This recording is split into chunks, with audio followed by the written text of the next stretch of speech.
A Personal Record by Joseph Conrad. A familiar preface. As a general rule, we do not want much encouragement to talk about ourselves. Yet this little book is the result of a friendly suggestion and even of a little friendly pressure.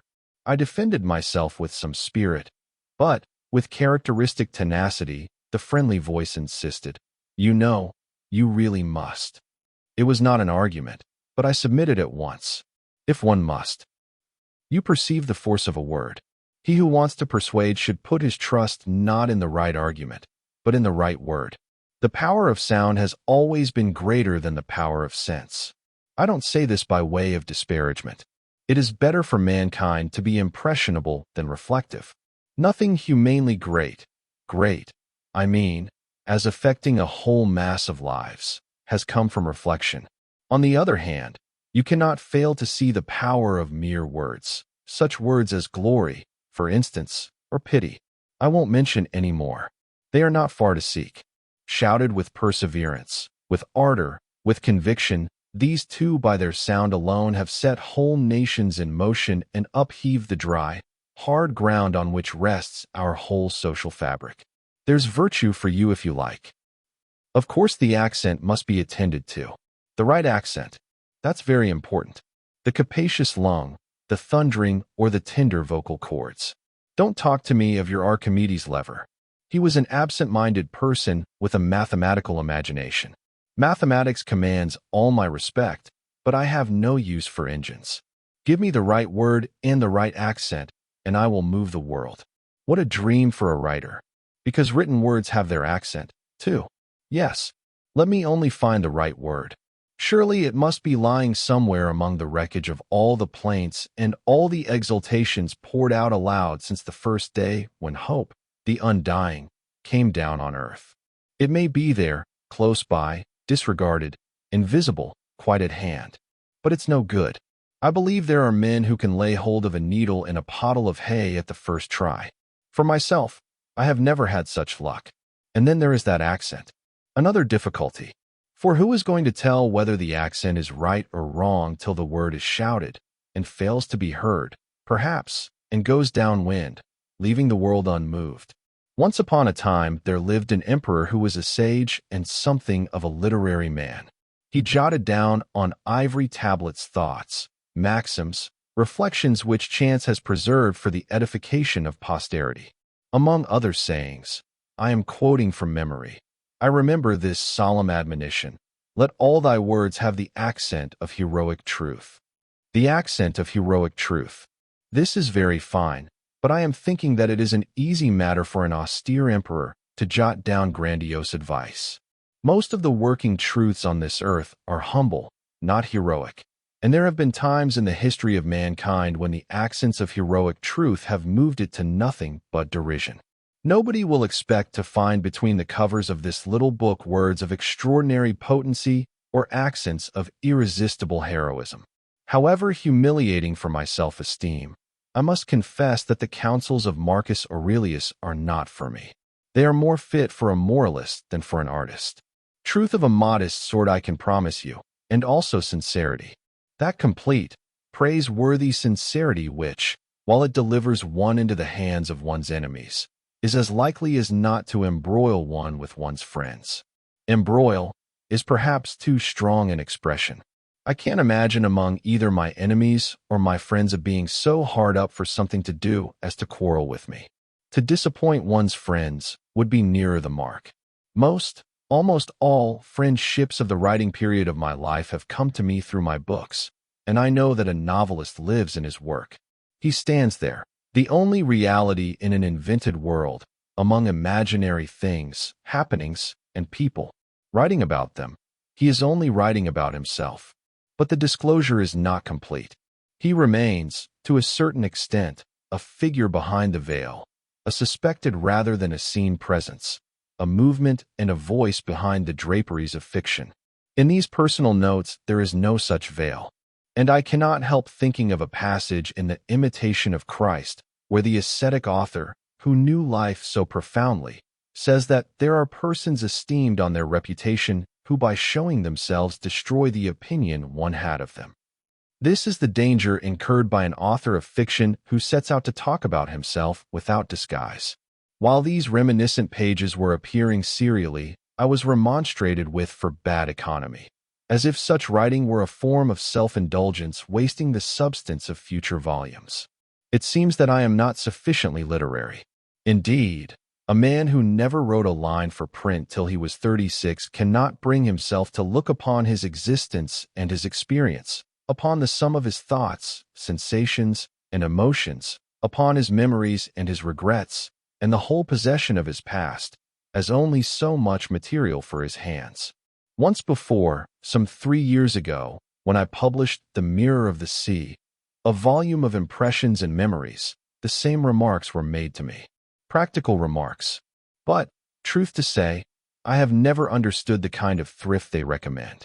I wanted to pay my tribute to the sea, its ships, and its men, to whom I remain indebted for so much which has gone to make me what I am.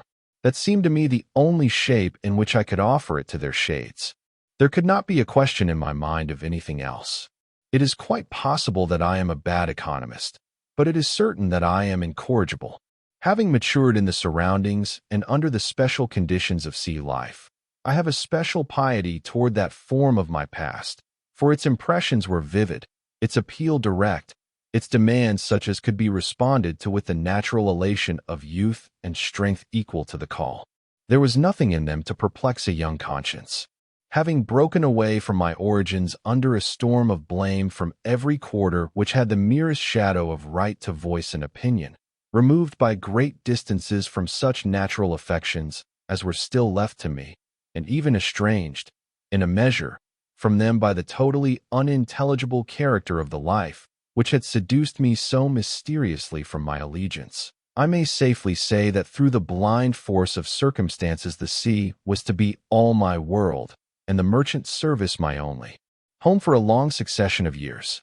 No wonder, then, that in my 2 exclusively sea books, The Nigger of the Narcissus and The Mirror of the Sea, and in the few short sea stories like Youth and Typhoon, I have tried with an almost filial regard to render the vibration of life in the great world of waters, in the hearts of the simple men who have for ages traversed its solitudes, and also that something sentient which seems to dwell in ships, the creatures of their hands and the objects of their care.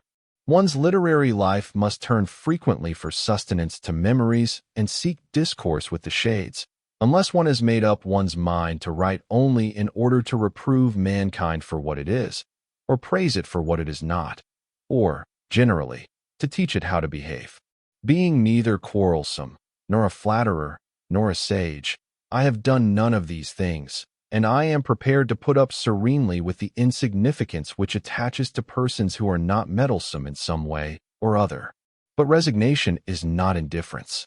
I would not like to be left standing as a mere spectator on the bank of the great stream carrying onwards so many lives. I would fain claim for myself the faculty of so much insight as can be expressed in a voice of sympathy and compassion. It seems to me that in one, at least, authoritative quarter of criticism I am suspected of a certain unemotional, grim acceptance of facts, of what the French would call sécheresse du cœur. 15 years of unbroken silence before praise or blame testify sufficiently to my respect for criticism, that fine flower of personal expression in the garden of letters. But this is more of a personal matter, reaching the man behind the work, and therefore it may be alluded to in a volume, which is a personal note in the margin of the public page. Not that I feel hurt in the least. The charge, if it amounted to a charge at all, was made in the most considerate terms, in a tone of regret.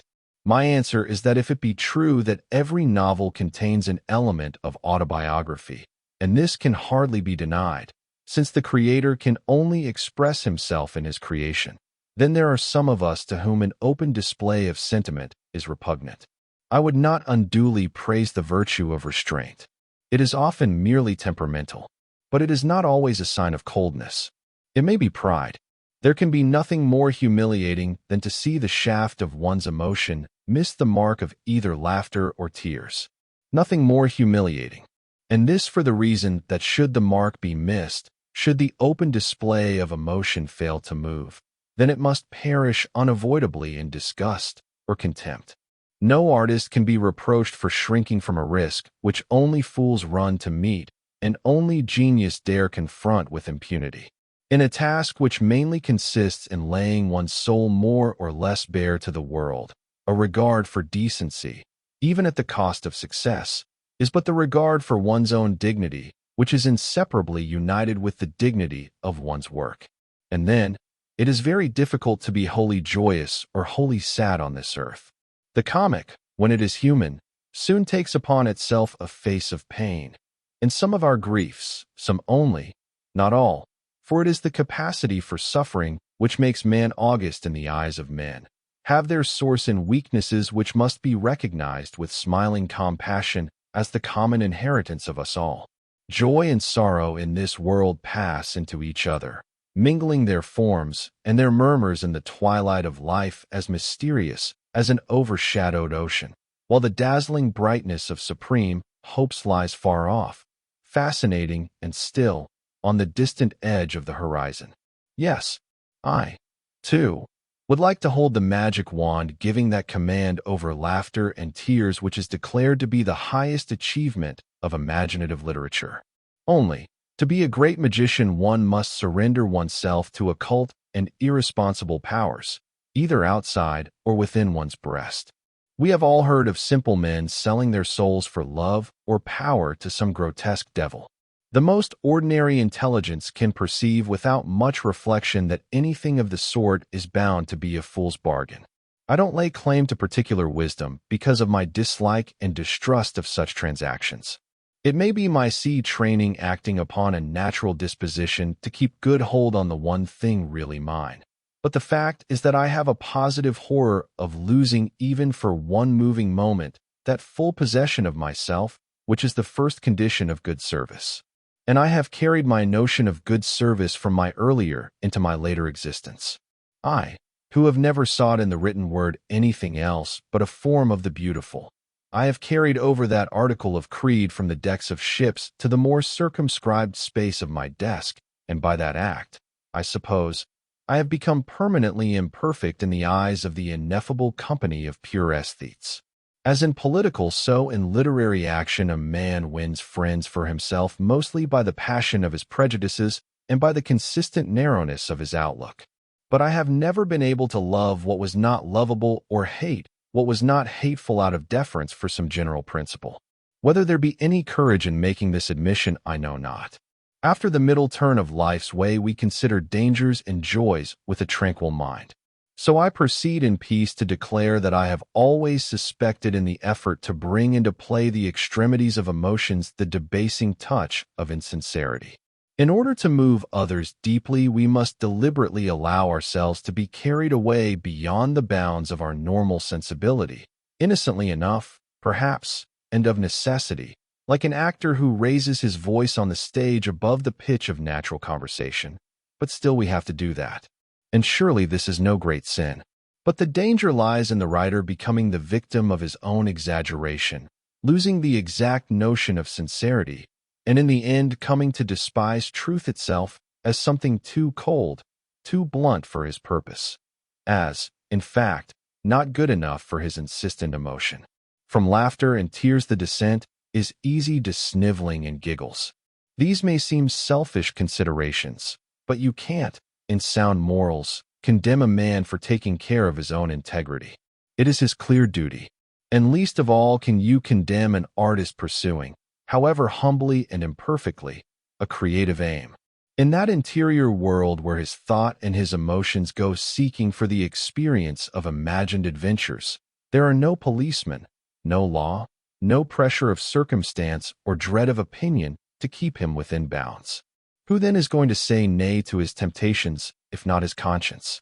And besides, this, remember, is the place and the moment of perfectly open talk.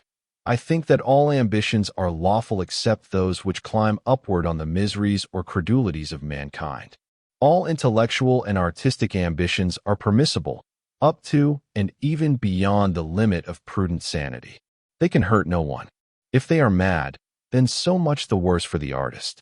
Indeed, as virtue is said to be, Such ambitions are their own reward.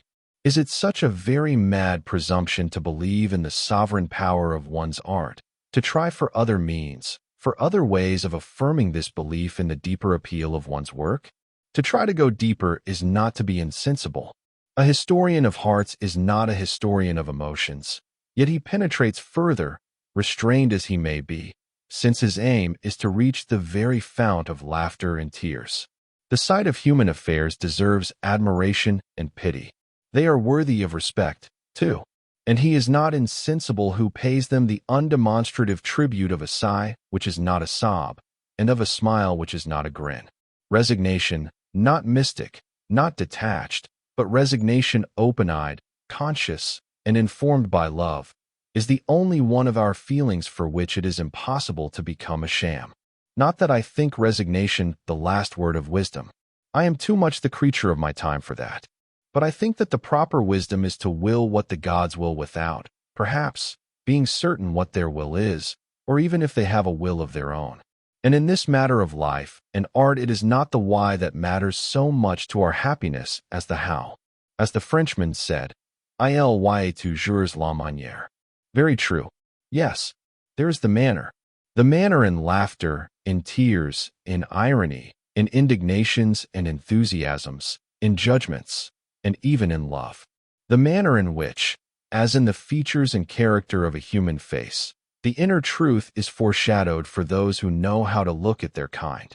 Those who read me know my conviction that the world, the temporal world, rests on a few very simple ideas, so simple that they must be as old as the hills. It rests notably, among others, on the idea of fidelity. At a time when nothing which is not revolutionary in some way or other can expect to attract much attention, I have not been revolutionary in my writings. The revolutionary spirit is mighty convenient in this, that it frees one from all scruples as regards ideas. Its hard, absolute optimism is repulsive to my mind by the menace of fanaticism and intolerance it contains. No doubt one should smile at these things, but, imperfect aesthete, I am no better philosopher. All claim to special righteousness awakens in me that scorn and danger from which a philosophical mind should be free. I fear that trying to be conversational, I have only managed to be unduly discursive.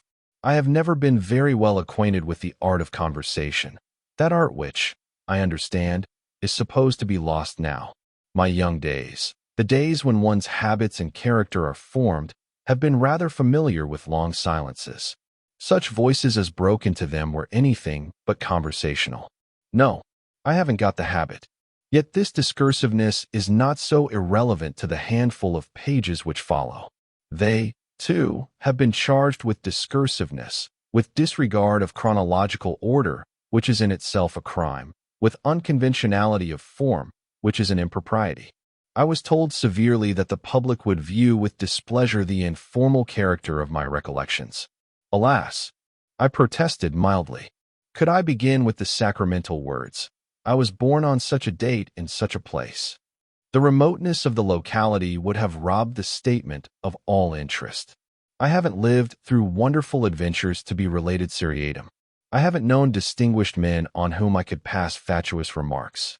I haven't been mixed up with great or scandalous affairs.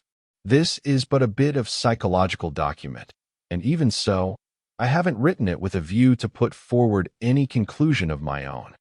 But my objector was not placated. These were good reasons for not writing at all, not a defense of what stood written already, he said. I admit that almost anything in the world, would serve as a good reason for not writing at all. But since I have written them, all I want to say in their defense is that these memories put down without any regard for established conventions have not been thrown off without system and purpose. They have their hope and their aim.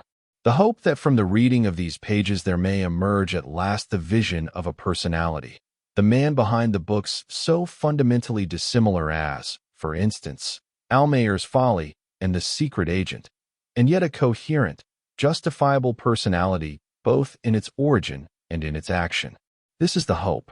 The immediate aim, closely associated with the hope, is to give the record of personal memories by presenting faithfully the feelings and sensations connected with the writing of my first book and with my first contact with the sea.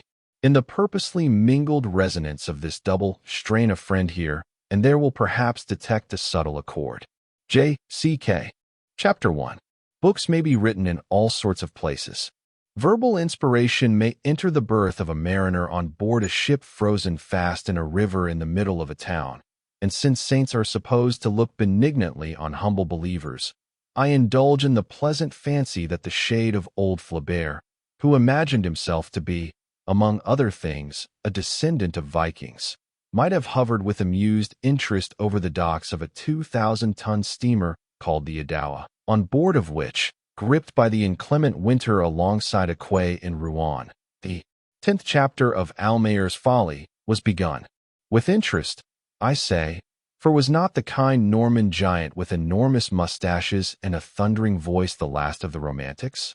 Was he not, in his unworldly, almost ascetic, devotion to his art, a sort of literary, saint-like hermit?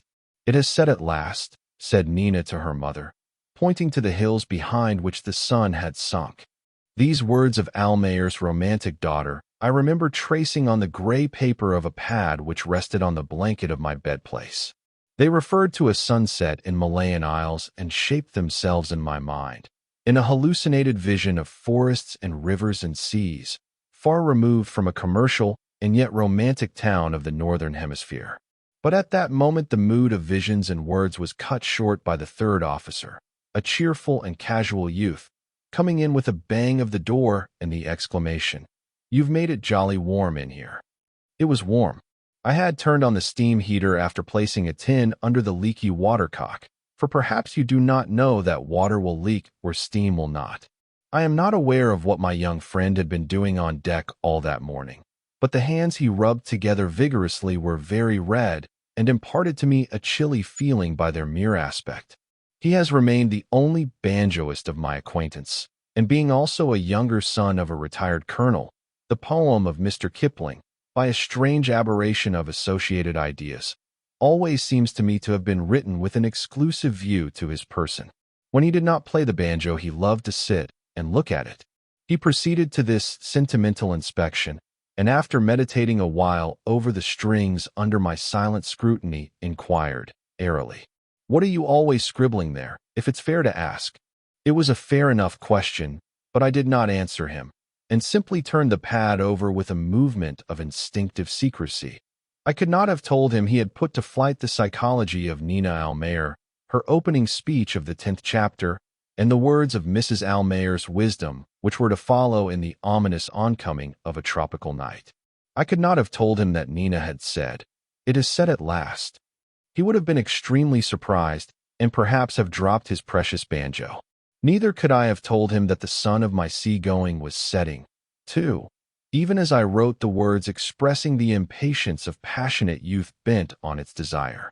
I did not know this myself, and it is safe to say he would not have cared, though he was an excellent young fellow and treated me with more deference than, in our relative positions, I was strictly entitled to. He lowered a tender gaze on his banjo, and I went on looking through the porthole. The round opening framed in its brass rim a fragment of the keys, with a row of casks ranged on the frozen ground, and the tail end of a great cart. A red-nosed carter in a blouse and a woolen nightcap leaned against the wheel. An idle, strolling custom-house guard, belted over his blue capote, had the air of being depressed by exposure to the weather and the monotony of official existence. The background of grimy houses found a place in the picture framed by my porthole, across a wide stretch of paved quay brown with frozen mud. The coloring was somber, and the most conspicuous feature was a little café with curtained windows and a shabby front of white woodwork, corresponding with the squalor of these poorer quarters bordering the river. We had been shifted down there from another berth in the neighborhood of the Opera House, where that same porthole gave me a view of quite another sort of café, the best in the town, I believe, and the very one where the worthy Bovary and his wife, the romantic daughter of old Père Renaud, had some refreshment after the memorable performance of an opera which was the tragic story of Lucia de Lammermoor in a setting of light music. I could recall no more the hallucination of the Eastern Archipelago which I certainly hoped to see again. The story of Almayer's Folly got put away under the pillow for that day. I do not know that I had any occupation to keep me away from it. The truth of the matter is that on board that ship we were leading just then a contemplative life. I will not say anything of my privileged position. I was there just to oblige, as an actor of standing may take a small part in the benefit performance of a friend. As far as my feelings were concerned, I did not wish to be in that steamer at that time and in those circumstances. And perhaps I was not even wanted there in the usual sense in which a ship wants an officer. It was the first and last instance in my sea life when I served ship owners who have remained completely shadowy to my apprehension. I do not mean this for the well-known firm of London shipbrokers which had chartered the ship to the, I will not say short-lived, but ephemeral Franco-Canadian Transport Company. A death leaves something behind, but there was never anything tangible left from the F.C.T.C. It flourished no longer than roses live, and unlike the roses it blossomed in the dead of winter, emitted a sort of faint perfume of adventure, and died before spring set in. But indubitably it was a company. It had even a house flag, all white with the letters F.C.T.C. artfully tangled up in a complicated monogram. We flew it at our mainmast head, and now I have come to the conclusion that it was the only flag of its kind in existence. All the same, we on board, for many days, had the impression of being a unit of a large fleet with fortnightly departures for Montreal and Quebec as advertised in pamphlets and prospectuses which came aboard in a large package in Victoria Dock, London, just before we started for Rouen, France. And in the shadowy life of the F.C.T.C. lies the secret of that, my last employment in my calling, which in a remote sense interrupted the rhythmical development of Nina Almayer's story. The then secretary of the London Shipmasters' Society, with its modest rooms in Finchute Street, was a man of indefatigable activity and the greatest devotion to his task. He is responsible for what was my last association with a ship. I call it that because it can hardly be called a seagoing experience.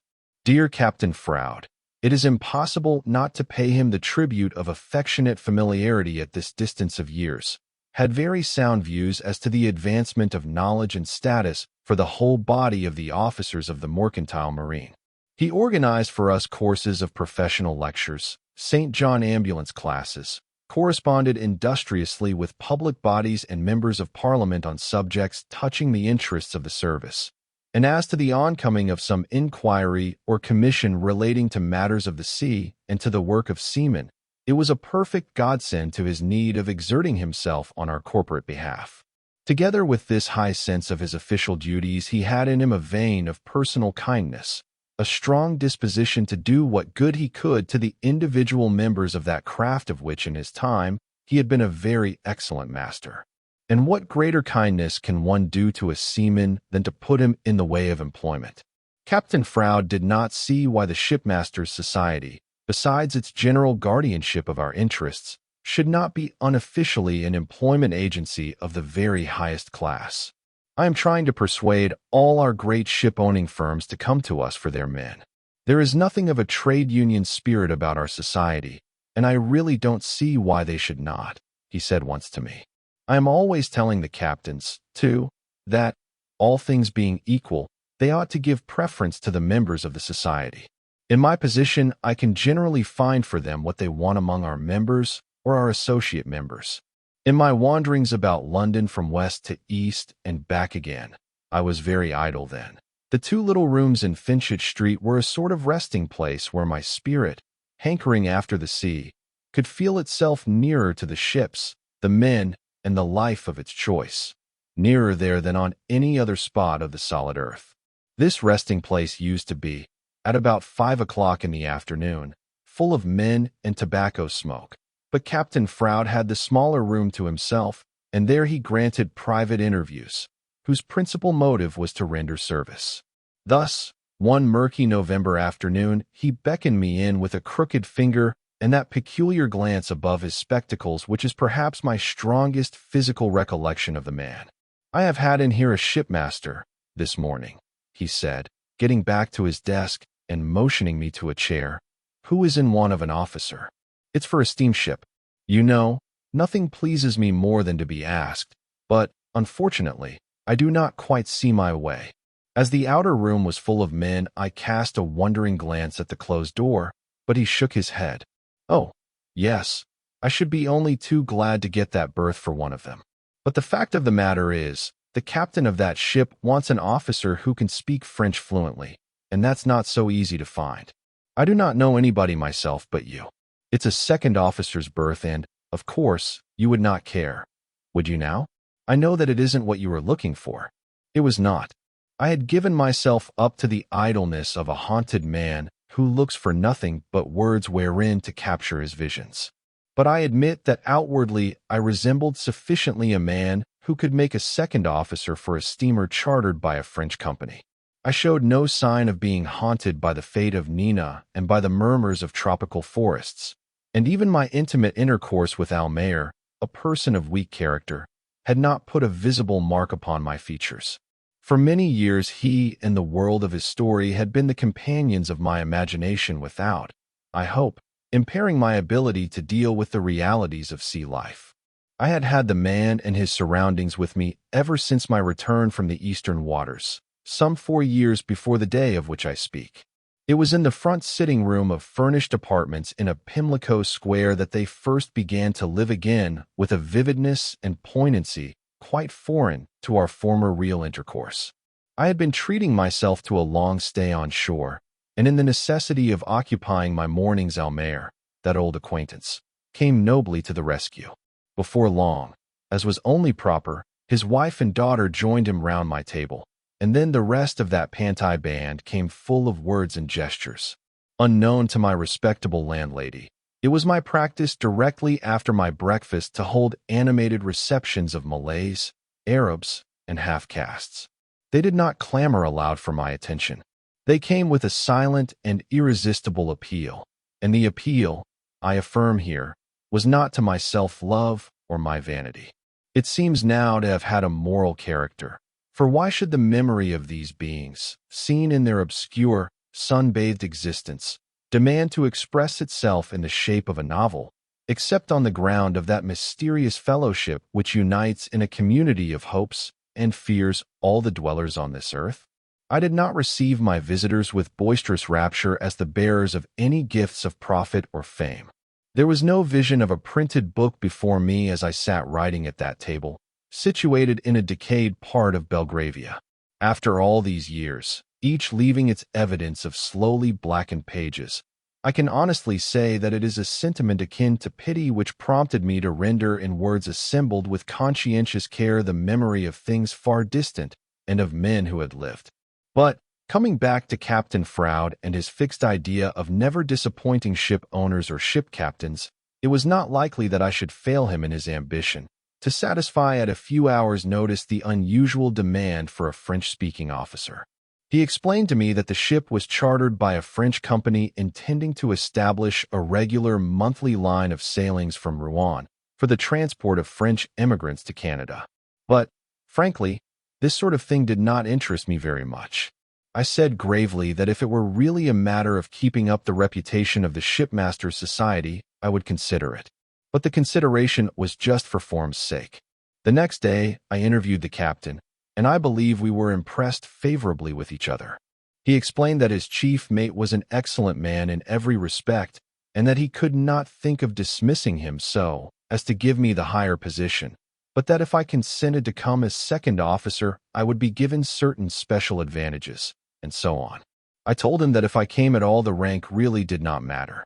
I am sure, he insisted, you will get on first rate with Mr. Permer. I promised faithfully to stay for 2 trips at least, and it was in those circumstances that what was to be my last connection with a ship began. And after all, there was not even one single trip. It may be that it was simply the fulfillment of a fate, of that written word on my forehead which apparently forbade me, through all my sea wanderings, ever to achieve the crossing of the Western Ocean, using the words in that special sense in which sailors speak of Western Ocean trade, of Western Ocean packets, of Western Ocean hard cases. The new life attended closely upon the old, and the 9 chapters of Almayer's Folly went with me to the Victoria dock, whence in a few days we started for Rouen. I won't go so far as saying that the engaging of a man fated never to cross the Western Ocean was the absolute cause of the Franco-Canadian Transport Company's failure to achieve even a single passage. It might have been that, of course, but the obvious, gross obstacle was clearly the one of money. 460 bunks for emigrants were put together in the 'tween decks by industrious carpenters while we lay in the Victoria dock, but never an emigrant turned up in Rouen, of which, being a humane person, I confess I was glad. Some gentlemen from Paris, I think there were 3 of them, and one was said to be the chairman, turned up, indeed, and went from end to end of the ship, knocking their silk hats cruelly against the deck beams. I attended them personally, and I can vouch for it that the interest they took in things was intelligent enough, though, obviously, they had never seen anything of the sort before. Their faces as they went ashore wore a cheerfully inconclusive expression. Notwithstanding that this inspecting ceremony was supposed to be a preliminary to immediate sailing, it was then, as they filed down our gangway, that I received the inward monition that no sailing within the meaning of our charter party would ever take place. It must be said that in less than 3 weeks a move took place. When we first arrived, we had been taken up with much ceremony well toward the center of the town, and, all the street corners being placarded with the tricolor posters announcing the birth of our company, the petit bourgeois with his wife and family made a Sunday holiday from the inspection of the ship. I was always in evidence in my best uniform to give information as though I had been a Cook's tourist's interpreter, while our quartermasters reaped a harvest of small change from personally conducted parties. But when the move was made, that move which carried us some mile and a half down the stream to be tied up to an altogether muddier and shabbier quay, then indeed the desolation of solitude became our lot. It was a complete and soundless stagnation, for as we had the ship ready for sea to the smallest detail, as the frost was hard and the days short, we were absolutely idle. Idle to the point of blushing with shame when the thought struck us that all the time our salaries went on. Young Cole was aggrieved because, as he said, we could not enjoy any sort of fun in the evening after loafing like this all day. Even the banjo lost its charm since there was nothing to prevent his strumming on it all the time between the meals. The good Permer, he was really a most excellent fellow, became unhappy as far as was possible to his cheery nature, till one dreary day I suggested, out of sheer mischief, that he should employ the dormant energies of the crew in hauling both cables up on deck and turning them end for end. For a moment Mr. Permer was radiant. Excellent idea, but directly his face fell. Why? Yes, but we can't make that job last more than 3 days, he muttered, discontentedly. I don't know how long he expected us to be stuck on the riverside outskirts of Rouen, but I know that the cables got hauled up and turned end for end according to my satanic suggestion, put down again, and their very existence utterly forgotten, I believe, before a French river pilot came on board to take our ship down, empty as she came, into the Havre roads. You may think that this state of forced idleness favored some advance in the fortunes of Almayer and his daughter. Yet it was not so. As if it were some sort of evil spell, my banjoist cabin mate's interruption, as related above, had arrested them short at the point of that fateful sunset for many weeks together. It was always thus with this book, begun in '89 and finished in '94, with that shortest of all the novels which it was to be my lot to write.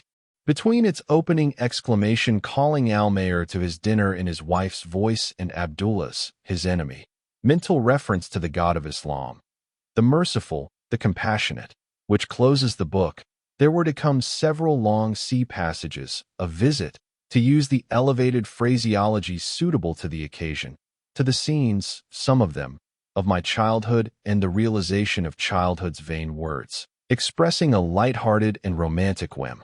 It was in 1868, when 9 years old or thereabouts, that while looking at a map of Africa of the time, and putting my finger on the blank space, then representing the unsolved mystery of that continent, I said to myself, with absolute assurance and an amazing audacity which are no longer in my character now, when I grow up, I shall go there. And of course I thought no more about it till after a quarter of a century or so an opportunity offered to go there, as if the sin of childish audacity were to be visited on my mature head. Yes, I did go there, there being the region of Stanley Falls, which in '68 was the blankiest of blank spaces on the Earth's figured surface. And the MS of Almayer's Folly, carried about me as if it were a talisman or a treasure, went there, too. That it ever came out of there seems a special dispensation of Providence, because a good many of my other properties, infinitely more valuable and useful to me, remained behind through unfortunate accidents of transportation. I call to mind, for instance, a specially awkward turn of the Congo between Kinshasa and Leopoldsville, more particularly when one had to take it at night in a big canoe with only half the proper number of paddlers. I failed in being the second white man on record drowned at that interesting spot through the upsetting of a canoe. The first was a young Belgian officer, but the accident happened some months before my time, and he, too, I believe, was going home, not perhaps quite so ill as myself, but still he was going home. I got round the turn more or less alive, though I was too sick to care whether I did or not, and, always with Almayer's Folly among my diminishing baggage, I arrived at that delectable capital, Boma, where, before the departure of the steamer which was to take me home, I had the time to wish myself dead over and over again with perfect sincerity. At that date, there were in existence only 7 chapters of Almayer's Folly, but the chapter in my history which followed was that of a long illness and very dismal convalescence.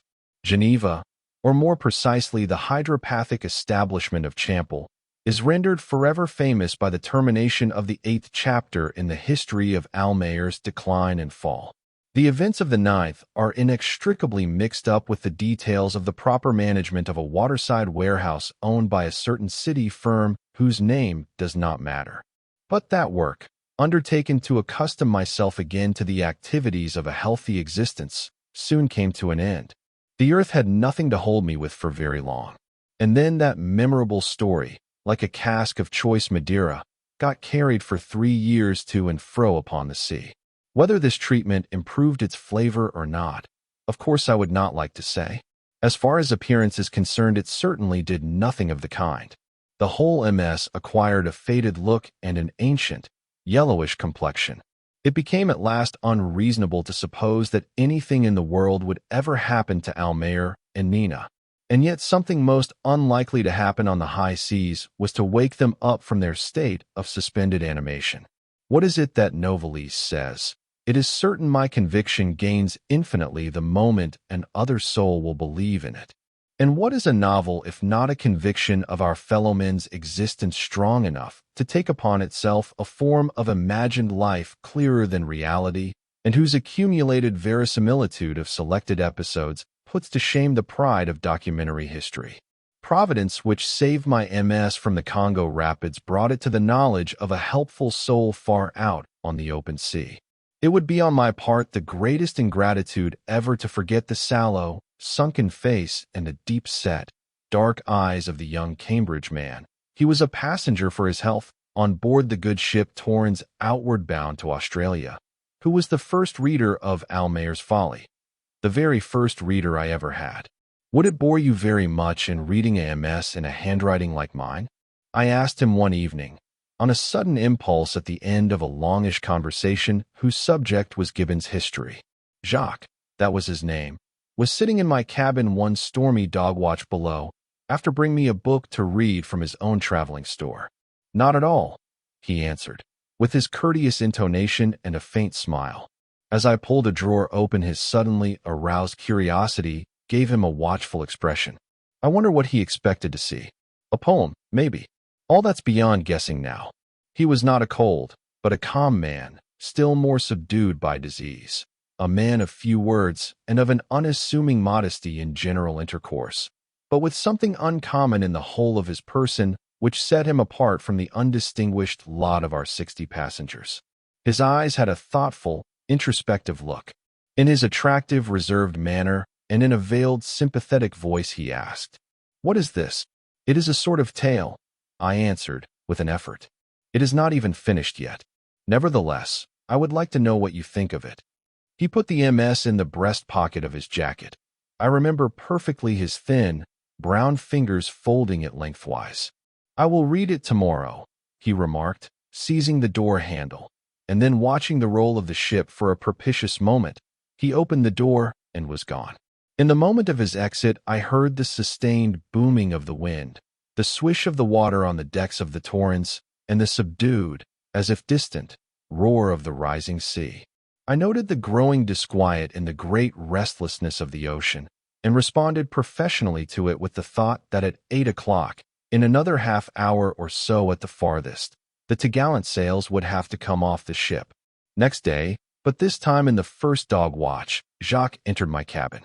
He had a thick woolen muffler round his throat, and the MS was in his hand. He tendered it to me with a steady look, but without a word. I took it in silence. He sat down on the couch and still said nothing. I opened and shut a drawer under my desk, on which a filled-up log slate lay wide open in its wooden frame, waiting to be copied neatly into the sort of book I was accustomed to write with care, the ship's logbook. I turned my back squarely on the desk, and even then Jacques never offered a word. "Well, what do you say?" I asked at last. "Is it worth finishing?" This question expressed exactly the whole of my thoughts. Distinctly, he answered, in his sedate, veiled voice, and then coughed a little. "Were you interested?" I inquired further, almost in a whisper. "Very much." In a pause I went on, meeting instinctively the heavy rolling of the ship, and Jacques put his feet upon the couch. The curtain of my bedplace swung to and fro as if it were a punkah. The bulkhead lamp circled in its gimbals, and now and then the cabin door rattled slightly in the gusts of wind.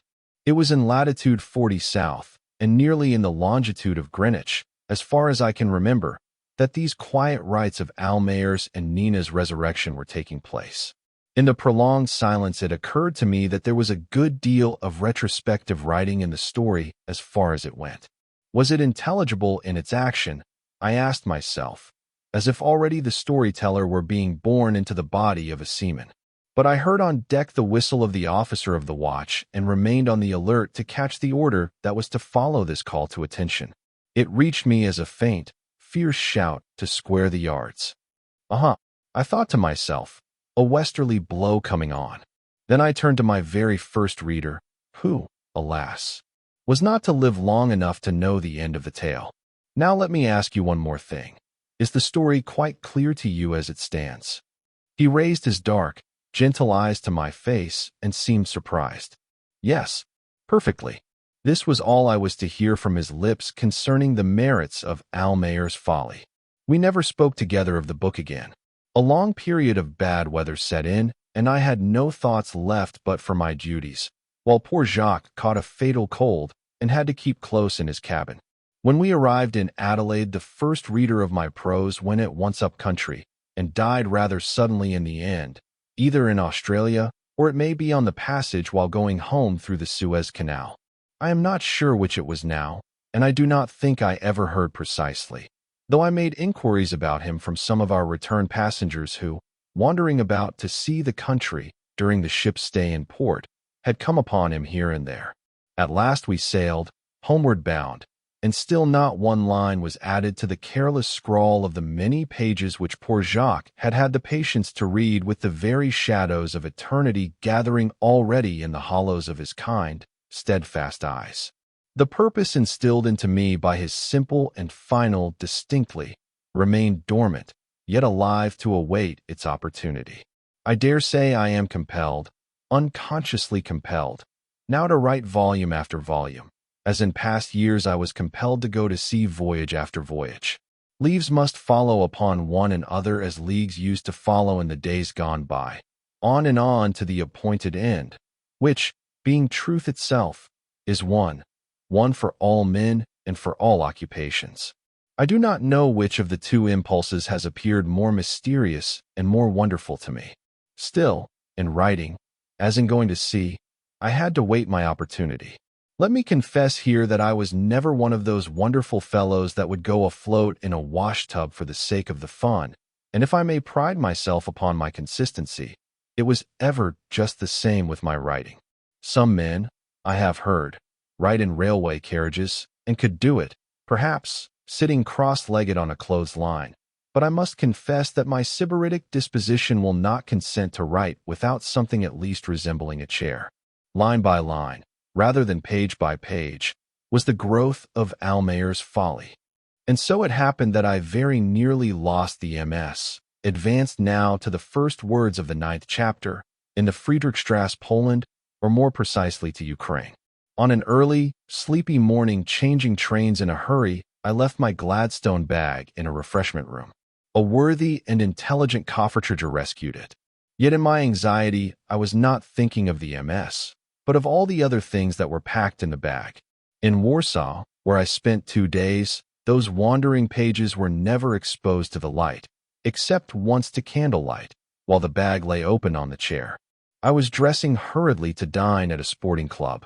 A friend of my childhood, he had been in the diplomatic service, but had turned to growing wheat on paternal acres, and we had not seen each other for over 20 years, was sitting on the hotel sofa waiting to carry me off there. "You might tell me something of your life while you are dressing," he suggested, kindly. I do not think I told him much of my life story either then or later. The talk of the select little party with which he made me dine was extremely animated and embraced most subjects under heaven, from big game shooting in Africa to the last poem published in a very modernist review, edited by the very young and patronized by the highest society. But it never touched upon Almayer's folly, and next morning, in uninterrupted obscurity, this inseparable companion went on rolling with me in the southeast direction toward the government of Kiev. At that time, there was an 8 hours' drive, if not more, from the railway station to the country house, which was my destination. Dear boy, these words were always written in English. So ran the last letter from that house received in London. Get yourself driven to the only inn in the place. Dine as well as you can. And sometime in the evening my own confidential servant, factotum and major domo, a Mr. V.S. I warn you he is of noble extraction, will present himself before you, reporting the arrival of the small sledge which will take you here on the next day. I send with him my heaviest fur, which I suppose with such overcoats as you may have with you will keep you from freezing on the road.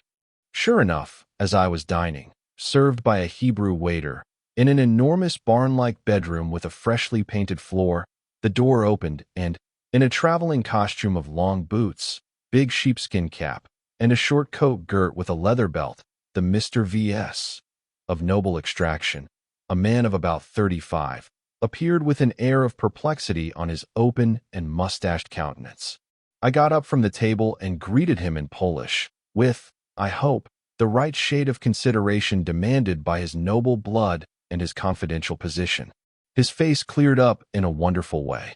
It appeared that, notwithstanding my uncle's earnest assurances, the good fellow had remained in doubt of our understanding each other. He imagined I would talk to him in some foreign language. I was told that his last words on getting into the sledge to come to meet me shaped an anxious exclamation. Well, here I am going, but God only knows how I am to make myself understood to our master's nephew.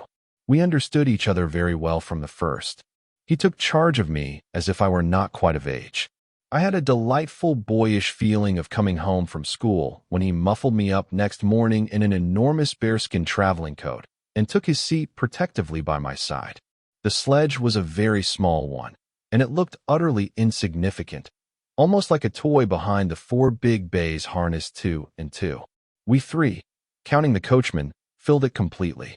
He was a young fellow with clear blue eyes. The high collar of his livery fur coat framed his cheery countenance and stood all round level with the top of his head. "Now, Joseph," my companion addressed him, "do you think we shall manage to get home before 6? His answer was that we would surely, with God's help, and providing there were no heavy drifts in the long stretch between certain villages whose names came with an extremely familiar sound to my ears. He turned out an excellent coachman, with an instinct for keeping the road among the snow-covered fields and a natural gift of getting the best out of his horses. He is the son of that Joseph that I suppose the captain remembers. He who used to drive the captain's late grandmother of holy memory," remarked V.S., busy tucking fur rugs about my feet. I remembered perfectly the trusty Joseph who used to drive my grandmother. Why? He it was who let me hold the reins for the first time in my life and allowed me to play with the great four-in-hand whip outside the doors of the coach house. What became of him?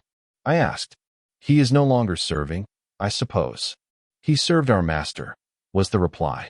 But he died of cholera 10 years ago now, that great epidemic that we had. And his wife died at the same time, the whole house full of them, and this is the only boy that was left. The MS of Almayer's Folly was reposing in the bag under our feet. I saw again the sun setting on the plains as I saw it in the travels of my childhood. It set, clear and red, dipping into the snow in full view as if it were setting on the sea. It was 23 years since I had seen the sun set over that land, and we drove on in the darkness which fell swiftly upon the livid expanse of snows till, out of the waste of a white earth joining a bestarred sky, surged up black shapes, the clumps of trees about a village of the Ukrainian plain. A cottage or two glided by, a low interminable wall, and then, glimmering and winking through a screen of fir trees, the lights of the master's house. That very evening the wandering MS of Almayer's Folly was unpacked and unostentatiously laid on the writing table in my room, the guest room which had been, I was informed in an affectionately careless tone, awaiting me for some 15 years or so. It attracted no attention from the affectionate presence hovering round the son of the favorite sister. "You won't have many hours to yourself while you are staying with me, brother," he said. This form of address borrowed from the speech of our peasants being the usual expression of the highest good humor in a moment of affectionate elation. "I shall be always coming in for a chat." As a matter of fact, we had the whole house to chat in, and were everlastingly intruding upon each other. I invaded the retirement of his study where the principal feature was a colossal silver inkstand presented to him on his 50th year by a subscription of all his wards then living. He had been guardian of many orphans of land, owning families from the 3 southern provinces, ever since the year 1860. Some of them had been my school fellows and playmates, but not one of them, girls or boys, that I know of has ever written a novel. 1 or 2 were older than myself, considerably older, too. One of them, a visitor I remember in my early years, was the man who first put me on horseback, and his 4-horse bachelor turnout. His perfect horsemanship and general skill in manly exercises was one of my earliest admirations.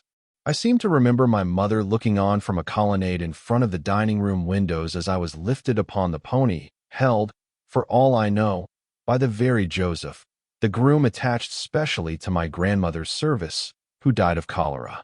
It was certainly a young man in a dark blue, tailless coat and huge Cossack trousers, that being the livery of the men about the stables.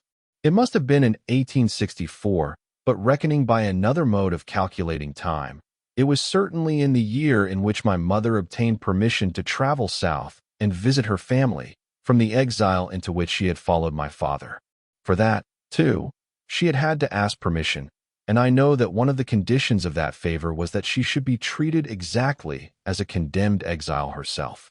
Yet a couple of years later, in memory of her eldest brother, who had served in the guards and dying early left hosts of friends and a loved memory in the great world of St. Petersburg, some influential personages procured for her this permission.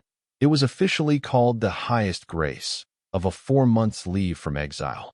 This is also the year in which I first begin to remember my mother with more distinctness than a mere loving, wide-browed, silent, protecting presence, whose eyes had a sort of commanding sweetness. And I also remember the great gathering of all the relations from near and far, and the gray heads of the family friends paying her the homage of respect and love in the house of her favorite brother, who, a few years later, was to take the place for me of both my parents. I did not understand the tragic significance of it all at the time, though, indeed, I remember that doctors also came. There were no signs of invalidism about her, but I think that already they had pronounced her doom unless perhaps the change to a southern climate could re-establish her declining strength. For me it seems the very happiest period of my existence. There was my cousin, a delightful, quick-tempered little girl, some months younger than myself, whose life, lovingly watched over as if she were a royal princess, came to an end with her 15th year. There were other children, too, many of whom are dead now, and not a few whose very names I have forgotten. Over all this hung the oppressive shadow of the great Russian Empire, the shadow lowering with the darkness of a newborn national hatred fostered by the Moscow School of Journalists against the Poles after the ill-omened Rising of 1863. This is a far cry back from the MS of Almayer's Folly, but the public record of these formative impressions is not the whim of an uneasy egotism. These, too, are things human, already distant in their appeal. It is meet that something more should be left for the novelist's children than the colors and figures of his own hard-won creation. That which in their grown-up years may appear to the world about them as the most enigmatic side of their natures, and perhaps must remain forever obscure even to themselves, will be their unconscious response to the still voice of that inexorable past from which his work of fiction and their personalities are remotely derived. Only in men's imagination does every truth find an effective and undeniable existence. Imagination, not invention, is the supreme master of art as of life.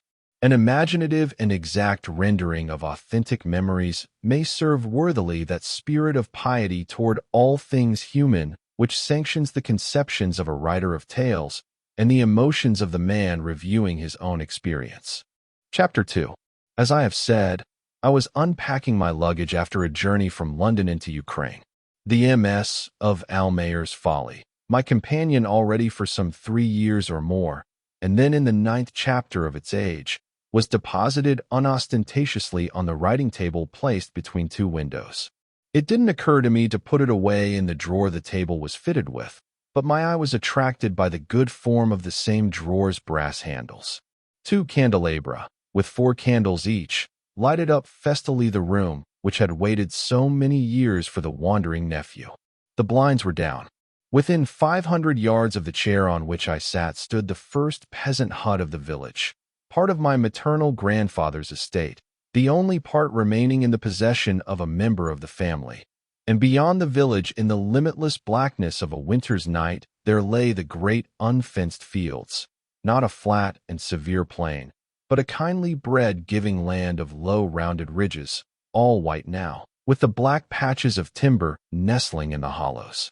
The road by which I had come ran through the village with a turn just outside the gates closing the short drive. Somebody was abroad on the deep snow track. A quick tinkle of bells stole gradually into the stillness of the room like a tuneful whisper. My unpacking had been watched over by the servant who had come to help me, and, for the most part, had been standing attentive but unnecessary at the door of the room. I did not want him in the least, but I did not like to tell him to go away. He was a young fellow, certainly more than 10 years younger than myself. I had not been, I won't say in that place, but within 60 miles of it, ever since the year 67. Yet his guileless physiognomy of the open peasant type seemed strangely familiar. It was quite possible that he might have been a descendant, a son, or even a grandson, of the servants whose friendly faces had been familiar to me in my early childhood. As a matter of fact, he had no such claim on my consideration. He was the product of some village nearby, and was there on his promotion, having learned the service in 1 or 2 houses as pantry boy. I know this because I asked the worthy V. next day. I might well have spared the question.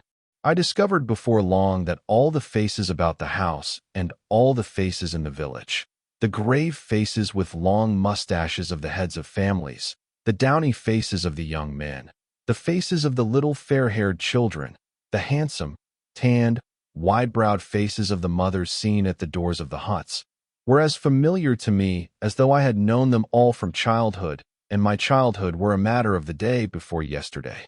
The tinkle of the travelers' bells, after growing louder, had faded away quickly, and the tumult of barking dogs in the village had calmed down at last. My uncle, lounging in the corner of a small couch, smoked his long Turkish chibuk in silence. "This is an extremely nice writing table you have got for my room," I remarked. "It is really your property," he said, keeping his eyes on me, with an interested and wistful expression, as he had done ever since I had entered the house. 40 years ago, your mother used to write at this very table. In our house in Orito, it stood in the little sitting room which, by a tacit arrangement, was given up to the girls. I mean to your mother and her sister who died so young. It was a present to them jointly from your uncle Nicholas B., when your mother was 17 and your aunt 2 years younger. She was a very dear, delightful girl, that aunt of yours, of whom I suppose you know nothing more than the name. She did not shine so much by personal beauty and a cultivated mind in which your mother was far superior. It was her good sense, the admirable sweetness of her nature, her exceptional facility and ease in daily relations, that endeared her to everybody. Her death was a terrible grief and a serious moral loss for us all. Had she lived, she would have brought the greatest blessings to the house it would have been her lot to enter, as wife, mother, and mistress of a household. She would have created round herself an atmosphere of peace and content which only those who can love unselfishly are able to evoke. Your mother, of far greater beauty, exceptionally distinguished in person, manner, and intellect, had a less easy disposition. Being more brilliantly gifted, she also expected more from life. At that trying time especially, we were greatly concerned about her state.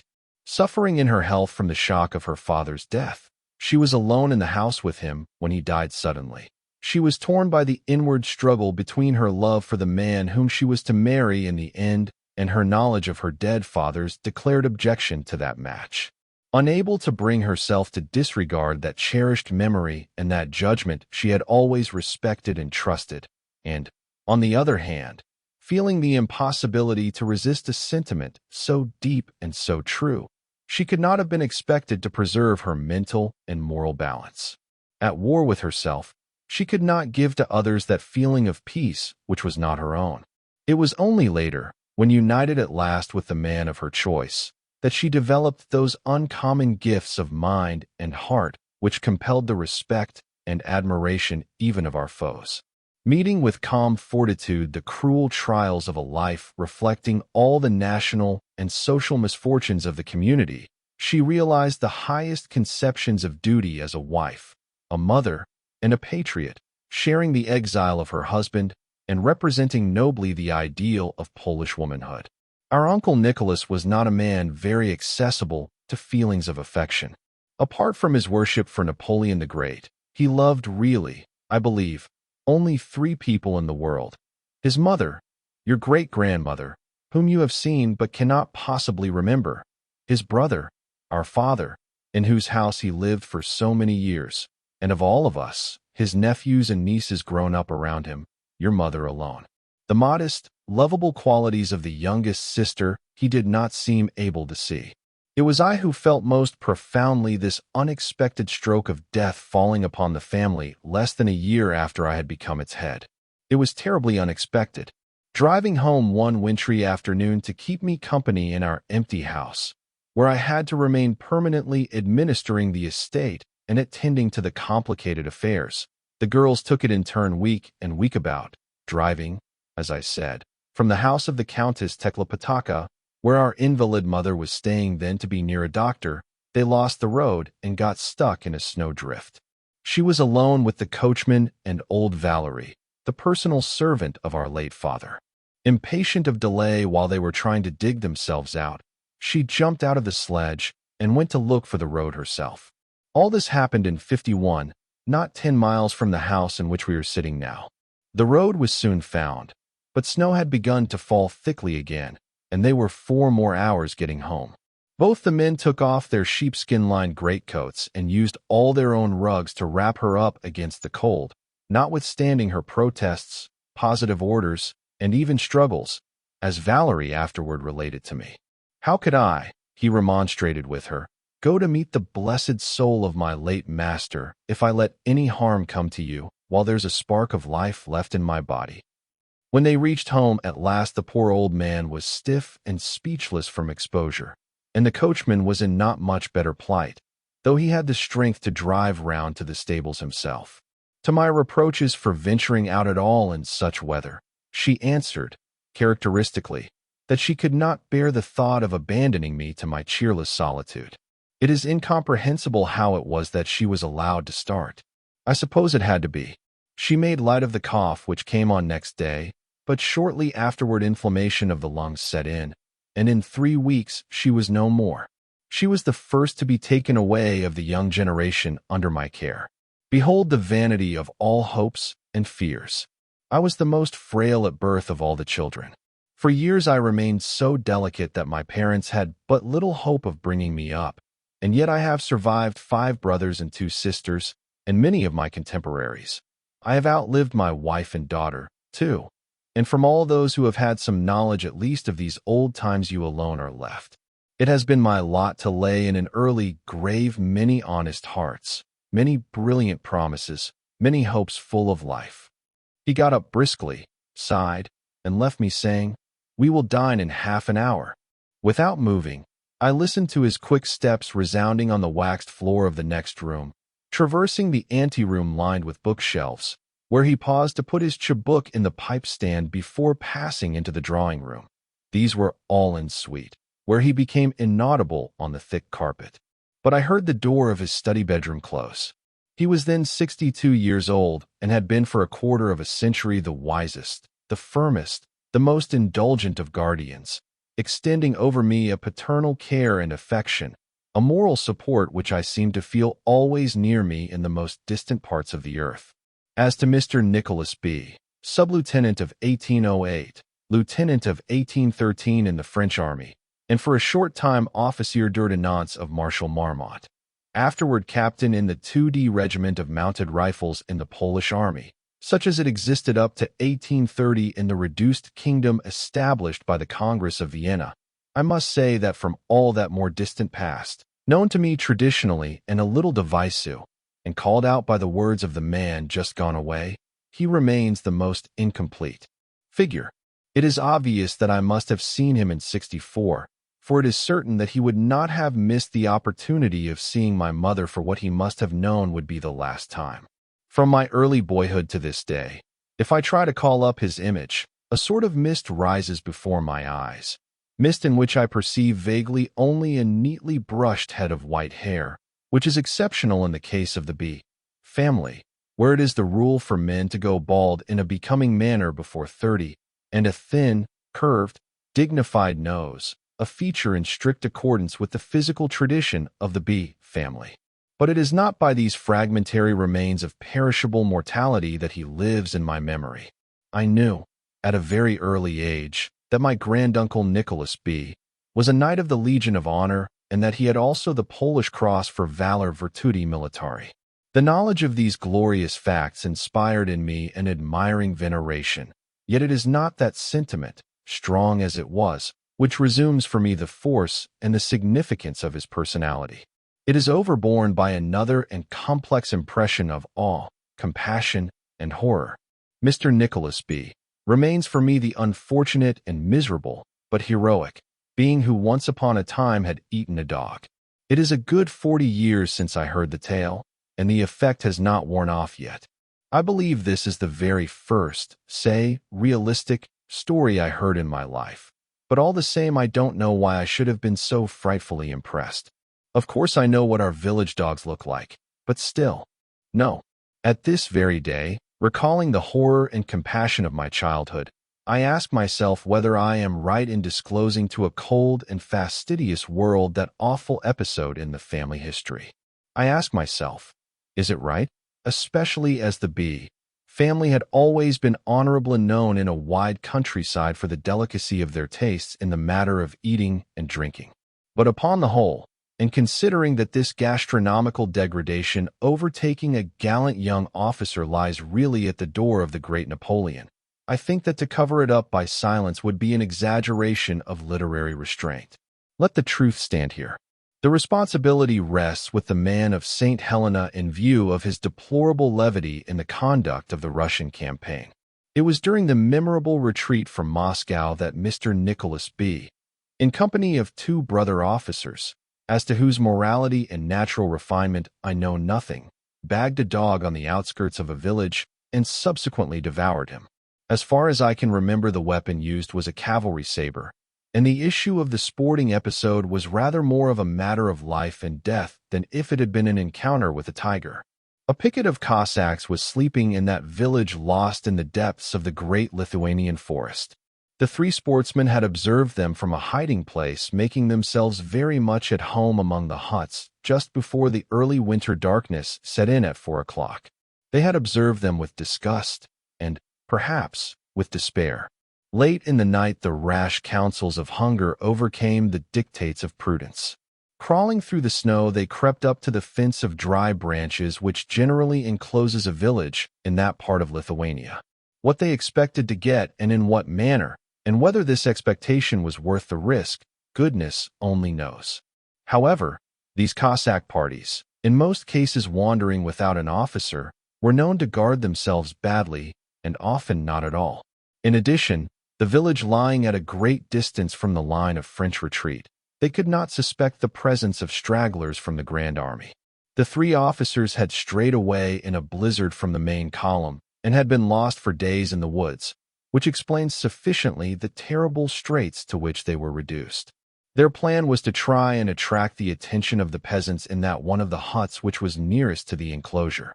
But as they were preparing to venture into the very jaws of the lion, so to speak, a dog, it is mighty strange that there was but one, a creature quite as formidable under the circumstances as a lion, began to bark on the other side of the fence.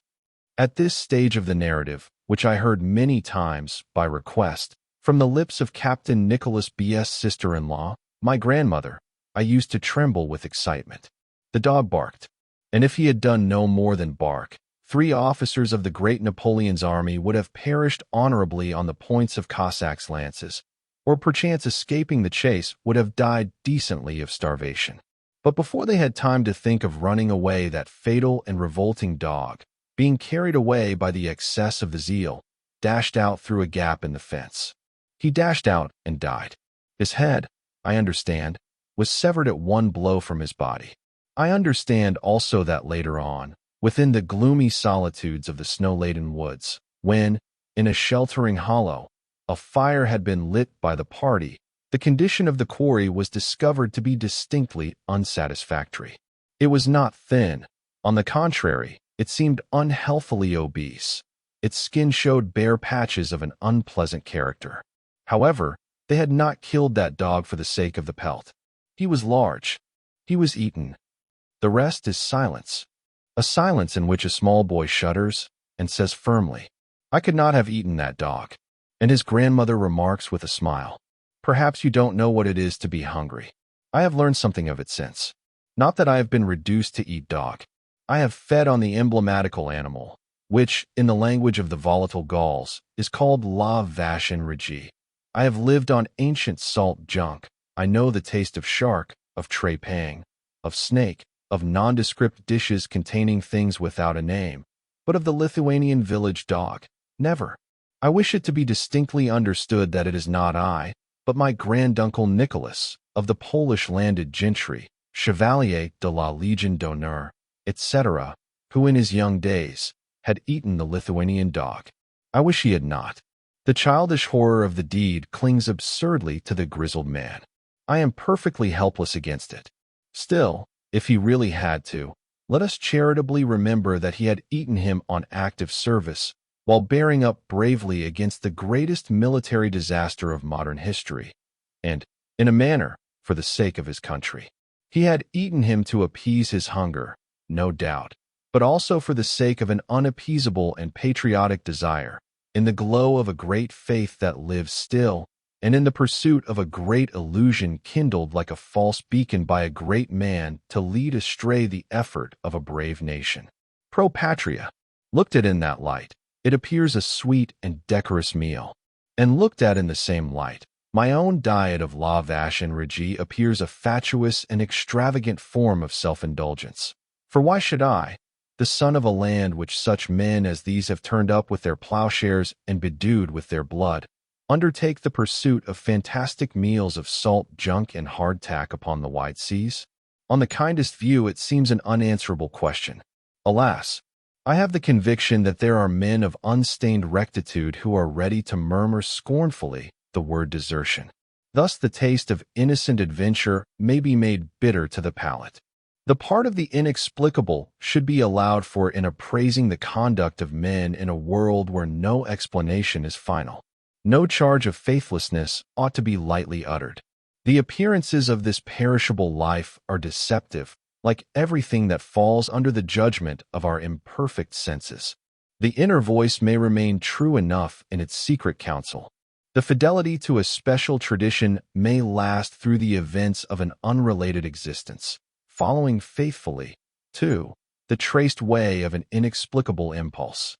It would take too long to explain the intimate alliance of contradictions in human nature which makes love itself, where at times the desperate shape of betrayal.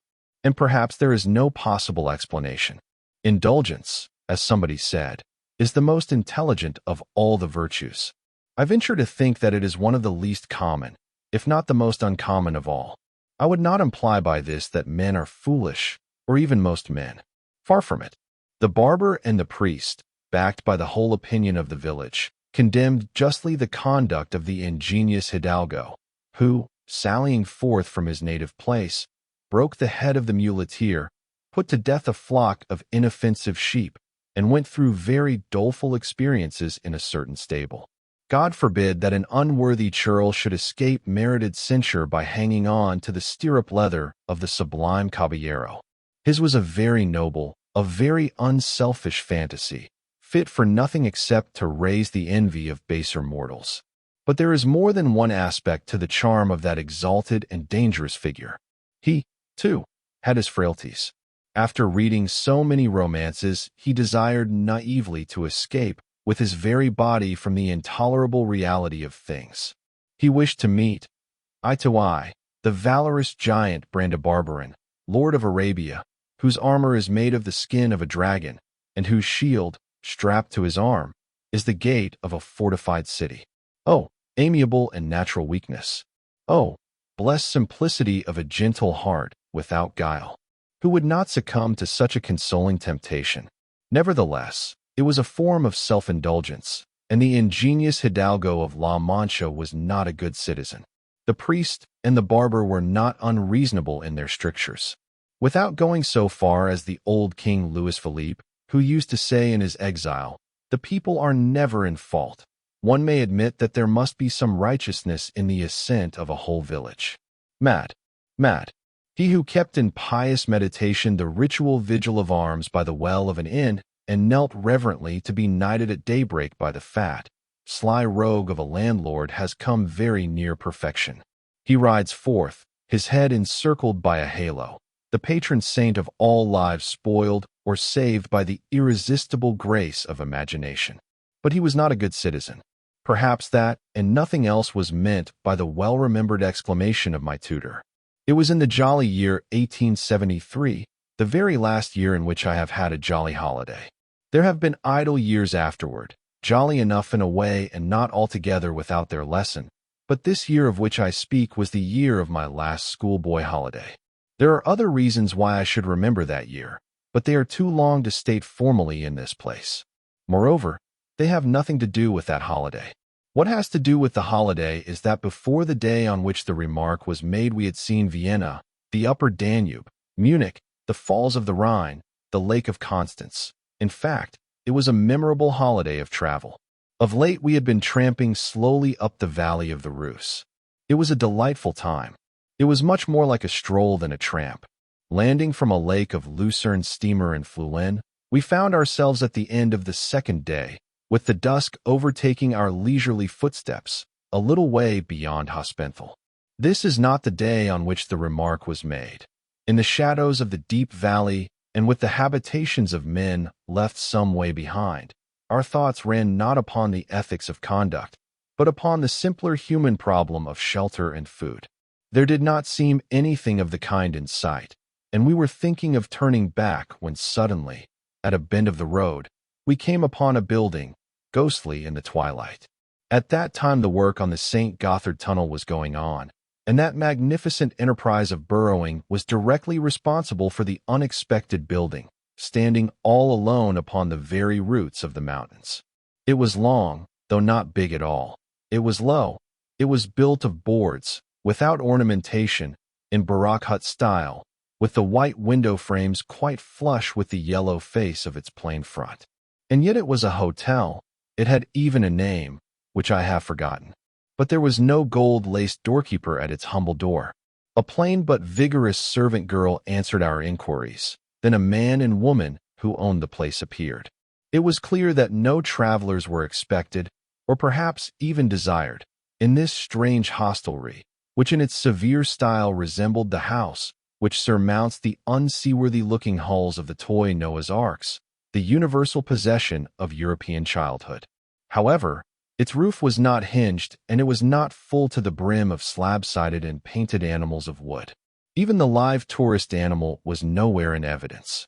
We had something to eat in a long, narrow room at one end of a long, narrow table, which, to my tired perception and to my sleepy eyes, seemed as if it would tilt up like a seesaw plank, since there was no one at the other end to balance it against our two dusty and travel-stained figures. Then we hastened upstairs to bed in a room smelling of pine planks, and I was fast asleep before my head touched the pillow. In the morning my tutor, he was a student of the Krakow University, woke me up early, and as we were dressing remarked, "There seems to be a lot of people staying in this hotel. I have heard a noise of talking up till 11 o'clock." This statement surprised me. I had heard no noise whatever, having slept like a top. We went downstairs into the long and narrow dining room with its long and narrow table.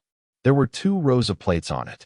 At one of the many curtained windows stood a tall, bony man with a bald head set off by a bunch of black hair above each ear, and with a long, black beard. He glanced up from the paper he was reading and seemed genuinely astonished at our intrusion. By and by more men came in. Not one of them looked like a tourist. Not a single woman appeared. These men seemed to know each other with some intimacy, but I cannot say they were a very talkative lot. The bald-headed man sat down gravely at the head of the table. It all had the air of a family party. By and by, from one of the vigorous servant girls in national costume, we discovered that the place was really a boarding house for some English engineers engaged at the works of the St. Gothard Tunnel, and I could listen my fill to the sounds of the English language, as far as it is used at a breakfast table by men who do not believe in wasting many words on the mere amenities of life. This was my first contact with British mankind apart from the tourist kind seen in the hotels of Zurich and Lucerne, the kind which has no real existence in a workaday world. I know now that the bald-headed man spoke with a strong Scotch accent. I have met many of his kind ashore and afloat. The second engineer of the steamer Mavis, for instance, ought to have been his twin brother. I cannot help thinking that he really was, though for some reason of his own he assured me that he never had a twin brother. Anyway, the deliberate, bald-headed Scot with the coal-black beard appeared to my boyish eyes a very romantic and mysterious person. We slipped out unnoticed. Our mapped-out route led over the Furka Pass toward the Rhone Glacier, with the further intention of following down the trend of the Hasli Valley. The sun was already declining when we found ourselves on the top of the pass, and the remark alluded to was presently uttered. We sat down by the side of the road to continue the argument begun half a mile or so before. I am certain it was an argument, because I remember perfectly how my tutor argued and how without the power of reply I listened, with my eyes fixed obstinately on the ground.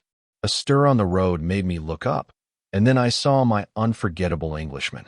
There are acquaintances of later years, familiars, shipmates, whom I remember less clearly. He marched rapidly toward the east, attended by a hangdog Swiss guide, with the mien of an ardent and fearless traveler. He was clad in a knickerbocker suit, but as at the same time he wore short socks under his laced boots, for reasons which, whether hygienic or conscientious, were surely imaginative.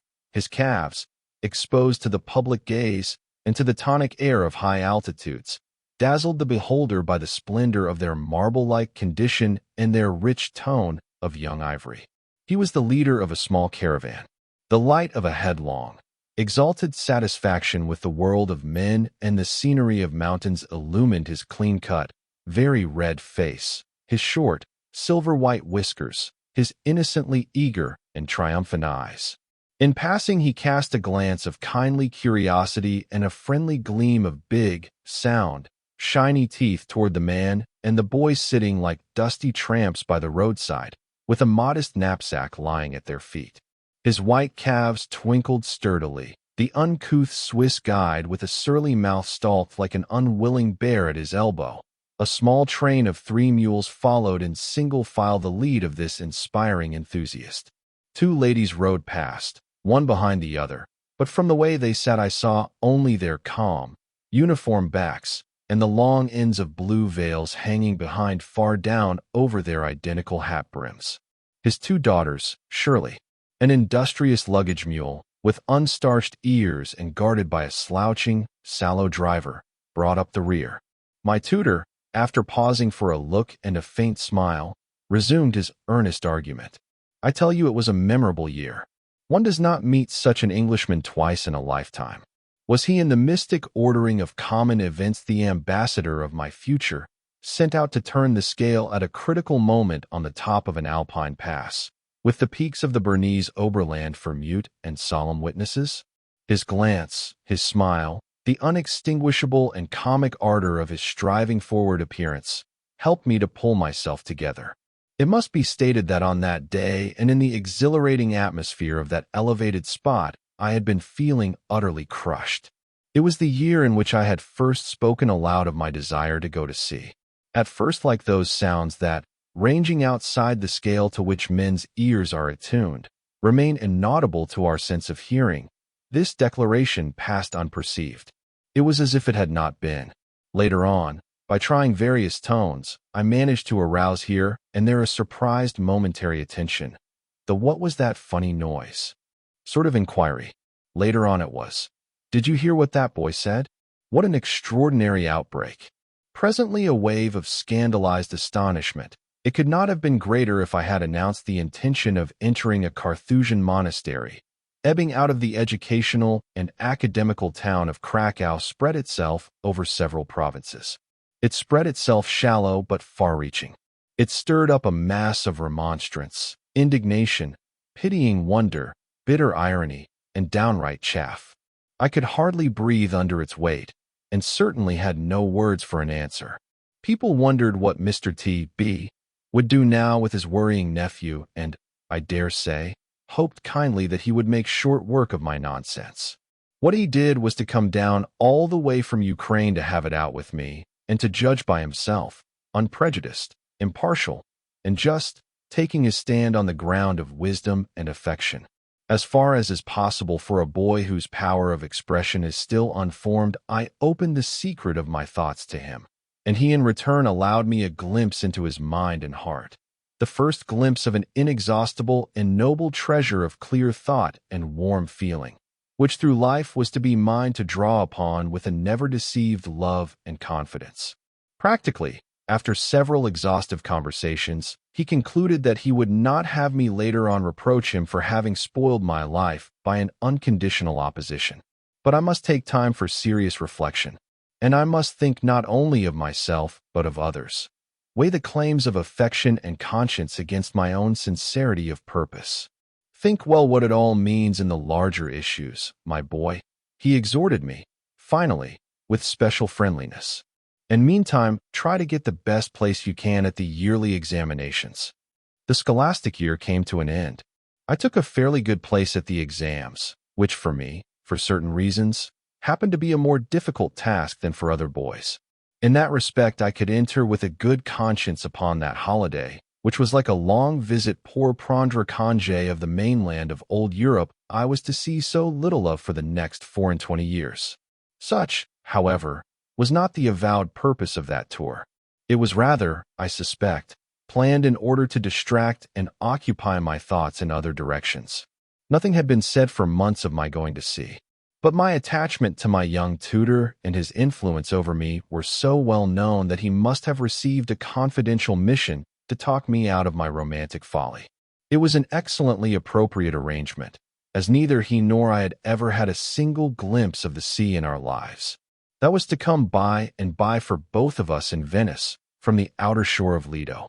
Meantime, he had taken his mission to heart so well that I began to feel crushed before we reached Zurich. He argued in railway trains, in lake steamboats. He had argued away for me the obligatory sunrise on the Rigi, by Jove. Of his devotion to his unworthy pupil there can be no doubt. He had proved it already by 2 years of unremitting and arduous care. I could not hate him, but he had been crushing me slowly, and when he started to argue on the top of the Furka Pass, he was perhaps nearer a success than either he or I imagined. I listened to him in despairing silence, feeling that ghostly, unrealized, and desired sea of my dreams escape from the unnerved grip of my will. The enthusiastic old Englishman had passed, and the argument went on. What reward could I expect from such a life at the end of my years, either in ambition, honor, or conscience? An unanswerable question, but I felt no longer crushed.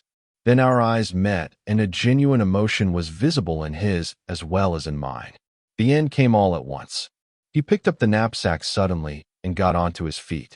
"You are an incorrigible, hopeless Don Quixote. That's what you are." I was surprised. I was only 15 and did not know what he meant exactly. But I felt vaguely flattered at the name of the immortal knight turning up in connection with my own folly, as some people would call it to my face. Alas, I don't think there was anything to be proud of. Mine was not the stuff of protectors of forlorn damsels. The redressers of this world's wrong are made of, and my tutor was the man to know that best. Therein, in his indignation, he was superior to the barber and the priest when he flung at me an honored name like a reproach. I walked behind him for full 5 minutes. Then without looking back he stopped. The shadows of distant peaks were lengthening over the Furka Pass. When I came up to him, he turned to me, and in full view of the Finster air horn, with his band of giant brothers rearing their monstrous heads against a brilliant sky, put his hand on my shoulder affectionately. "Well, that's enough. We will have no more of it." And indeed, there was no more question of my mysterious vocation between us. There was to be no more question of it at all, nowhere or with anyone. We began the descent of the Furka Pass, conversing merrily. 11 years later, month for month, I stood on Tower Hill on the steps of the St. Catherine's Dockhouse, a master in the British merchant service. But the man who put his hand on my shoulder at the top of the Furka Pass was no longer living. That very year of our travels, he took his degree of the philosophical faculty, and only then his true vocation declared itself. Obedient to the call, he entered at once upon the 4-year course of the medical schools. A day came when, on the deck of a ship moored in Calcutta, I opened a letter telling me of the end of an enviable existence. He had made for himself a practice in some obscure little town of Austrian Galicia. And the letter went on to tell me how all the bereaved poor of the district, Christians and Jews alike, had mobbed the good doctor's coffin with sobs and lamentations at the very gate of the cemetery. How short his years, and how clear his vision. What greater reward in ambition, honor, and conscience could he have hoped to win for himself when, on the top of the Furka Pass, he bade me look well to the end of my opening life. Chapter 3. The devouring in a dismal forest of a luckless Lithuanian dog by my granduncle Nicholas B., in company of 2 other military and famished scarecrows, symbolized, to my childish imagination, the whole horror of the retreat from Moscow and the immorality of a conqueror's ambition. An extreme distaste for that objectionable episode has tinged the views I hold as to the character and achievements of Napoleon the Great. I need not say that these are unfavorable. It was morally reprehensible for that great captain to induce a simple-minded Polish gentleman to eat dog by raising in his breast a false hope of national independence. It has been the fate of that credulous nation to starve for upward of 100 years on a diet of false hopes, and, well, dog. It is, when one thinks of it, a singularly poisonous regimen. Some pride in the national constitution, which has survived a long course of such dishes, is really excusable. But enough of generalizing. Returning to particulars, Mr. Nicholas B. confided to his sister-in-law, my grandmother, in his misanthropically laconic manner that this supper in the woods had been nearly the death of him. This is not surprising. What surprises me is that the story was ever heard of, for granduncle Nicholas differed in this from the generality of military men of Napoleon's time, and perhaps of all time, that he did not like to talk of his campaigns, which began at Friedland and ended somewhere in the neighborhood of Bar-le-Duc. His admiration of the great emperor was unreserved in everything but expression. Like the religion of earnest men, it was too profound a sentiment to be displayed before a world of little faith. Apart from that, he seemed as completely devoid of military anecdotes as though he had hardly ever seen a soldier in his life. Proud of his decorations earned before he was 25, he refused to wear the ribbons at the buttonhole in the manner practiced to this day in Europe, and even was unwilling to display the insignia on festive occasions, as though he wished to conceal them in the fear of appearing boastful. "It is enough that I have them," he used to mutter. In the course of 30 years they were seen on his breast only twice, at an auspicious marriage in the family and at the funeral of an old friend. That the wedding which was thus honored was not the wedding of my mother, I learned only late in life, too late to bear a grudge against Mr. Nicholas B., who made amends at my birth by a long letter of congratulation containing the following prophecy: "He will see better times." Even in his embittered heart there lived a hope. But he was not a true prophet. He was a man of strange contradictions. Living for many years in his brother's house, the home of many children, a house full of life, of animation, noisy with a constant coming and going of many guests, he kept his habits of solitude and silence.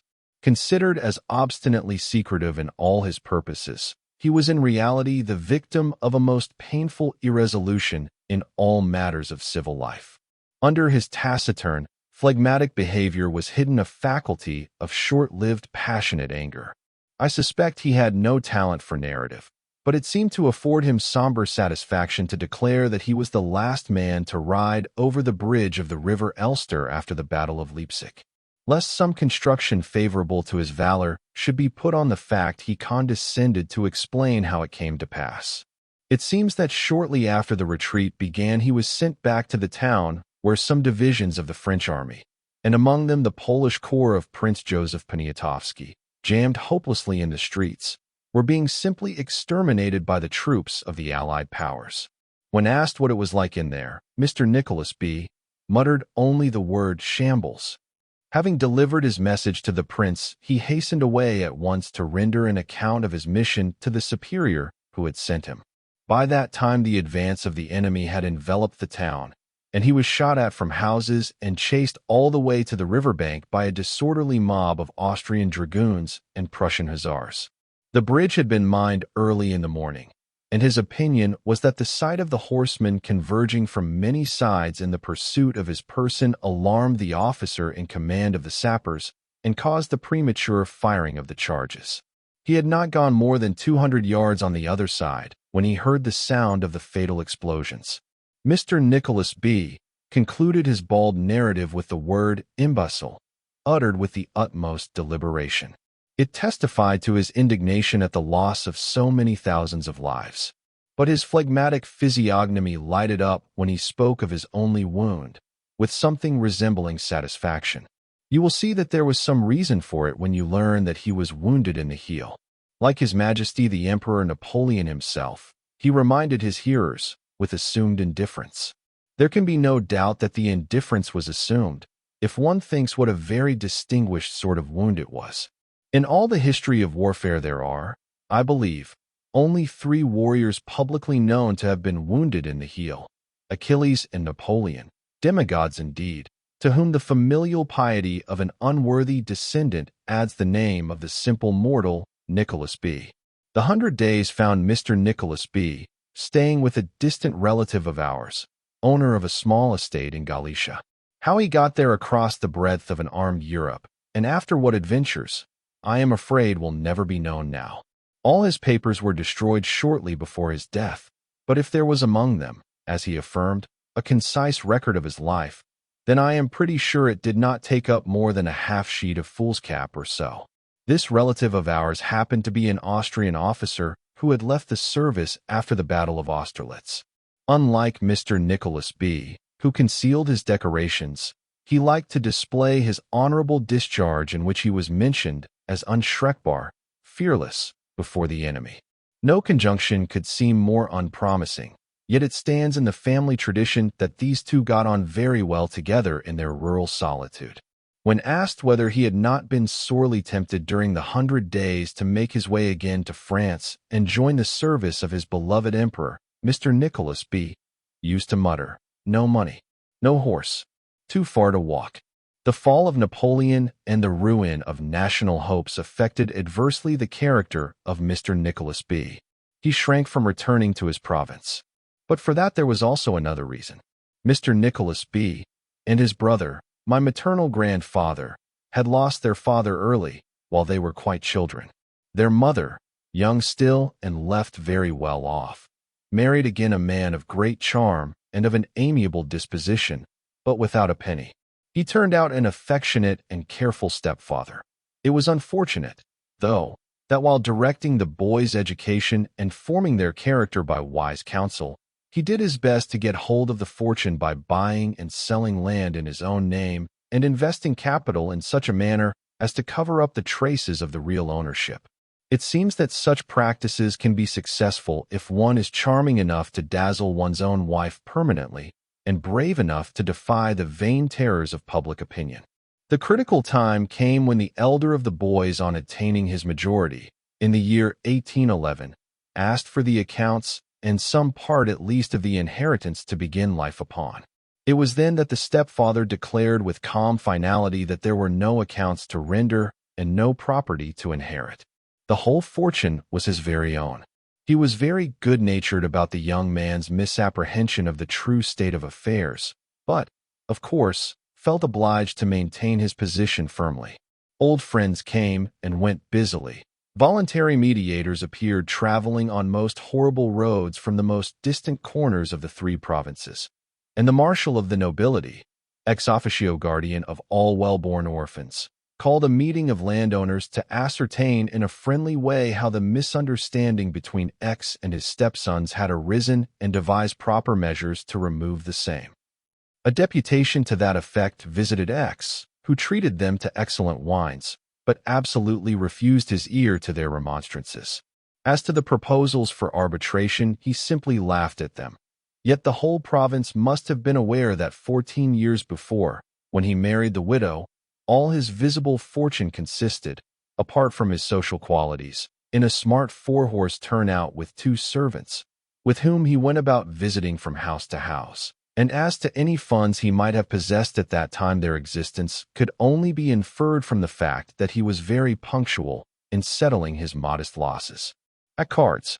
But by the magic power of stubborn and constant assertion, there were found presently, here and there, people who mumbled that surely there must be some thing in it. However, on his next name day, which he used to celebrate by a great 3-day shooting party, of all the invited crowd, only 2 guests turned up, distant neighbors of no importance, one notoriously a fool, and the other a very pious and honest person, but such a passionate lover of the gun that on his own confession he could not have refused an invitation to a shooting party from the devil himself. X met this manifestation of public opinion with the serenity of an unstained conscience. He refused to be crushed.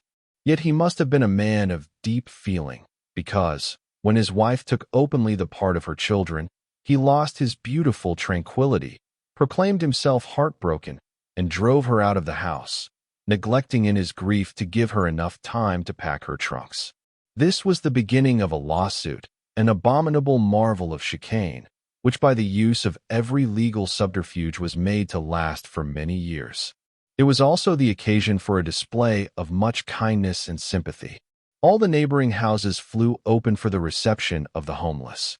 Neither legal aid nor material assistance in the prosecution of the suit was ever wanting. X, on his side, went about shedding tears publicly over his stepchildren's ingratitude and his wife's blind infatuation.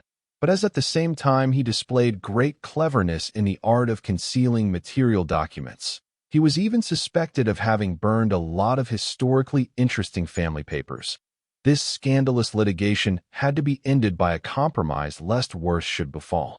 It was settled finally by a surrender, out of the disputed estate, in full satisfaction of all claims, of 2 villages with the names of which I do not intend to trouble my readers.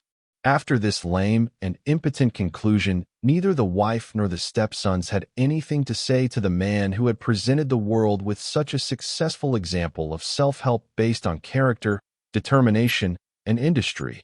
And my great-grandmother, her health completely broken down, died a couple of years later in Carlsbad.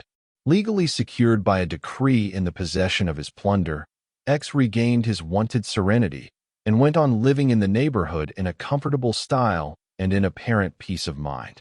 His big shoots were fairly well attended again. He was never tired of assuring people that he bore no grudge for what was past. He protested loudly of his constant affection for his wife and stepchildren.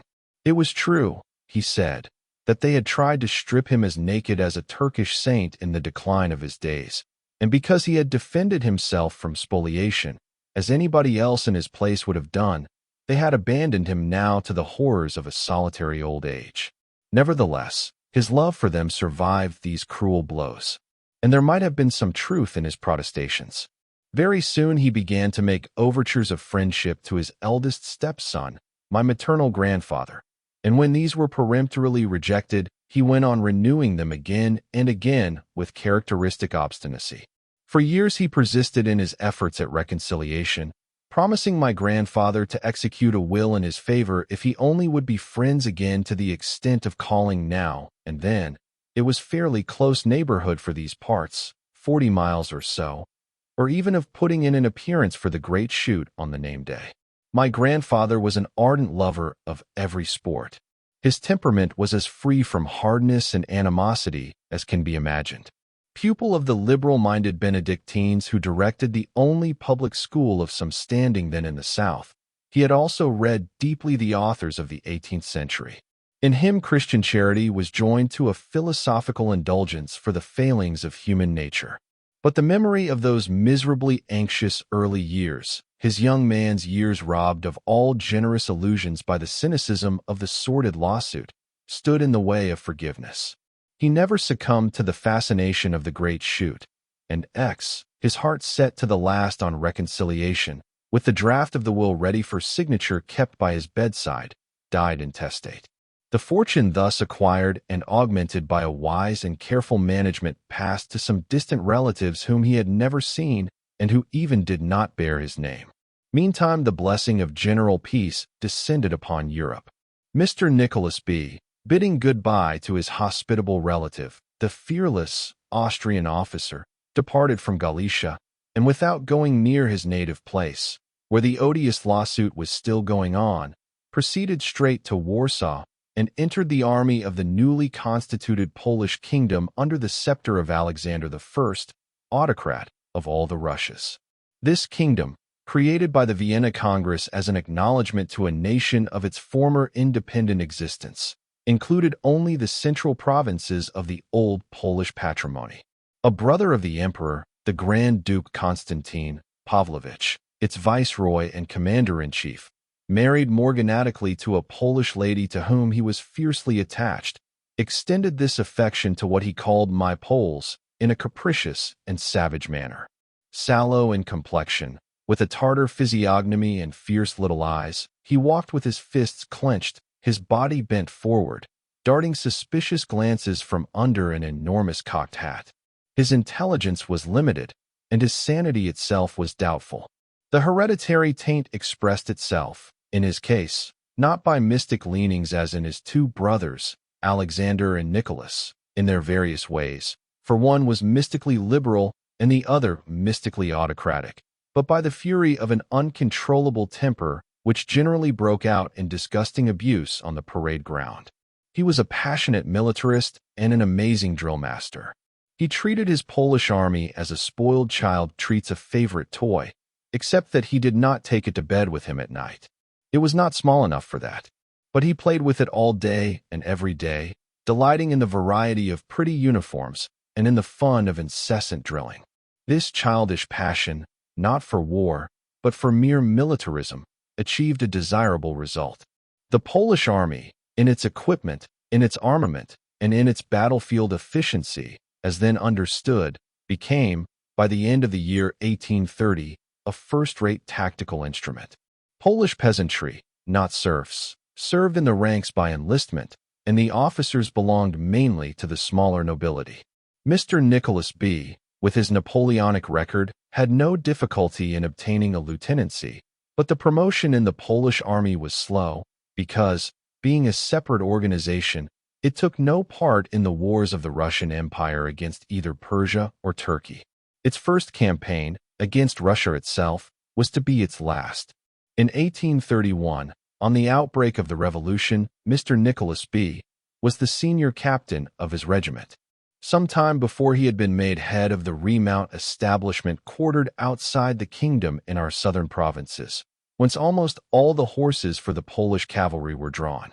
For the first time since he went away from home at the age of 18 to begin his military life by the Battle of Friedland, Mr. Nicholas B. breathed the air of the border, his native air. Unkind fate was lying in wait for him among the scenes of his youth. At the first news of the rising in Warsaw, all the remount establishment, officers, vets, and the very troopers were put promptly under arrest and hurried off in a body beyond the Dnieper to the nearest town in Russia proper. From there they were dispersed to the distant parts of the empire. On this occasion, poor Mr. Nicholas B. penetrated into Russia much farther than he ever did in the times of Napoleonic invasion, if much less willingly. Astrakhan was his destination. He remained there 3 years, allowed to live at large in the town, but having to report himself every day at noon to the military commandant, who used to detain him frequently for a pipe and a chat. It is difficult to form a just idea of what a chat with Mr. Nicholas B. could have been like. There must have been much compressed rage under his taciturnity, for the commandant communicated to him the news from the theater of war, and this news was such as it could be, that is, very bad for the Poles. Mr. Nicholas B. received these communications with outward phlegm, but the Russian showed a warm sympathy for his prisoner. As a soldier myself, I understand your feelings. You, of course, would like to be in the thick of it. By heavens, I am fond of you. If it were not for the terms of the military oath, I would let you go on my own responsibility. What difference could it make to us, one more or less of you? At other times he wondered with simplicity. Tell me, Nicholas Stepanovich, my great-grandfather's name was Stephen, and the commandant used the Russian form of polite address. Tell me, why is it that you Poles are always looking for trouble? What else could you expect from running up against Russia? He was capable, too, of philosophical reflections. Look at your Napoleon now. A great man. There is no denying it that he was a great man as long as he was content to thrash those Germans and Austrians and all those nations. But no, he must go to Russia looking for trouble, and what's the consequence? Such as you see me, I have rattled this saber of mine on the pavements of Paris. After his return to Poland, Mr. Nicholas B. described him as a worthy man but stupid, whenever he could be induced to speak of the conditions of his exile. Declining the option offered him to enter the Russian army, he was retired with only half the pension of his rank. His nephew, my uncle and guardian, told me that the first lasting impression on his memory as a child of 4 was the glad excitement reigning in his parents' house on the day when Mr. Nicholas B. arrived home from his detention in Russia. Every generation has its memories. The first memories of Mr. Nicholas B. might have been shaped by the events of the last partition of Poland, and he lived long enough to suffer from the last armed rising in 1863, an event which affected the future of all my generation and has colored my earliest impressions. His brother, in whose house he had sheltered for some 17 years his misanthropical timidity before the commonest problems of life, having died in the early 50s, Mr. Nicholas B. had to screw his courage up to the sticking point and come to some decision as to the future. After a long and agonizing hesitation, he was persuaded at last to become the tenant of some 1,500 acres out of the estate of a friend in the neighborhood. The terms of the lease were very advantageous, but the retired situation of the village and a plain, comfortable house in good repair were, I fancy, the greatest inducements. He lived there quietly for about 10 years, seeing very few people and taking no part in the public life of the province, such as it could be under an arbitrary bureaucratic tyranny. His character and his patriotism were above suspicion, But the organizers of the rising in their frequent journeys up and down the province scrupulously avoided coming near his house. It was generally felt that the repose of the old man's last years ought not to be disturbed. Even such intimates as my paternal grandfather, comrade in arms during Napoleon's Moscow campaign, and later on a fellow officer in the Polish army, refrained from visiting his crony as the date of the outbreak approached. My paternal grandfather's 2 sons and his only daughter were all deeply involved in the revolutionary work. He himself was of that type of Polish squire whose only ideal of patriotic action was to get into the saddle and drive them out. But even he agreed that dear Nicholas must not be worried. All this considerate caution on the part of friends, both conspirators and others, did not prevent Mr. Nicholas being made to feel the misfortunes of that ill-omened year. Less than 48 hours after the beginning of the rebellion in that part of the country, a squadron of scouting Cossacks passed through the village and invaded the homestead. Most of them remained, formed between the house and the stables, while several, dismounting, ransacked the various outbuildings. The officer in command, accompanied by 2 men, walked up to the front door. All the blinds on that side were down. The officer told the servant who received him that he wanted to see his master. He was answered that the master was away from home, which was perfectly true. I follow here the tale as told afterward by the servant to my granduncle's friends and relatives, and as I have heard it repeated. On receiving this answer, the Cossack officer, who had been standing in the porch, stepped into the house. "Where is the master gone, then?" "Our master went to the government town some 50 miles off, the day before yesterday. There are only 2 horses in the stables." "Where are the others?" "Our master always travels with his own horses, meaning, not by post. He will be away a week or more. He was pleased to mention to me that he had to attend to some business in the civil court." While the servant was speaking, the officer looked about the hall. There was a door facing him, a door to the right, and a door to the left. The officer chose to enter the room on the left and ordered the blinds to be pulled up. It was Mr. Nicholas B.'s study, with a couple of tall bookcases, some pictures on the walls, and so on. Besides the big center table, with books and papers, there was a quite small writing table, with several drawers, standing between the door and the window in a good light, and at this table my granduncle usually sat either to read or write. On pulling up the blind, the servant was startled by the discovery that the whole male population of the village was massed in front, trampling down the flower beds. There were also a few women among them. He was glad to observe the village priest of the Orthodox Church coming up the drive. The good man in his haste had tucked up his cassock as high as the top of his boots. The officer had been looking at the backs of the books in the bookcases. Then he perched himself on the edge of the center table and remarked easily, "Your master did not take you to town with him, then? I am the head servant, and he leaves me in charge of the house. It's a strong, young chap that travels with our master. If, God forbid, there was some accident on the road, he would be of much more use than I." Glancing through the window, he saw the priest arguing vehemently in the thick of the crowd, which seemed subdued by his interference. 3 or 4 men, however, were talking with the Cossacks at the door. "And you don't think your master has gone to join the rebels, maybe?" Asked the officer. "Our master would be too old for that, surely. He's well over 70, and he's getting feeble, too. It's some years now since he's been on horseback, and he can't walk much, either, now." The officer sat there swinging his leg, very quiet and indifferent. By that time the peasants who had been talking with the Cossack troopers at the door had been permitted to get into the hall. 1 or 2 more left the crowd and followed them in. They were 7 in all, and among them the blacksmith, an ex-soldier. The servant appealed deferentially to the officer. "Won't your honor be pleased to tell the people to go back to their homes? What do they want to push themselves into the house like this for? It's not proper for them to behave like this while our master's away, and I am responsible for everything here." The officer only laughed a little, and after a while inquired, "Have you any arms in the house?" "Yes, we have. Some old things. Bring them all here, onto this table." The servant made another attempt to obtain protection. "Won't your honor tell these chaps?" But the officer looked at him in silence, in such a way that he gave it up at once, and hurried off to call the pantry boy to help him collect the arms.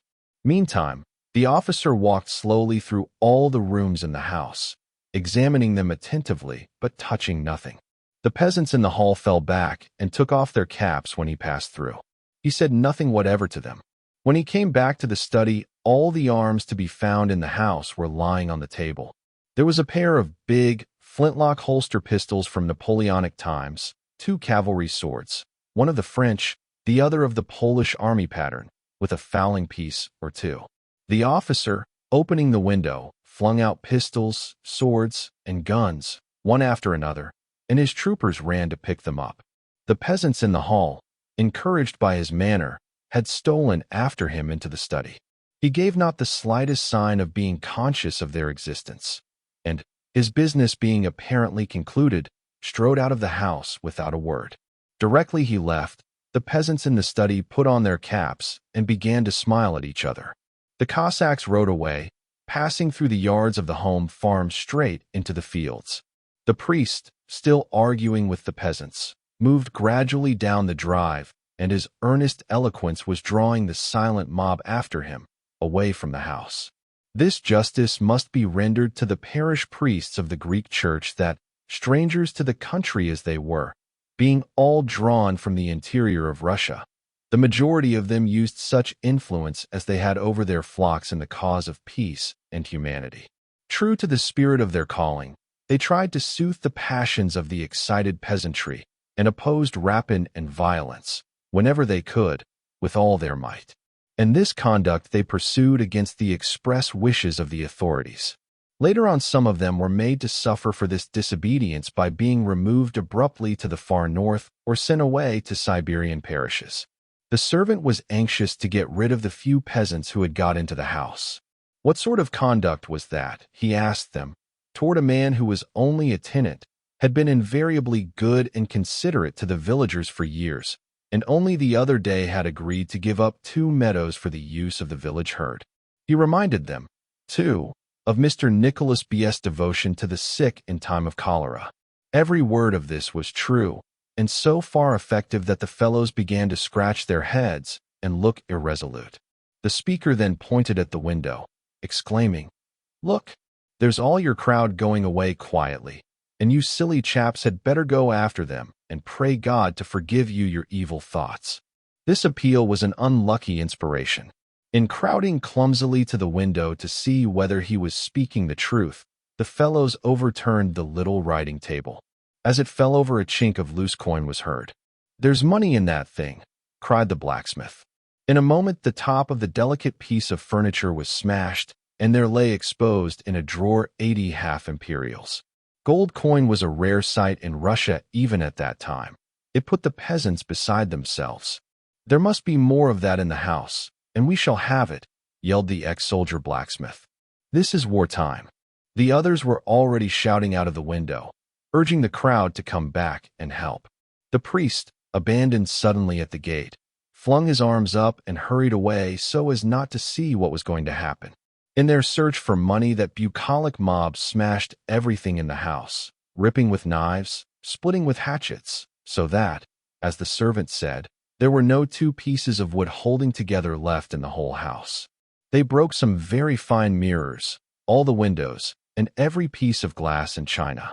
They threw the books and papers out on the lawn and set fire to the heap for the mere fun of the thing, apparently.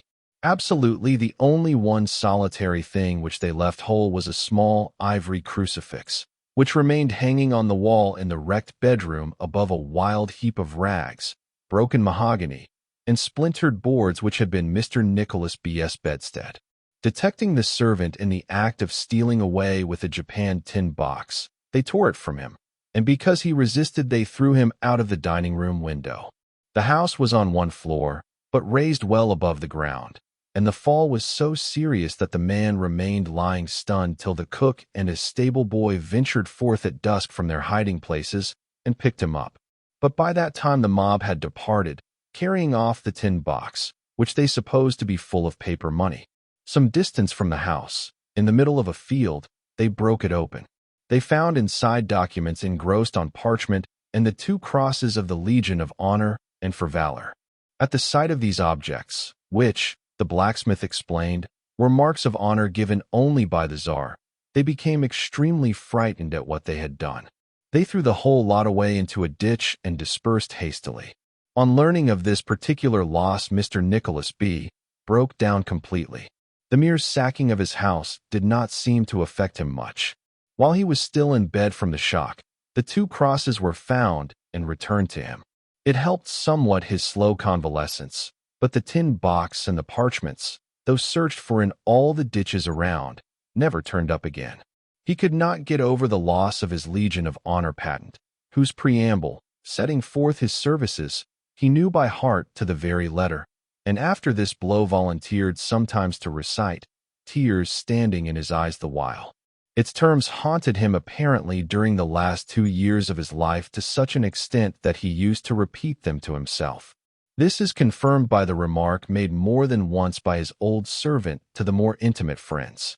What makes my heart heavy is to hear our master in his room at night walking up and down and praying aloud in the French language. It must have been somewhat over a year afterward that I saw Mr. Nicholas B. Dodd, or, more correctly, that he saw me for the last time. It was, as I have already said, at the time when my mother had a 3 months' leave from exile, which she was spending in the house of her brother, and friends and relations were coming from far and near to do her honor. It is inconceivable that Mr. Nicholas B. should not have been of the number. The little child a few months old he had taken up in his arms on the day of his homecoming, after years of war and exile, was confessing her faith in national salvation by suffering exile in her turn. I do not know whether he was present on the very day of our departure. I have already admitted that for me he is more especially the man who in his youth had eaten roast dog in the depths of a gloomy forest of snow-loaded pines. My memory cannot place him in any remembered scene. A hooked nose, some sleek white hair, an unrelated evanescent impression of a meager, slight, rigid figure militarily buttoned up to the throat, is all that now exists on earth of Mr. Nicholas B. Only this vague shadow pursued by the memory of his grandnephew, the last surviving human being, I suppose, of all those he had seen in the course of his taciturn life. But I remember well the day of our departure back to exile. The elongated, bizarre, shabby traveling carriage with 4 post horses, standing before the long front of the house with its 8 columns, for on each side of the broad flight of stairs. On the steps, groups of servants, a few relations, 1 or 2 friends from the nearest neighborhood, a perfect silence, on all the faces an air of sober concentration, my grandmother, all in black, gazing stoically, my uncle giving his arm to my mother down to the carriage in which I had been placed already. At the top of the flight my little cousin in a short skirt of a tartan pattern with a deal of red in it, and like a small princess attended by the women of her own household, the head gouvernante, our dear, corpulent Francesca, who had been for 30 years in the service of the B.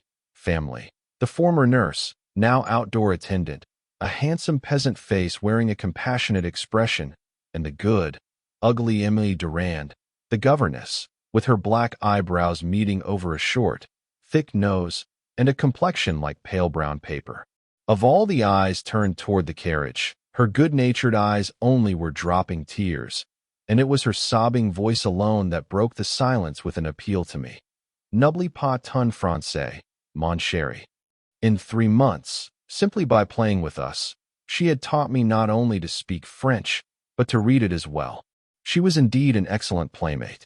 In the distance, halfway down to the great gates, a light, open trap, harnessed with 3 horses in Russian fashion, stood drawn up on one side, with the police captain of the district sitting in it, the visor of his flat cap with a red band pulled down over his eyes.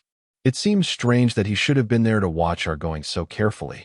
Without wishing to treat with levity the just timidites of imperialists all the world over, I may allow myself the reflection that a woman, practically condemned by the doctors, and a small boy not quite 6 years old, could not be regarded as seriously dangerous, even for the largest of conceivable empires saddled with the most sacred of responsibilities.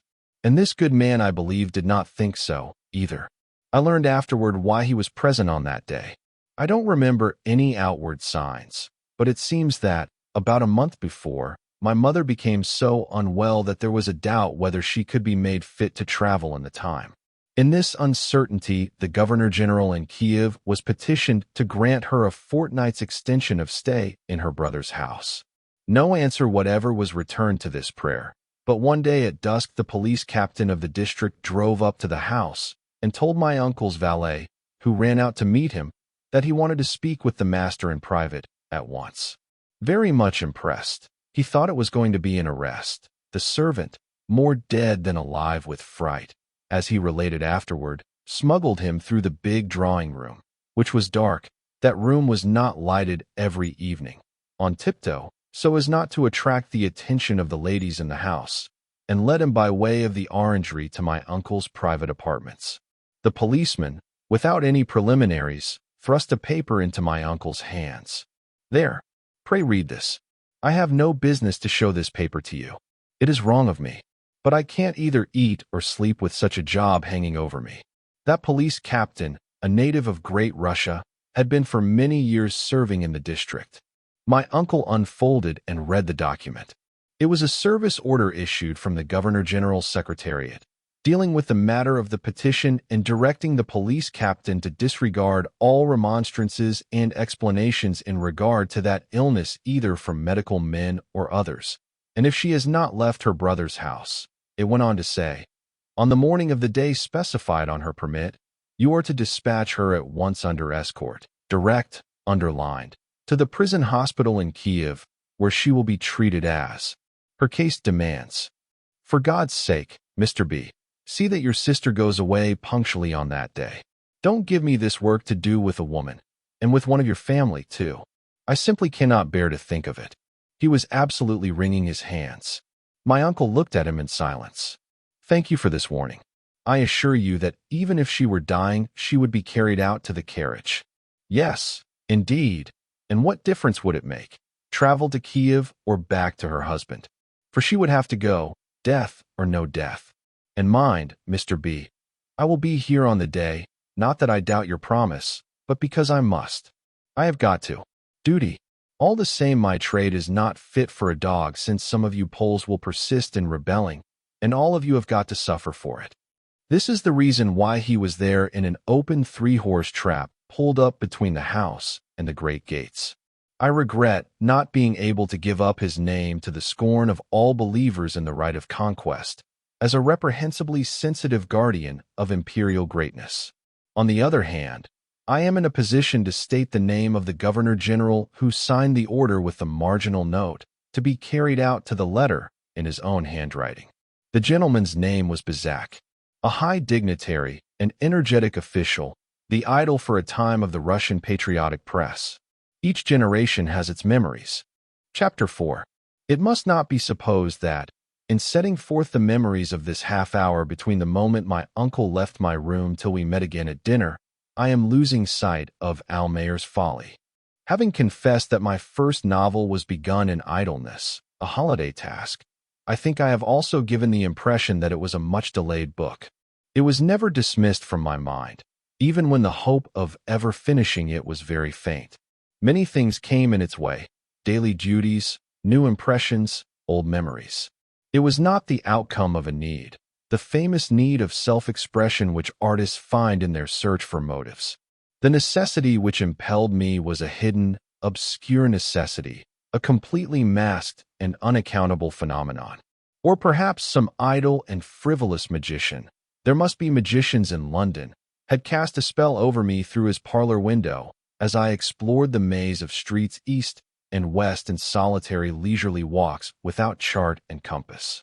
Till I began to write that novel, I had written nothing but letters, and not very many of these. I never made a note of a fact, of an impression, or of an anecdote in my life. The conception of a planned book was entirely outside my mental range when I sat down to write. The ambition of being an author had never turned up among those gracious imaginary existences one creates fondly for oneself at times in the stillness and immobility of a daydream. Yet it stands clear as the sun at noonday that from the moment I had done blackening over the first manuscript page of Almayer's Folly, It contained about 200 words, and this proportion of words to a page has remained with me through the 15 years of my writing life. From the moment I had, in the simplicity of my heart and the amazing ignorance of my mind, written that page the die was cast. Never had Rubicon been more blindly forded without invocation to the gods, without fear of men.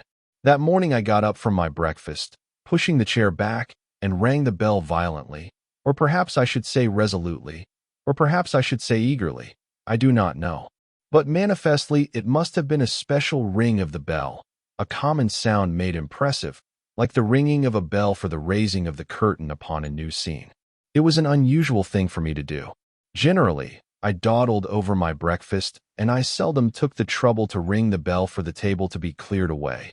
But on that morning, for some reason hidden in the general mysteriousness of the event, I did not dawdle. And yet I was not in a hurry. I pulled the cord casually, and while the faint tinkling somewhere down in the basement went on, I charged my pipe in the usual way, and I looked for the matchbox with glances distraught indeed, but exhibiting, I am ready to swear, no signs of a fine frenzy. I was composed enough to perceive after some considerable time the matchbox lying there on the mantelpiece right under my nose. And all this was beautifully and safely usual.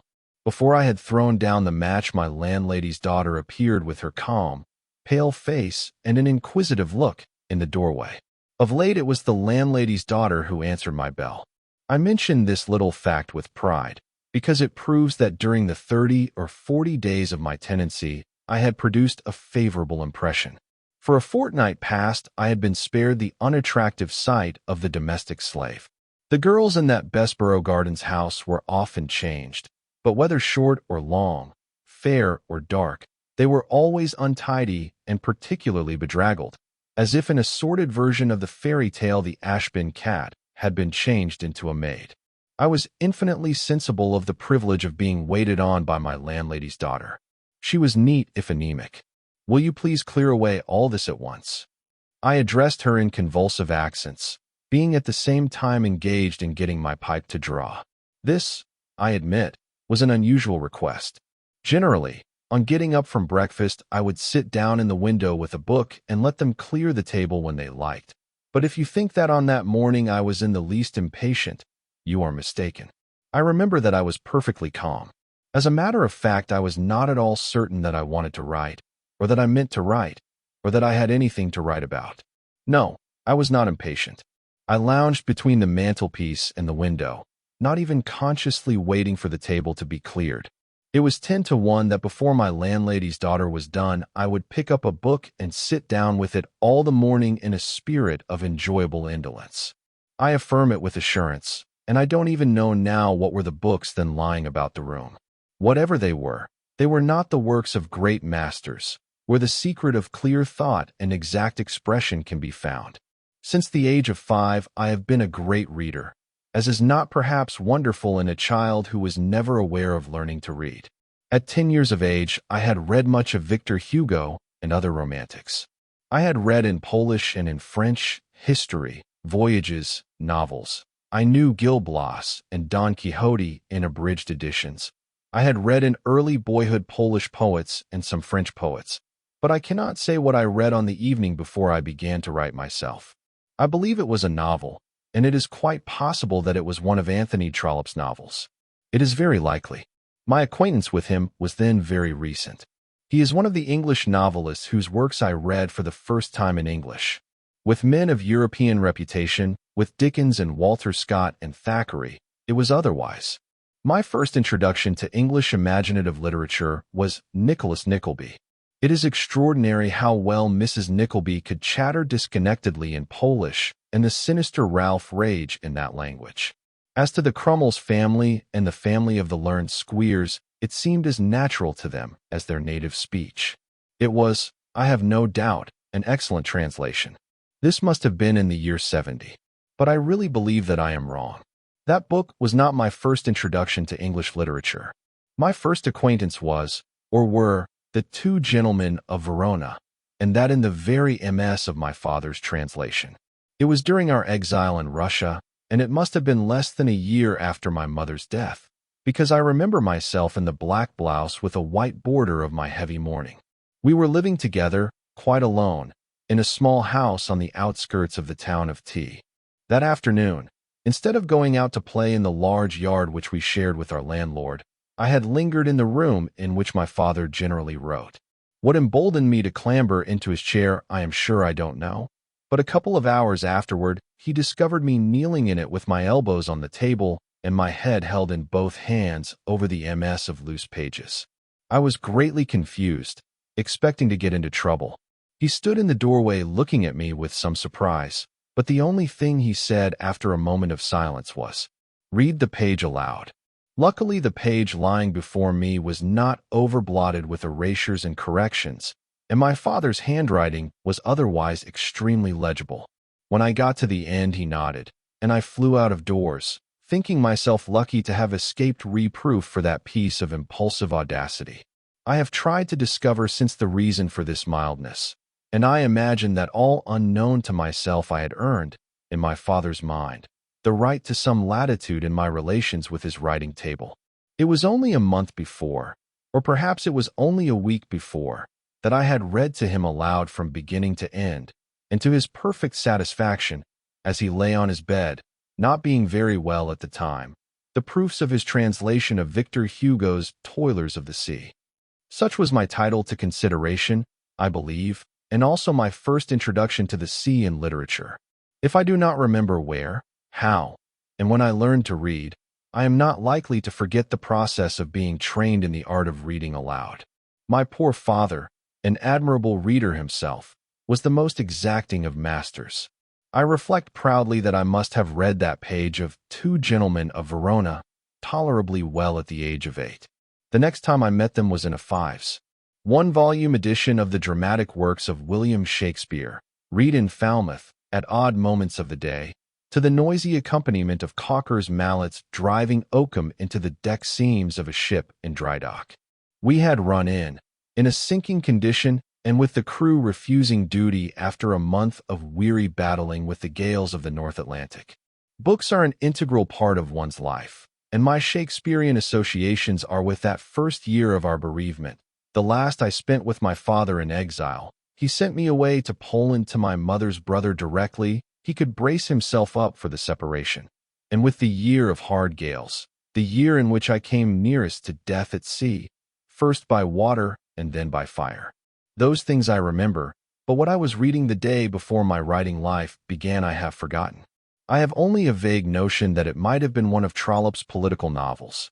And I remember, too, the character of the day.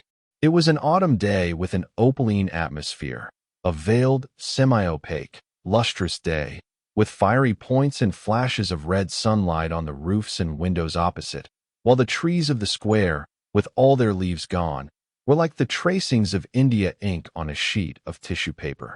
It was one of those London days that have the charm of mysterious amenity, of fascinating softness. The effect of opaline mist was often repeated at Bessborough Gardens on account of the nearness to the river. There is no reason why I should remember that effect more on that day than on any other day, except that I stood for a long time looking out of the window after the landlady's daughter was gone with her spoil of cups and saucers. I heard her put the tray down in the passage and finally shut the door, and still I remained smoking, with my back to the room. It is very clear that I was in no haste to take the plunge into my writing life, if as plunge this first attempt may be described. My whole being was steeped deep in the indolence of a sailor away from the sea, the scene of never-ending labor and of unceasing duty. For utter surrender to indolence you cannot beat a sailor ashore when that mood is on him. The mood of absolute irresponsibility, tasted to the full. It seems to me that I thought of nothing whatever, but this is an impression which is hardly to be believed at this distance of years. What I am certain of is that I was very far from thinking of writing a story, though it is possible and even likely that I was thinking of the man Almayer. I had seen him for the first time, some 4 years before, from the bridge of a steamer moored to a rickety little wharf 40 miles up, more or less, a Bornean river. It was very early morning, and a slight mist, an opaline mist as in Bessborough Gardens, only without the fiery flicks on roof and chimney pot from the rays of the red London sun, promised to turn presently into a woolly fog. Barring a small dugout canoe on the river, there was nothing moving within sight. I had just come up yawning from my cabin. The Sarang and the Malay crew were overhauling the cargo chains and trying the winches. Their voices sounded subdued on the deck below, and their movements were languid. That tropical daybreak was chilly. The Malay quartermaster, coming up to get something from the lockers on the bridge, shivered visibly. The forests above and below and on the opposite bank looked black and dank. Wet dripped from the rigging upon the tightly stretched deck awnings, and it was in the middle of a shuddering yawn that I caught sight of Almayer. He was moving across a patch of burned grass, a blurred, shadowy shape with the blurred bulk of a house behind him, a low house of mats, bamboos, and palm leaves, with a high-pitched roof of grass. He stepped upon the jetty. He was clad simply in flapping pajamas of cretonne pattern, enormous flowers with yellow petals on a disagreeable blue ground, and a thin cotton singlet with short sleeves. His arms, bare to the elbow, were crossed on his chest. His black hair looked as if it had not been cut for a very long time, and a curly wisp of it strayed across his forehead. I had heard of him at Singapore. I had heard of him on board. I had heard of him early in the morning and late at night. I had heard of him at tiffin and at dinner. I had heard of him in a place called Pulo Lot from a half-caste gentleman there, who described himself as the manager of a coal mine, which sounded civilized and progressive till you heard that the mine could not be worked at present because it was haunted by some particularly atrocious ghosts. I had heard of him in a place called Dongola, in the island of Celebes, when the Raja of that little-known seaport, you can get no anchorage there in less than 15 fathom, which is extremely inconvenient, came on board in a friendly way, with only 2 attendants, and drank bottle after bottle of soda water on the after-sky light with my good friend and commander, Captain C. At least I heard his name distinctly pronounced several times in a lot of talk in Malay language. Oh yes, I heard it quite distinctly. Almayer, Almayer, and saw Captain C. smile, while the fat, dingy Raja laughed audibly. To hear a Malay Raja laugh outright is a rare experience, I can assure you. And I overheard more of Almayer's name among our deck passengers, mostly wandering traders of good repute, as they sat all over the ship, each man fenced round with bundles and boxes, on mats, on pillows, on quilts, on billets of wood, conversing of island affairs. Upon my word, I heard the mutter of Almayer's name faintly at midnight, while making my way aft from the bridge to look at the patent taffrail log tinkling its quarter miles in the great silence of the sea. I don't mean to say that our passengers dreamed aloud of Almayer, but it is indubitable that 2 of them at least, who could not sleep, apparently, and were trying to charm away the trouble of insomnia by a little whispered talk at that ghostly hour, were referring in some way or other to Almayer. It was really impossible on board that ship to get away definitely from Almayer, and a very small pony tied up forward and whisking its tail inside the galley, to the great embarrassment of our Chinaman cook, was destined for Almayer. What he wanted with a pony goodness only knows, since I am perfectly certain he could not ride it. But here you have the man, ambitious, aiming at the grandiose, importing a pony, whereas in the whole settlement at which he used to shake daily his impotent fist there was only one path that was practicable for a pony, a quarter of a mile at most, hedged in by hundreds of square leagues of virgin forest. But who knows?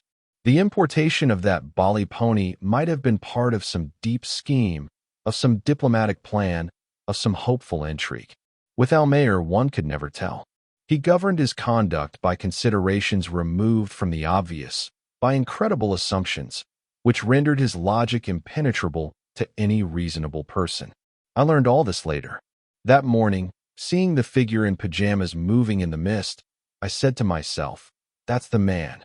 He came quite close to the ship's side and raised a harassed countenance, round and flat, with that curl of black hair over the forehead and a heavy, pained glance. "Good morning. Good morning." He looked hard at me. I was a new face, having just replaced the chief mate he was accustomed to see, and I think that this novelty inspired him, as things generally did, with deep-seated mistrust.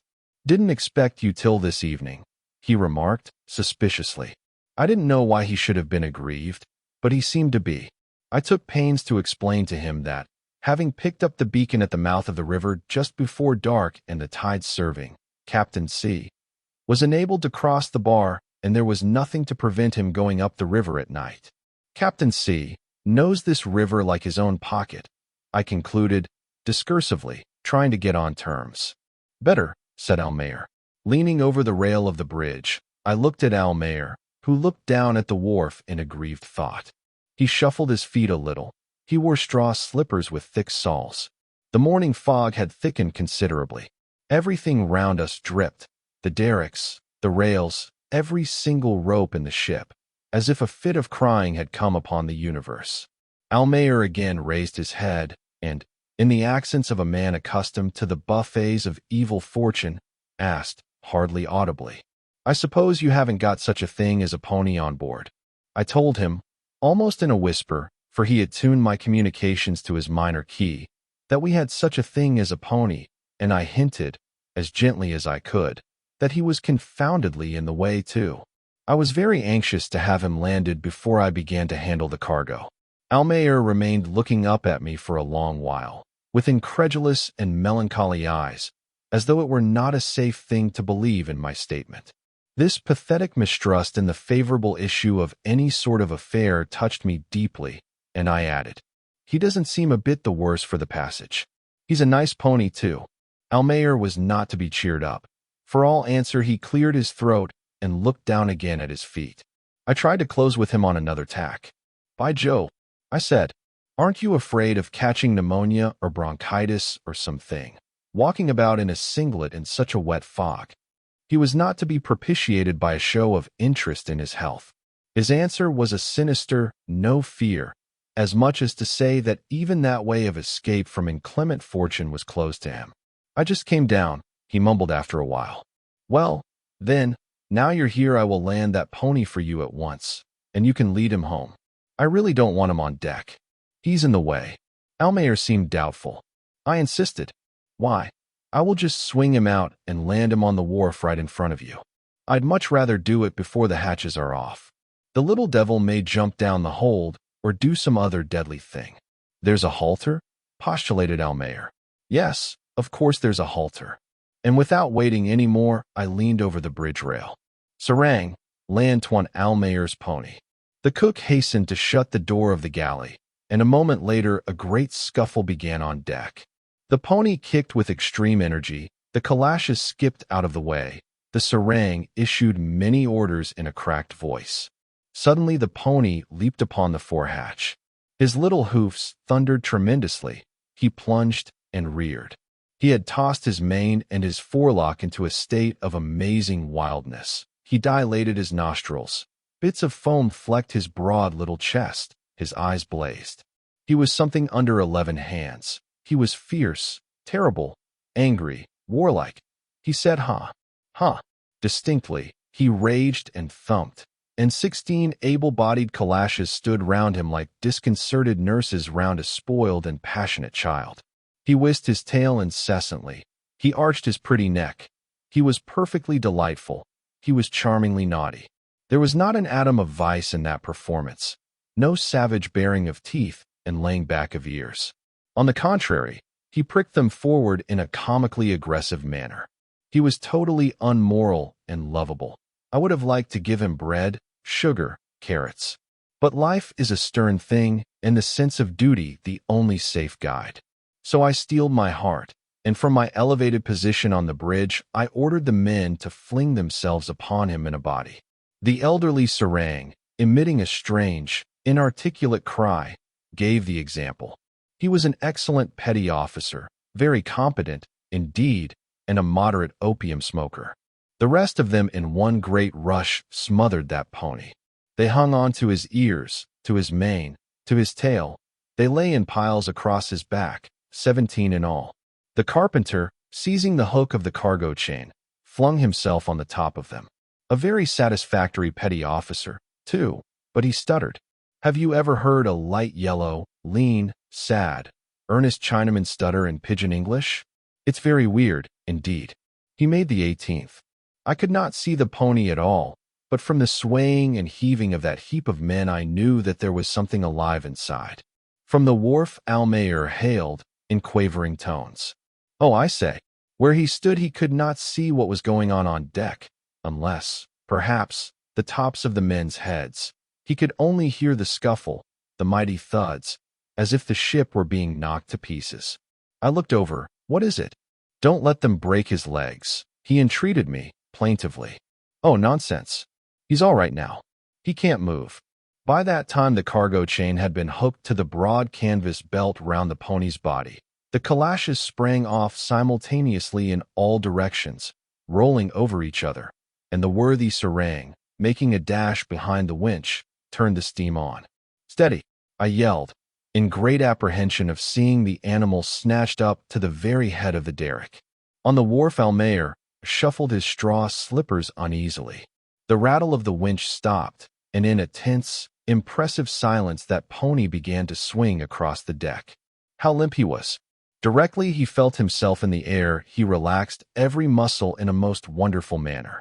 His four hoofs knocked together in a bunch, his head hung down, and his tail remained pendant in a nerveless and absolute immobility. He reminded me vividly of the pathetic little sheep which hangs on the collar of the Order of the Golden Fleece. I had no idea that anything in the shape of a horse could be so limp as that, either living or dead. His wild mane hung down lumpily, a mere mass of inanimate horsehair. His aggressive ears had collapsed, but as he went swaying slowly across the front of the bridge, I noticed an astute gleam in his dreamy, half-closed eye. A trustworthy quartermaster, his glance anxious and his mouth on the broad grin, was easing over the derrick watchfully. I superintended, greatly interested. "So, that will do." The derrick had stopped. The calashes lined the rail. The rope of the halter hung perpendicular and motionless like a bell pull in front of Almayer. Everything was very still. I suggested amicably that he should catch hold of the rope and mind what he was about. He extended a provokingly casual and superior hand. "Look out, then. Lower away." Almayer gathered in the rope intelligently enough, but when the pony's hoofs touched the wharf, he gave way all at once to a most foolish optimism. Without pausing, without thinking, almost without looking, he disengaged the hooks suddenly from the sling, and the cargo chain, after hitting the pony's quarters, swung back against the ship's side with a noisy, rattling slap. I suppose I must have blinked. I know I missed something, because the next thing I saw was Almayer lying flat on his back on the jetty. He was alone. Astonishment deprived me of speech long enough to give Almayer time to pick himself up in a leisurely and painful manner. The calashes lining the rail all had their mouths open. The mist flew in the light breeze, and it had come over quite thick enough to hide the shore completely. "How on earth did you manage to let him get away?" I asked, scandalized. Almayer looked into the smarting palm of his right hand, but did not answer my inquiry. "Where do you think he will get to?" I cried. "Are there any fences anywhere in this fog? Can he bolt into the forest? What's to be done now?" Almayer shrugged his shoulders. "Some of my men are sure to be about. They will get hold of him sooner or later." "Sooner or later. That's all very fine, but what about my canvas sling?" "He's carried it off. I want it now, at once, to land 2 Celebes cows." Since Dongola, we had on board a pair of the pretty little island cattle in addition to the pony. Tied up on the other side of the foredeck, they had been whisking their tails into the other door of the galley. These cows were not for Almayer, however. They were invoiced to Abdullah bin Salim, his enemy. Almayer's disregard of my requirements was complete. "If I were you, I would try to find out where he's gone," I insisted. "Hadn't you better call your men together or something? He will throw himself down and cut his knees. He may even break a leg, you know." But Almayer, plunged in abstracted thought, did not seem to want that pony any more. Amazed at this sudden indifference, I turned all hands out on shore to hunt for him on my own account, or, at any rate, to hunt for the canvas sling which he had round his body. The whole crew of the steamer, with the exception of firemen and engineers, rushed up the jetty, past the thoughtful Almayer, and vanished from my sight. The white fog swallowed them up, and again there was a deep silence that seemed to extend for miles up and down the stream. Still taciturn, Almayer started to climb on board, and I went down from the bridge to meet him on the afterdeck. "Would you mind telling the captain that I want to see him very particularly?" he asked me, in a low tone, letting his eyes stray all over the place. "Very well. I will go and see." With the door of his cabin wide open, Captain C, just back from the bathroom, big and broad-chested, was brushing his thick, damp, iron-gray hair with 2 large brushes. "Mr. Almayer told me he wanted to see you very particularly, sir." Saying these words, I smiled. I don't know why I smiled, except that it seemed absolutely impossible to mention Almayer's name without a smile of a sort. It had not to be necessarily a mirthful smile. Turning his head toward me, Captain C smiled, too, rather joylessly. "The pony got away from him, eh?" "Yes, sir. He did." "Where is he?" "Goodness only knows." "No, I mean Almayer. Let him come along." The captain's stateroom opening straight on deck under the bridge, I had only to beckon from the doorway to Almayer, who had remained aft, with downcast eyes, on the very spot where I had left him. He strolled up moodily, shook hands, and at once asked permission to shut the cabin door. "I have a pretty story to tell you," were the last words I heard. The bitterness of tone was remarkable. I went away from the door, of course. For the moment I had no crew on board. Only the Chinaman carpenter, with a canvas bag hung round his neck and a hammer in his hand, roamed about the empty decks, knocking out the wedges of the hatches and dropping them into the bag conscientiously. Having nothing to do, I joined our 2 engineers at the door of the engine room. It was near breakfast time. "He's turned up early, hasn't he?" commented the second engineer, and smiled indifferently. He was an abstemious man, with a good digestion and a placid, reasonable view of life even when hungry. "Yes," I said. "Shut up with the old man. Some very particular business." "He will spin him a damned endless yarn," observed the chief engineer. He smiled rather sourly. He was dyspeptic and suffered from gnawing hunger in the morning. The second smiled broadly, a smile that made 2 vertical folds on his shaven cheeks. And I smiled, too, but I was not exactly amused. In that man, whose name apparently could not be uttered anywhere in the Malay archipelago without a smile, there was nothing amusing whatever. That morning he breakfasted with us silently, looking mostly into his cup. I informed him that my men came upon his pony capering in the fog on the very brink of the 8-foot-deep well in which he kept his store of gutta. The cover was off, with no one nearby, and the whole of my crew just missed going heels over head into that beastly hole. Juramudi item, our best quartermaster, deft at fine needlework, he who mended the ship's flags and sewed buttons on our coats, was disabled by a kick on the shoulder. Both remorse and gratitude seemed foreign to Almayer's character. He mumbled, "Do you mean that pirate fellow?" "What pirate fellow?" "The man has been in the ship 11 years, I said indignantly.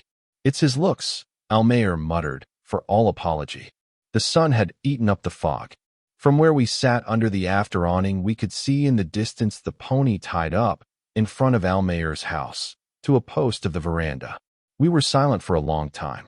All at once Almayer, alluding evidently to the subject of his conversation in the captain's cabin, exclaimed anxiously across the table, "I really don't know what I can do now." Captain C only raised his eyebrows at him and got up from his chair.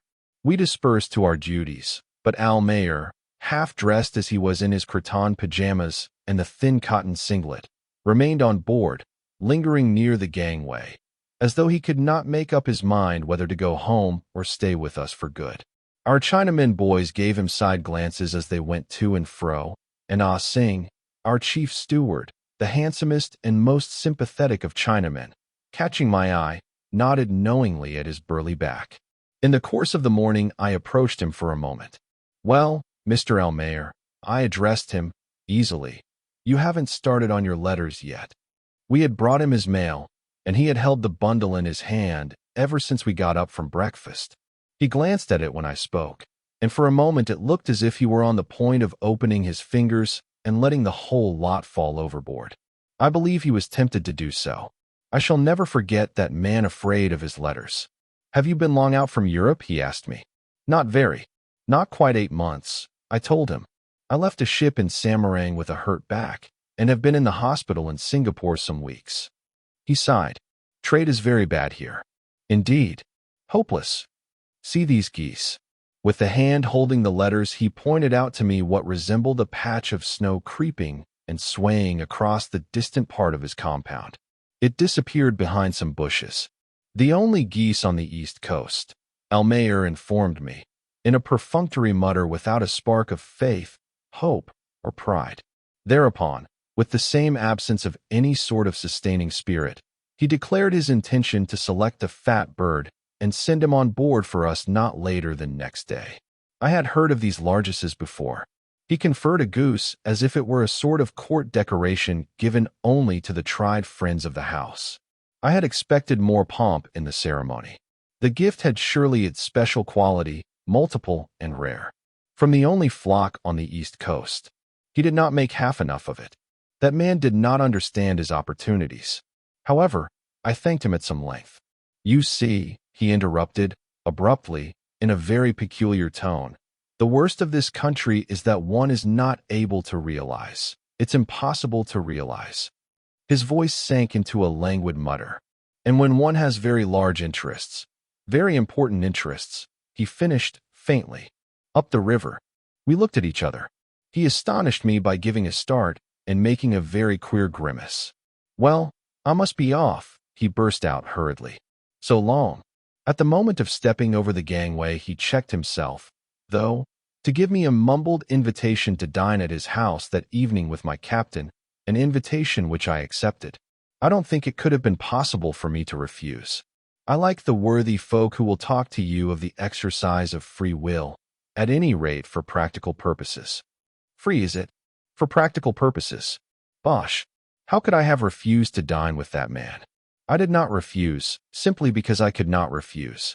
Curiosity, a healthy desire for a change of cooking, common civility, the talk and the smiles of the previous 20 days, every condition of my existence at that moment and place made irresistibly for acceptance. And, crowning all that, there was the ignorance, I say, the fatal want of foreknowledge to counterbalance these imperative conditions of the problem. A refusal would have appeared perverse and insane. Nobody, unless a surly lunatic, would have refused. But if I had not got to know Almayer pretty well, it is almost certain there would never have been a line of mine in print. I accepted then, and I am paying yet the price of my sanity. The possessor of the only flock of geese on the East Coast is responsible for the existence of some 14 volumes, so far. The number of geese he had called into being under adverse climatic conditions was considerably more than 14.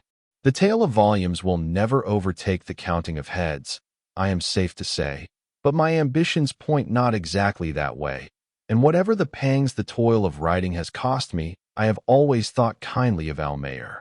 I wonder, had he known anything of it, what his attitude would have been. This is something not to be discovered in this world.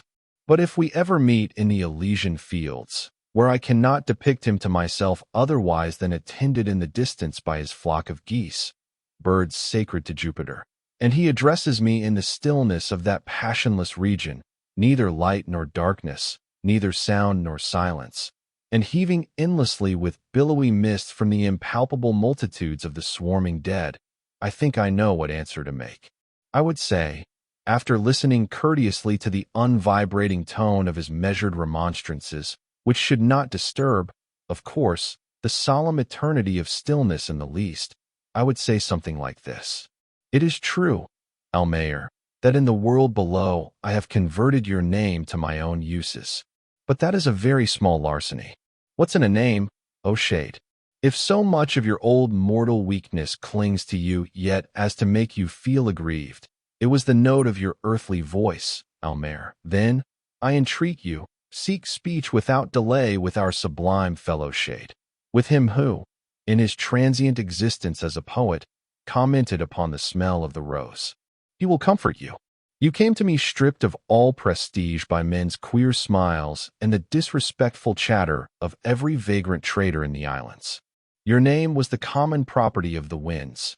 It, as it were, floated naked over the waters about the equator. I wrapped round its unhonored form the royal mantle of the tropics, and have essayed to put into the hollow sound the very anguish of paternity, feats which you did not demand from me. But remember that all the toil and all the pain were mine. In your earthly life you haunted me, Almayer. Consider that this was taking a great liberty. Since you were always complaining of being lost to the world, you should remember that if I had not believed enough in your existence to let you haunt my rooms in Bessborough Gardens, you would have been much more lost. You affirm that had I been capable of looking at you with a more perfect detachment and a greater simplicity, I might have perceived better the inward marvelousness which, you insist, attended your career upon that tiny pinpoint of light, hardly visible far, far below us, where both our graves lie. No doubt. But reflect, O complaining shade, that this was not so much my fault as your crowning misfortune. I believed in you in the only way it was possible for me to believe. It was not worthy of your merits? So be it. But you were always an unlucky man, Almayer. Nothing was ever quite worthy of you. What made you so real to me was that you held this lofty theory with some force of conviction and with an admirable consistency. It is with some such words translated into the proper shadowy expressions that I am prepared to placate Almayer in the Elysian abode of shades, since it has come to pass that, having parted many years ago, we are never to meet again in this world. Chapter 5. In the career of the most unliterary of writers, in the sense that literary ambition had never entered the world of his imagination, the coming into existence of the first book is quite an inexplicable event. In my own case, I cannot trace it back to any mental or psychological cause which one could point out and hold to. The greatest of my gifts being a consummate capacity for doing nothing, I cannot even point to boredom as a rational stimulus for taking up a pen. The pen, at any rate, was there, and there is nothing wonderful in that. Everybody keeps a pen, the cold steel of our days, in his rooms, in this enlightened age of penny stamps and halfpenny postcards. In fact, this was the epoch when by means of postcard and pen Mr. Gladstone had made the reputation of a novel or two. And I, too, had a pen rolling about somewhere, the seldom used, the reluctantly taken-up pen of a sailor ashore, the pen rugged with the dried ink of abandoned attempts, of answers delayed longer than decency permitted, of letters begun with infinite reluctance, and put off suddenly till next day, till next week, as like as not. The neglected, uncared-for pen, flung away at the slightest provocation, and under the stress of dire necessity hunted for without enthusiasm, in a perfunctory, grumpy worry, in the where the devil is the beastly thing gone to, ungracious spirit. Where, indeed, it might have been reposing behind the sofa for a day or so.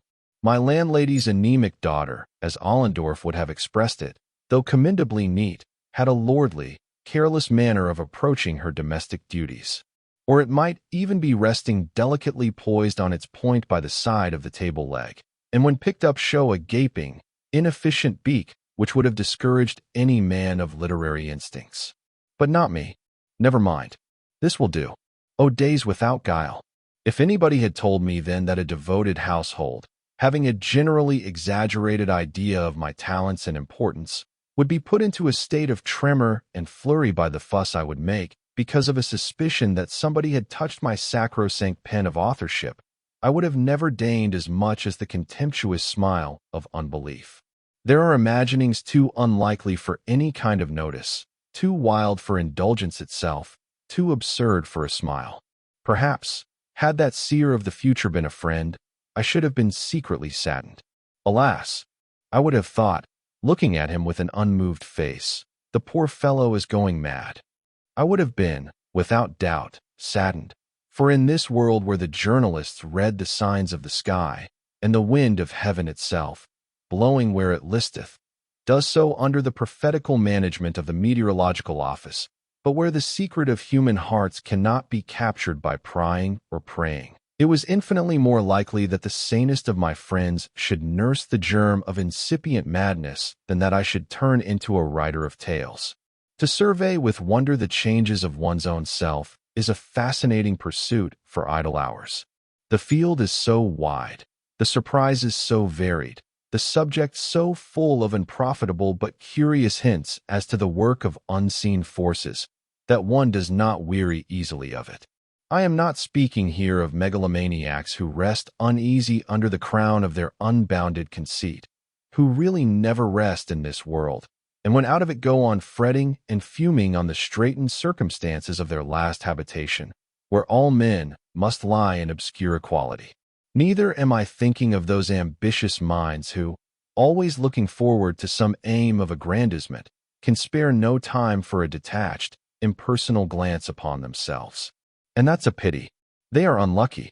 These two kinds, together with the much larger band of the totally unimaginative, of those unfortunate beings in whose empty and unseeing gaze, as a great French writer has put it, the whole universe vanishes into blank nothingness, miss, perhaps, the true task of us men whose day is short on this earth, the abode of conflicting opinions.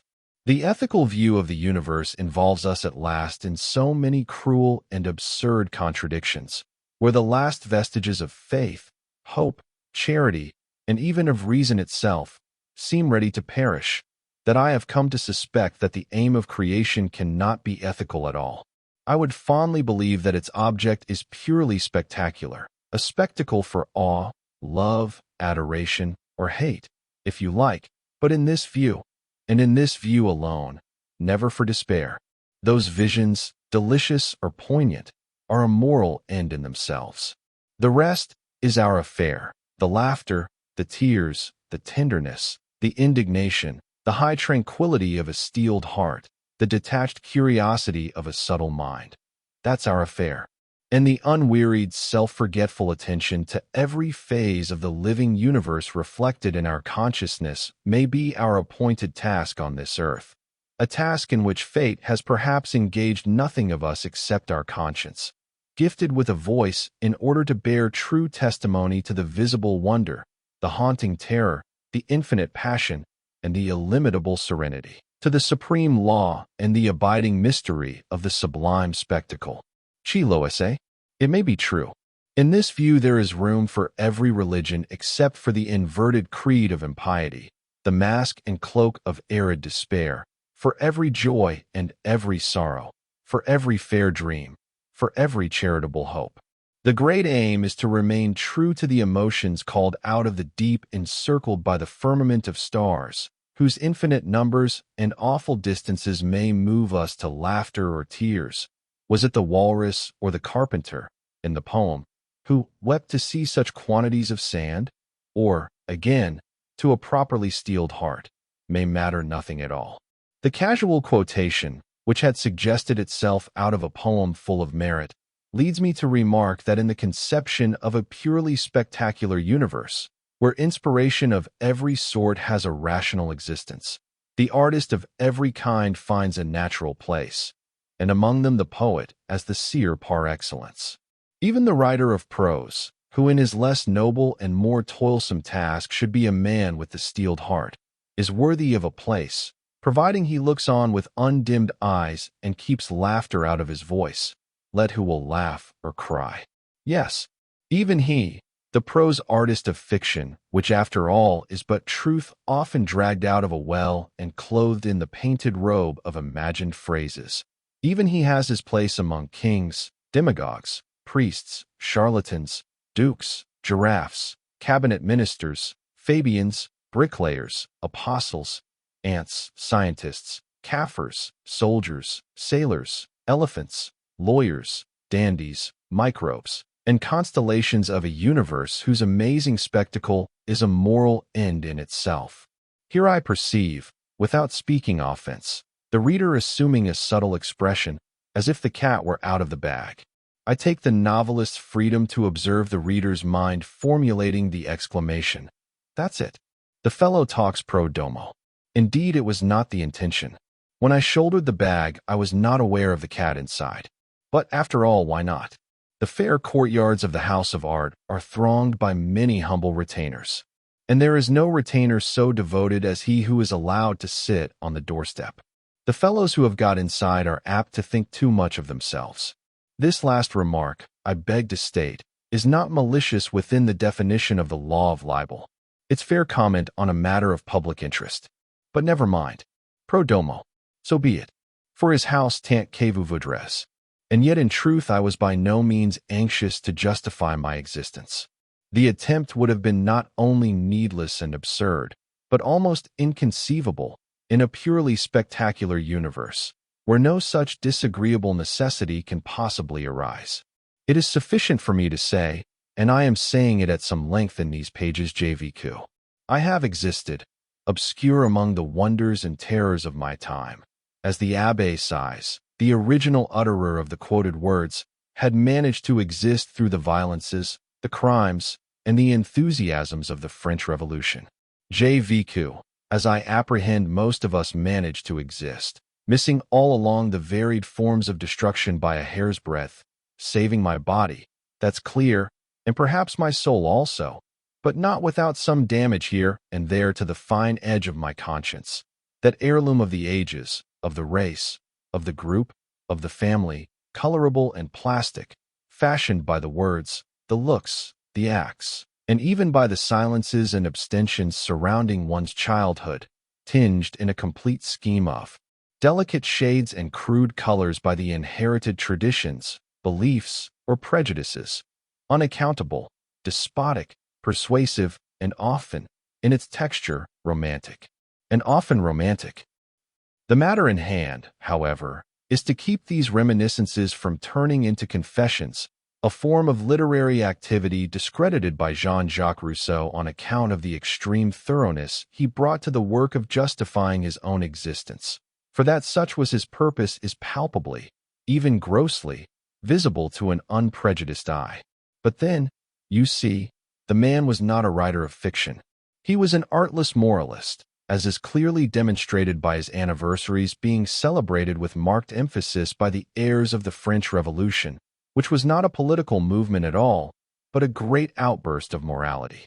He had no imagination, as the most casual perusal of Emile will prove.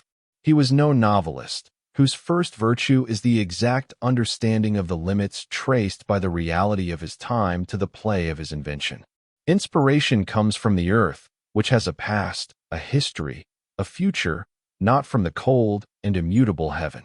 A writer of imaginative prose, even more than any other sort of artist, stands confessed in his works. His conscience, his deeper sense of things, lawful and unlawful, gives him his attitude before the world.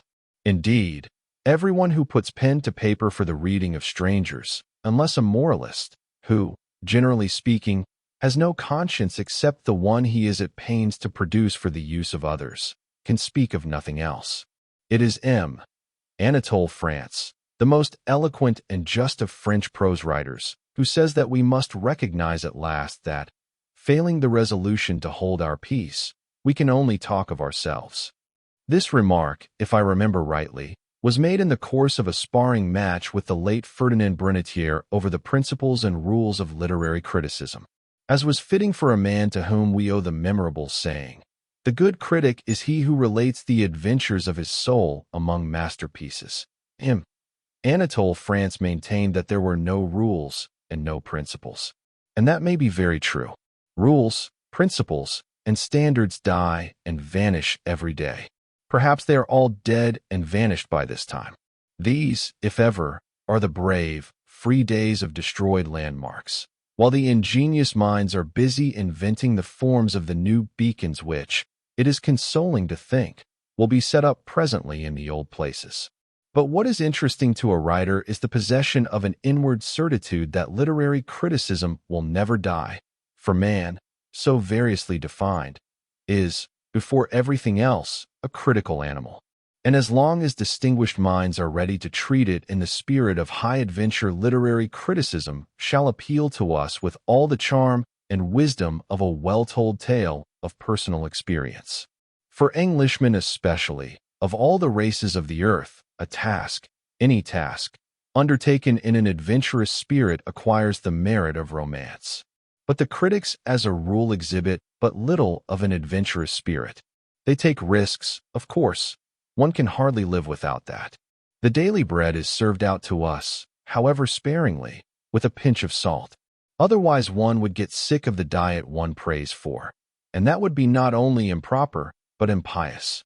From impiety of that, or any other kind, save us. An ideal of reserved manner, adhered to from a sense of proprieties, from shyness, perhaps, or caution, or simply from weariness, induces, I suspect, some writers of criticism to conceal the adventurous side of their calling. And then the criticism becomes a mere notice, as it were, the relation of a journey where nothing but the distances and the geology of a new country should be set down. The glimpses of strange beasts, the dangers of flood and field, the hairbreadth escapes, and the sufferings. Oh, the sufferings, too. I have no doubt of the sufferings, of the traveler being carefully kept out, no shady spot, no fruitful plant being ever mentioned either, so that the whole performance looks like a mere feat of agility on the part of a trained pin running in a desert. A cruel spectacle, a most deplorable adventure. Life, in the words of an immortal thinker of, I should say, bucolic origin, but whose perishable name is lost to the worship of posterity. Life is not all beer and skittles. Neither is the writing of novels. It isn't really. Je vous donne ma parole d'honneur that it is not. Not all. I am thus emphatic because some years ago, I remember, the daughter of a general. Sudden revelations of the profane world must have come now and then to hermits in their cells, to the cloistered monks of Middle Ages, to lonely sages, men of science, reformers, the revelations of the world's superficial judgment, shocking to the souls concentrated upon their own bitter labor in the cause of sanctity, or of knowledge, or of temperance, let us say, or of art, if only the art of cracking jokes or playing the flute. And thus this general's daughter came to me, or I should say one of the general's daughters did. There were 3 of these bachelor ladies, of nicely graduated ages, who held a neighboring farmhouse in a united and more or less military occupation. The eldest warred against the decay of manners in the village children and executed frontal attacks upon the village mothers for the conquest of courtesies. It sounds futile, but it was really a war for an idea. The second skirmished and scouted all over the country, and it was that one who pushed a reconnaissance right to my very table. I mean the one who wore stand-up collars. She was really calling upon my wife in the soft spirit of afternoon friendliness, but with her usual martial determination. She marched into my room swinging her stick. But no, I mustn't exaggerate. It is not my specialty. I am not a humoristic writer. In all soberness, then, all I am certain of is that she had a stick to swing. No ditch or wall encompassed my abode. The window was open. The door, too, stood open to that best friend of my work, the warm, still sunshine of the wide fields. They lay around me infinitely helpful, but, truth to say, I had not known for weeks whether the sun shone upon the earth and whether the stars above still moved on their appointed courses. I was just then giving up some days of my allotted span to the last chapters of the novel Nostromo, a tale of an imaginary, but true, seaboard, which is still mentioned now and again, and indeed kindly, sometimes in connection with the word failure, and sometimes in conjunction with the word astonishing. I have no opinion on this discrepancy. It's the sort of difference that can never be settled. All I know is that, for 20 months, neglecting the common joys of life that fall to the lot of the humblest on this earth, I had, like the prophet of old, wrestled with the Lord for my creation, for the headlands of the coast, for the darkness of the placid gulf, the light on the snows, the clouds in the sky, and for the breath of life that had to be blown into the shapes of men and women, of Latin and Saxon, of Jew and Gentile. These are, perhaps, strong words, but it is difficult to characterize otherwise the intimacy and the strain of a creative effort in which mind and will and conscience are engaged to the full, hour after hour, day after day, away from the world, and to the exclusion of all that makes life really lovable and gentle, something for which a material parallel can only be found in the everlasting somber stress of the westward winter passage round Cape Horn. For that, too, is the wrestling of men with the might of their Creator in a great isolation from the world, Without the amenities and consolations of life, a lonely struggle under a sense of overmatched littleness, for no reward that could be adequate, but for the mere winning of a longitude. Yet a certain longitude, once won, cannot be disputed. The sun and the stars and the shape of your earth are the witnesses of your gain, whereas a handful of pages, no matter how much you have made them your own, are at best but an obscure and questionable spoil. Here they are. Failure, astonishing, take your choice, or perhaps both, or neither. A mere rustle and flutter of pieces of paper settling down in the night, and undistinguishable, like the snowflakes of a great drift destined to melt away in sunshine. How do you do? It was the greeting of the general's daughter. I had heard nothing, no rustle, no footsteps. I had felt only a moment before a sort of premonition of evil. I had the sense of an inauspicious presence, just that much warning and no more. And then came the sound of the voice and the jar as of a terrible fall from a great height. A fall, let us say, from the highest of the clouds floating in gentle procession over the fields in the faint westerly air of that July afternoon. I picked myself up quickly, of course. In other words, I jumped up from my chair stunned and dazed, every nerve quivering with the pain of being uprooted out of one world and flung down into another, perfectly civil. "Oh, how do you do? Won't you sit down?" That's what I said. This horrible, but, I assure you, perfectly true reminiscence tells you more than a whole volume of confessions a la Jean-Jacques Rousseau would do. Observe, I didn't howl at her, or start upsetting furniture, or throw myself on the floor and kick, or allow myself to hint in any other way at the appalling magnitude of the disaster. The whole world of Costaguana, the country, you may remember, of my seaboard tale, men, women, headlands, houses, mountains, town, Campo, there was not a single brick, stone, or grain of sand of its soil I had not placed in position with my own hands. All the history, geography, politics, finance, the wealth of Charles Gould's silver mine, and the splendor of the magnificent Capataz de Cargadores, whose name, cried out in the night, Dr. Monaghan heard it pass over his head, in Linda Viola's voice, dominated even after death the dark gulf containing his conquests of treasure and love, all that had come down crashing about my ears. I felt I could never pick up the pieces, and in that very moment I was saying, "Won't you sit down? The sea is strong medicine. Behold what the quarterdeck training, even in a merchant ship, will do."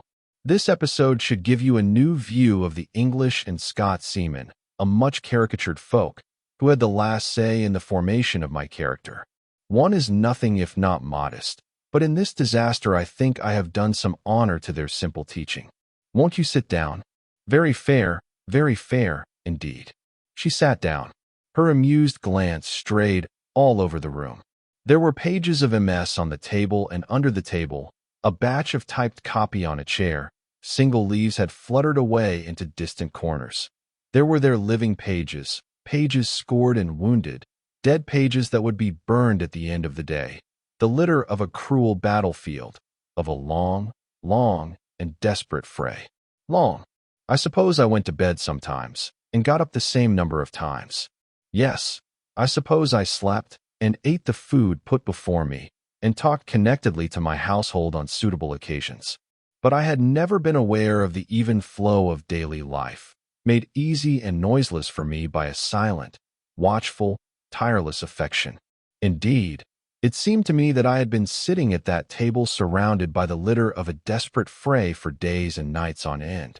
It seemed so, because of the intense weariness of which that interruption had made me aware, the awful disenchantment of a mind realizing suddenly the futility of an enormous task, joined to a bodily fatigue such as no ordinary amount of fairly heavy physical labor could ever account for.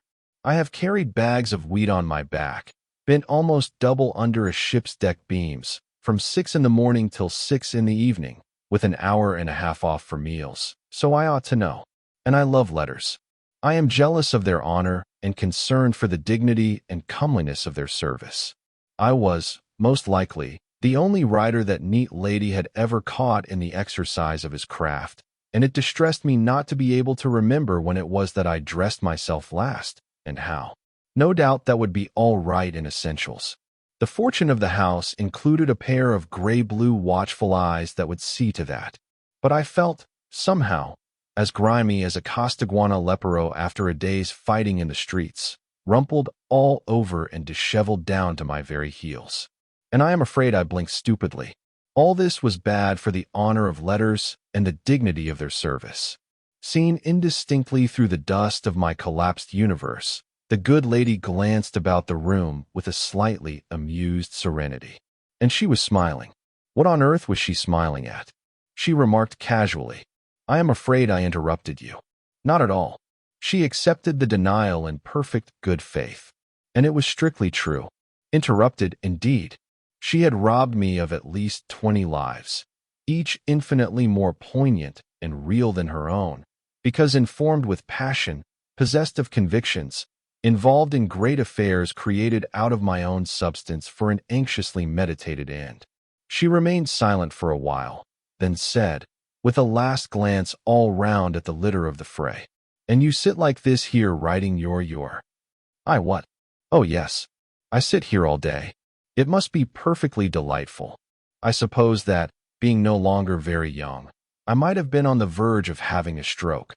But she had left her dog in the porch, and my boy's dog, patrolling the field in front, had espied him from afar. He came on straight and swift like a cannonball, and the noise of the fight, which burst suddenly upon our ears, was more than enough to scare away a fit of apoplexy. We went out hastily and separated the gallant animals. Afterward, I told the lady where she would find my wife, just round the corner, under the trees. She nodded and went off with her dog, leaving me appalled before the death and devastation she had lightly made, and with the awfully instructive sound of the word delightful lingering in my ears. Nevertheless, later on, I duly escorted her to the field gate. I wanted to be civil, of course. What are 20 lives in a mere novel that one should be rude to a lady on their account? But mainly, to adopt the good, sound Allendorfian style, because I did not want the dog of the general's daughter to fight again, encore, with the faithful dog of my infant son, mon petit garçon. Was I afraid that the dog of the general's daughter would be able to overcome, vaincre, the dog of my child? No, I was not afraid. But away with the Allendorf method. However appropriate and seemingly unavoidable when I touch upon anything appertaining to the lady, it is most unsuitable to the origin, character, and history of the dog. For the dog was the gift to the child from a man for whom words had anything but an Allendorfian value, a man almost childlike in the impulsive movements of his untutored genius, the most single-minded of verbal impressionists, using his great gifts of straight feeling and right expression with a fine sincerity and a strong, if, perhaps, not fully conscious conviction. His art did not obtain, I fear, all the credit its unsophisticated inspiration deserved. I am alluding to the late Stephen Crane, the author of The Red Badge of Courage, a work of imagination which found its short moment of celebrity in the last decade of the departed century. Other books followed. Not many. He had not the time. It was an individual and complete talent which obtained but a grudging, somewhat supercilious recognition from the world at large. For himself, one hesitates to regret his early death. Like one of the men in his open boat, one felt that he was of those whom fate seldom allows to make a safe landing after much toil and bitterness at the oar. I confess to an abiding affection for that energetic, slight, fragile, intensely living and transient figure. He liked me, even before we met, on the strength of a page or two of my writing, and after we had met I am glad to think he liked me still.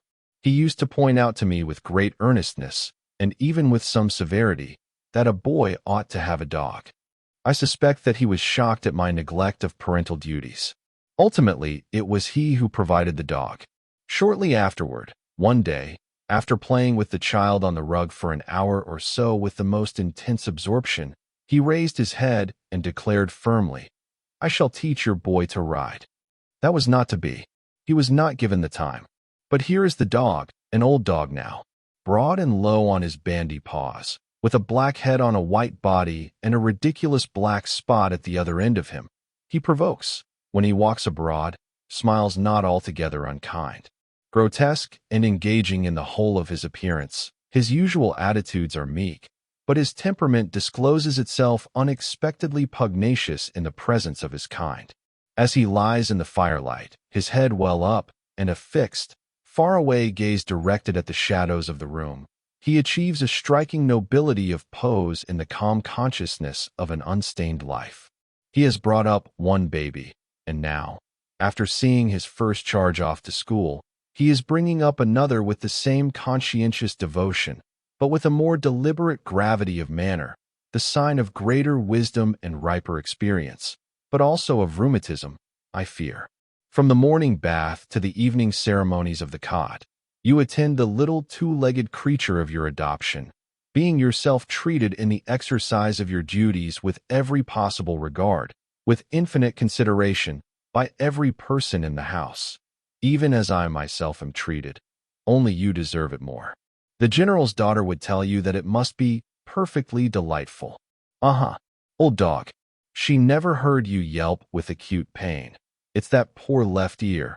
The while, with incredible self-command, you preserve a rigid immobility for fear of overturning the little two-legged creature.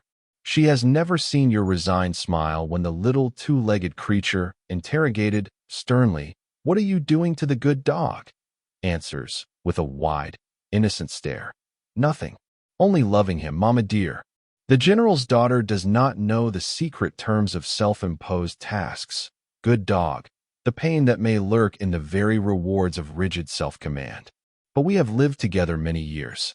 We have grown older, too, and though our work is not quite done, yet we may indulge now and then in a little introspection before the fire.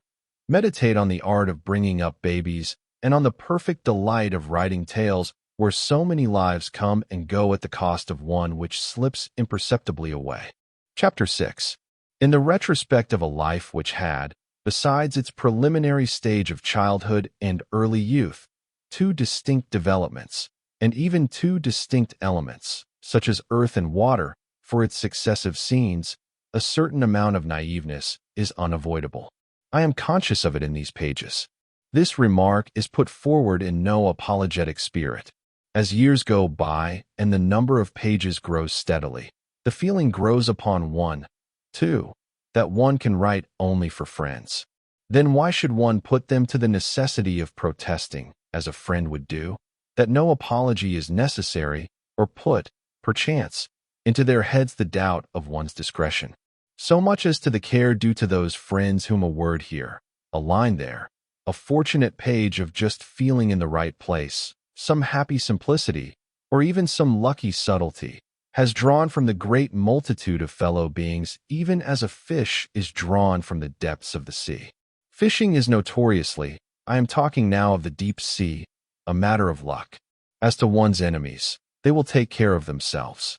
There is a gentleman, for instance, who, metaphorically speaking, jumps upon me with both feet. This image has no grace, but it is exceedingly apt to the occasion, to the several occasions. I don't know precisely how long he has been indulging in that intermittent exercise, whose seasons are ruled by the custom of the publishing trade. Somebody pointed him out, in printed shape, of course, to my attention some time ago, and straightway I experienced a sort of reluctant affection for that robust man. He leaves not a shred of my substance untrodden, for the writer's substance is his writing. The rest of him is but a vain shadow, cherished or hated on uncritical grounds. Not a shred. Yet the sentiment owned to is not a freak of affectation or perversity. It has a deeper, and, I venture to think, a more estimable origin than the caprice of emotional lawlessness. It is, indeed, lawful, in so much that it is given, reluctantly, for a consideration, for several considerations. There is that robustness, for instance, so often the sign of good moral balance. That's a consideration.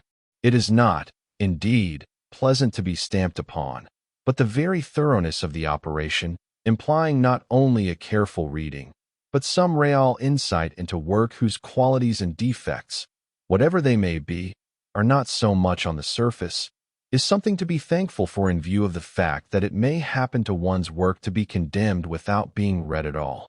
This is the most fatuous adventure that can well happen to a writer venturing his soul among criticisms.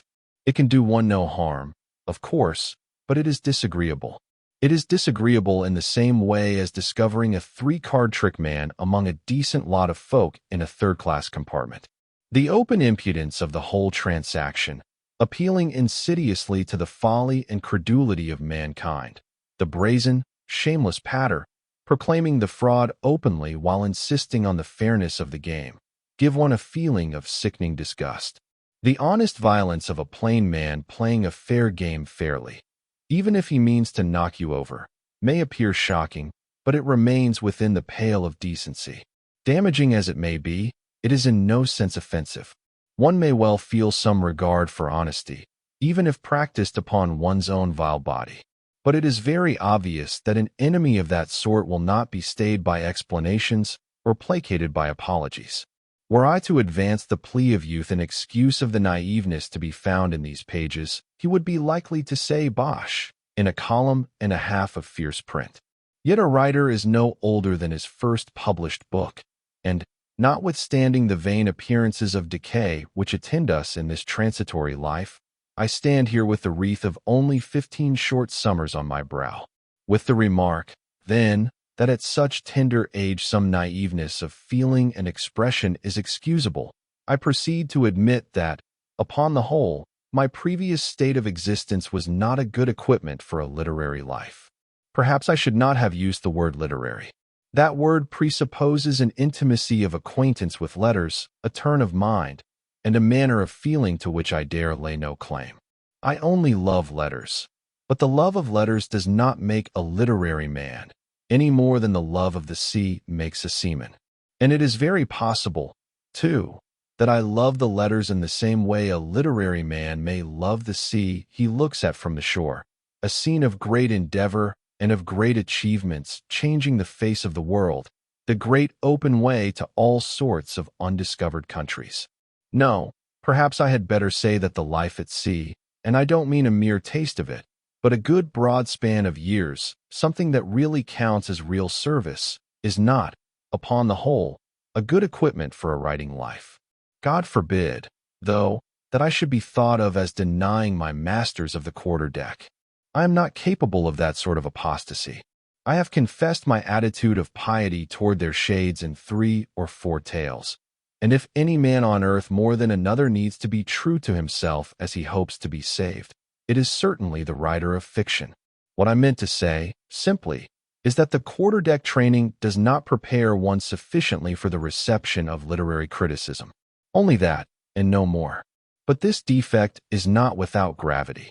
If it be permissible to twist, invert, adapt, and spoil Mr. Anatole France's definition of a good critic, then let us say that the good author is he who contemplates without marked joy or excessive sorrow the adventures of his soul among criticisms. Far be from me the intention to mislead an attentive public into the belief that there is no criticism at sea. That would be dishonest and even impolite. Everything can be found at sea, according to the spirit of your quest, strife, peace, romance, naturalism of the most pronounced kind, ideals, boredom, disgust, inspiration, and every conceivable opportunity, including the opportunity to make a fool of yourself, exactly as in the pursuit of literature. But the quarter-deck criticism is somewhat different from literary criticism. This much they have in common, that before the one and the other the answering back, as a general rule, does not pay. Yes, you find criticism at sea, and even appreciation. I tell you, everything is to be found on salt water. Criticism generally impromptu, and always viva voce, which is the outward, obvious difference from the literary operation of that kind, with consequent freshness and vigor which may be lacking in the printed word. With appreciation, which comes at the end, when the critic and the criticized are about to part, it is otherwise. The sea appreciation of one's humble talents has the permanency of the written word, seldom the charm of variety, is formal in its phrasing. There the literary master has the superiority, though he, too, can in effect but say, and often says it in the very phrase. I can highly recommend. Only usually he uses the word we, there being some occult virtue in the first-person plural, which makes it specially fit for critical and royal declarations. I have a small handful of these sea appreciations, signed by various masters, yellowing slowly in my writing table's left-hand drawer, rustling under my reverent touch, like a handful of dry leaves plucked for a tender memento from the tree of knowledge. Strange. It seems that it is for these few bits of paper, headed by the names of a few Scots and English shipmasters, that I have faced the astonished indignations, the mockeries, and the reproaches of a sort hard to bear for a boy of 15, that I have been charged with the want of patriotism, the want of sense, and the want of heart, too, that I went through agonies of self-conflict and shed secret tears not a few, and had the beauties of the Furca Pass spoiled for me, and have been called an incorrigible Don Quixote, in allusion to the book-born madness of the night. For that spoil, they rustle, those bits of paper, some dozen of them in all.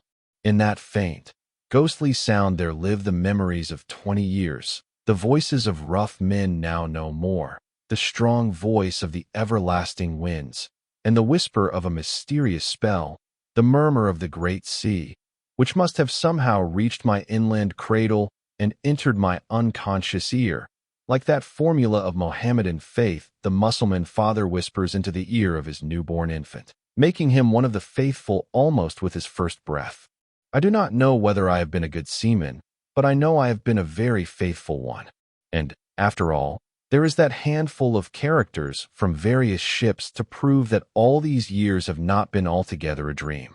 There they are, brief and monotonous in tone, but as suggestive bits of writing to me as any inspired page to be found in literature. But then, you see, I have been called romantic. Well, that can't be helped. But stay, I seem to remember that I have been called a realist, also. And as that charge, too, can be made out, let us try to live up to it, at whatever cost, for a change. With this end in view, I will confide to you coyly, and only because there is no one about to see my blushes by the light of the midnight lamp, that these suggestive bits of quarter-deck appreciation, one and all, contain the words strictly sober. Did I overhear a civil murmur? That's very gratifying, to be sure. Well, yes, it is gratifying, thank you.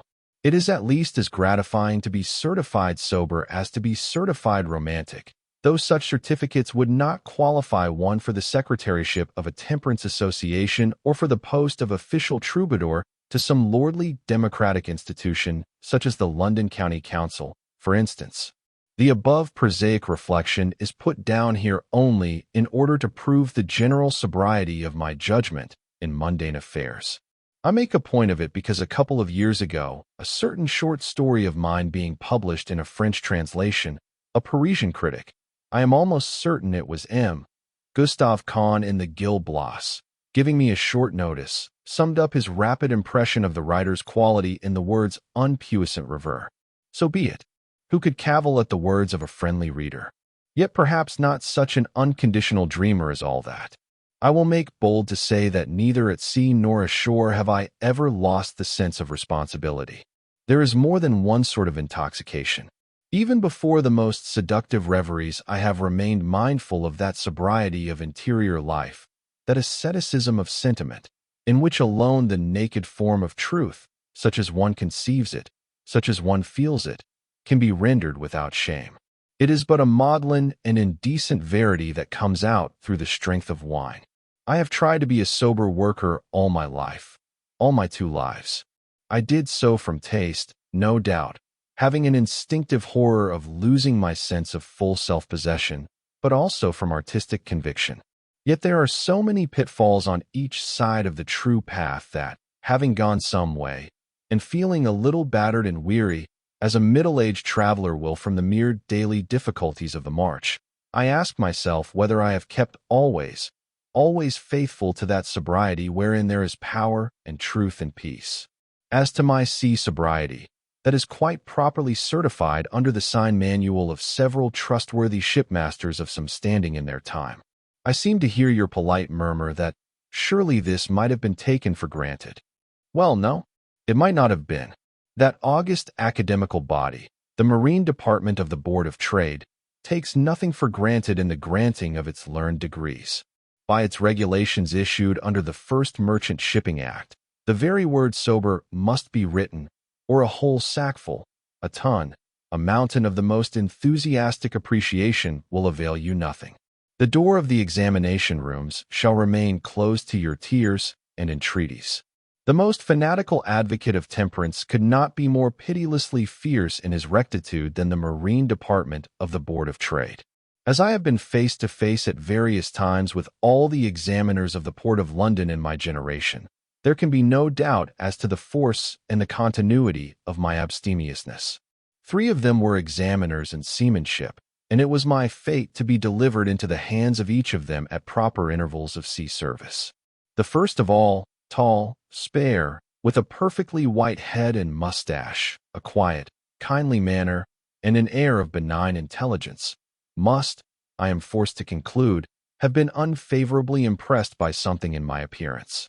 His old, thin hands loosely clasped resting on his crossed legs, he began by an elementary question, in a mild voice, and went on. It lasted for hours. Had I been a strange microbe with potentialities of deadly mischief to the merchant service, I could not have been submitted to a more microscopic examination. Greatly reassured by his apparent benevolence, I had been at first very alert in my answers. But at length the feeling of my brain getting addled crept upon me, and still the passionless process went on, with a sense of untold ages having been spent already on mere preliminaries. Then I got frightened. I was not frightened of being plucked. That eventuality did not even present itself to my mind. It was something much more serious and weird. This ancient person, I said to myself, terrified, is so near his grave that he must have lost all notion of time. He is considering this examination in terms of eternity. It is all very well for him. His race is run. But I may find myself coming out of this room into the world of men a stranger, friendless, forgotten by my very landlady, even were I able after this endless experience to remember the way to my hired home. This statement is not so much of a verbal exaggeration as may be supposed. Some very queer thoughts passed through my head while I was considering my answers, thoughts which had nothing to do with seamanship, nor yet with anything reasonable known to this earth. I verily believe that at times I was light-headed in a sort of languid way. At last there fell a silence, and that, too, seemed to last for ages, while, bending over his desk, the examiner wrote out my past slips slowly with a noiseless pen. He extended the scrap of paper to me without a word, inclined his white head gravely to my parting bow. When I got out of the room, I felt limply flat, like a squeezed lemon, and the doorkeeper in his glass cage, where I stopped to get my hat and tip him a shilling, said, "Well, I thought you were never coming out. How long have I been in there?" I asked faintly. He pulled out his watch. "He kept you, sir, just under 3 hours. I don't think this ever happened with any of the gentlemen before. It was only when I got out of the building that I began to walk on air." And the human animal being averse from change and timid before the unknown, I said to myself that I really would not mind being examined by the same man on a future occasion. But when the time of ordeal came round again, the doorkeeper let me into another room, with the now familiar paraphernalia of models of ships and tackle, a board for signals on the wall, a big, long table covered with official forms and having an unrigged mast fixed to the edge. The solitary tenant was unknown to me by sight, though not by reputation, which was simply execrable. Short and sturdy, as far as I could judge, clad in an old brown morning suit, he sat leaning on his elbow, his hand shading his eyes, and half averted from the chair I was to occupy on the other side of the table. He was motionless, mysterious, remote, enigmatical, with something mournful, too, in the pose, like that statue of Giuliano, I think, de Medici shading his face on the tomb by Michelangelo, though, of course, he was far, far from being beautiful. He began by trying to make me talk nonsense. But I had been warned of that fiendish trait, and contradicted him with great assurance. After a while he left off. So far good. But his immobility, The thick elbow on the table, the abrupt, unhappy voice, the shaded and averted face grew more and more impressive. He kept inscrutably silent for a moment, and then, placing me in a ship of a certain size, at sea, under conditions of weather, season, locality, etc., all very clear and precise, ordered me to execute a certain maneuver. Before I was half through with it, he did some material damage to the ship. Directly I had grappled with the difficulty, he caused another to present itself, and when that, too, was met, he stuck another ship before me, creating a very dangerous situation. I felt slightly outraged by this ingenuity in piling trouble upon a man. I wouldn't have got into that mess, I suggested mildly. I could have seen that ship before. He never stirred the least bit. No, you couldn't. The weather's thick. Oh, I didn't know. I apologized blankly. I suppose that after all I managed to stave off the smash with sufficient approach to verisimilitude, and the ghastly business went on. You must understand that the scheme of the test he was applying to me was, I gathered, a homeward passage, the sort of passage I would not wish to my bitterest enemy. That imaginary ship seemed to labor under a most comprehensive curse. It's no use enlarging on these never-ending misfortunes. Suffice it to say that long before the end I would have welcomed with gratitude an opportunity to exchange into the Flying Dutchman. Finally he shoved me into the North Sea, I suppose, and provided me with a lee shore with outlying sandbanks, the Dutch coast, presumably. Distance 8 miles. The evidence of such implacable animosity deprived me of speech for quite half a minute. Well, he said, for our pace had been very smart, indeed, till then. I will have to think a little, sir. Doesn't look as if there were much time to think, he muttered, sardonically, from under his hand. No, sir, I said, with some warmth. Not on board a ship, I could see.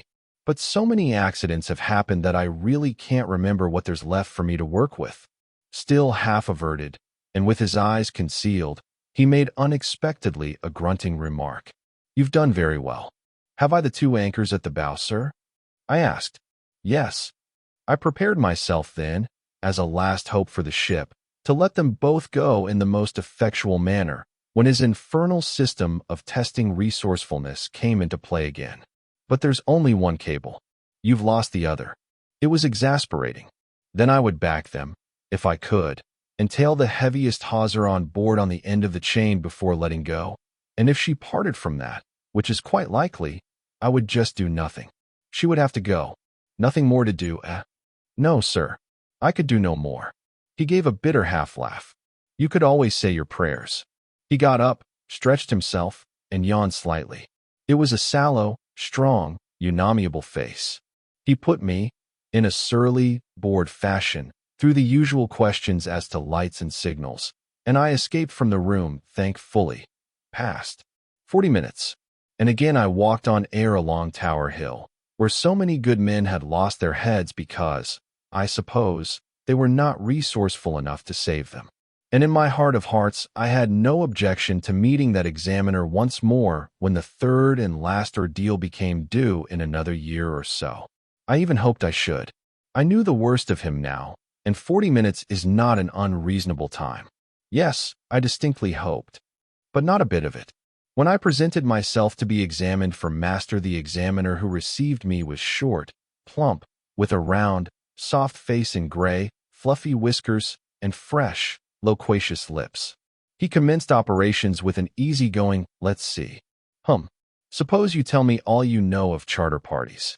He kept it up in that style all through, wandering off in the shape of comment into bits out of his own life, then pulling himself up short and returning to the business in hand. It was very interesting. What's your idea of a jury rudder now? He queried, suddenly, at the end of an instructive anecdote bearing upon a point of stowage.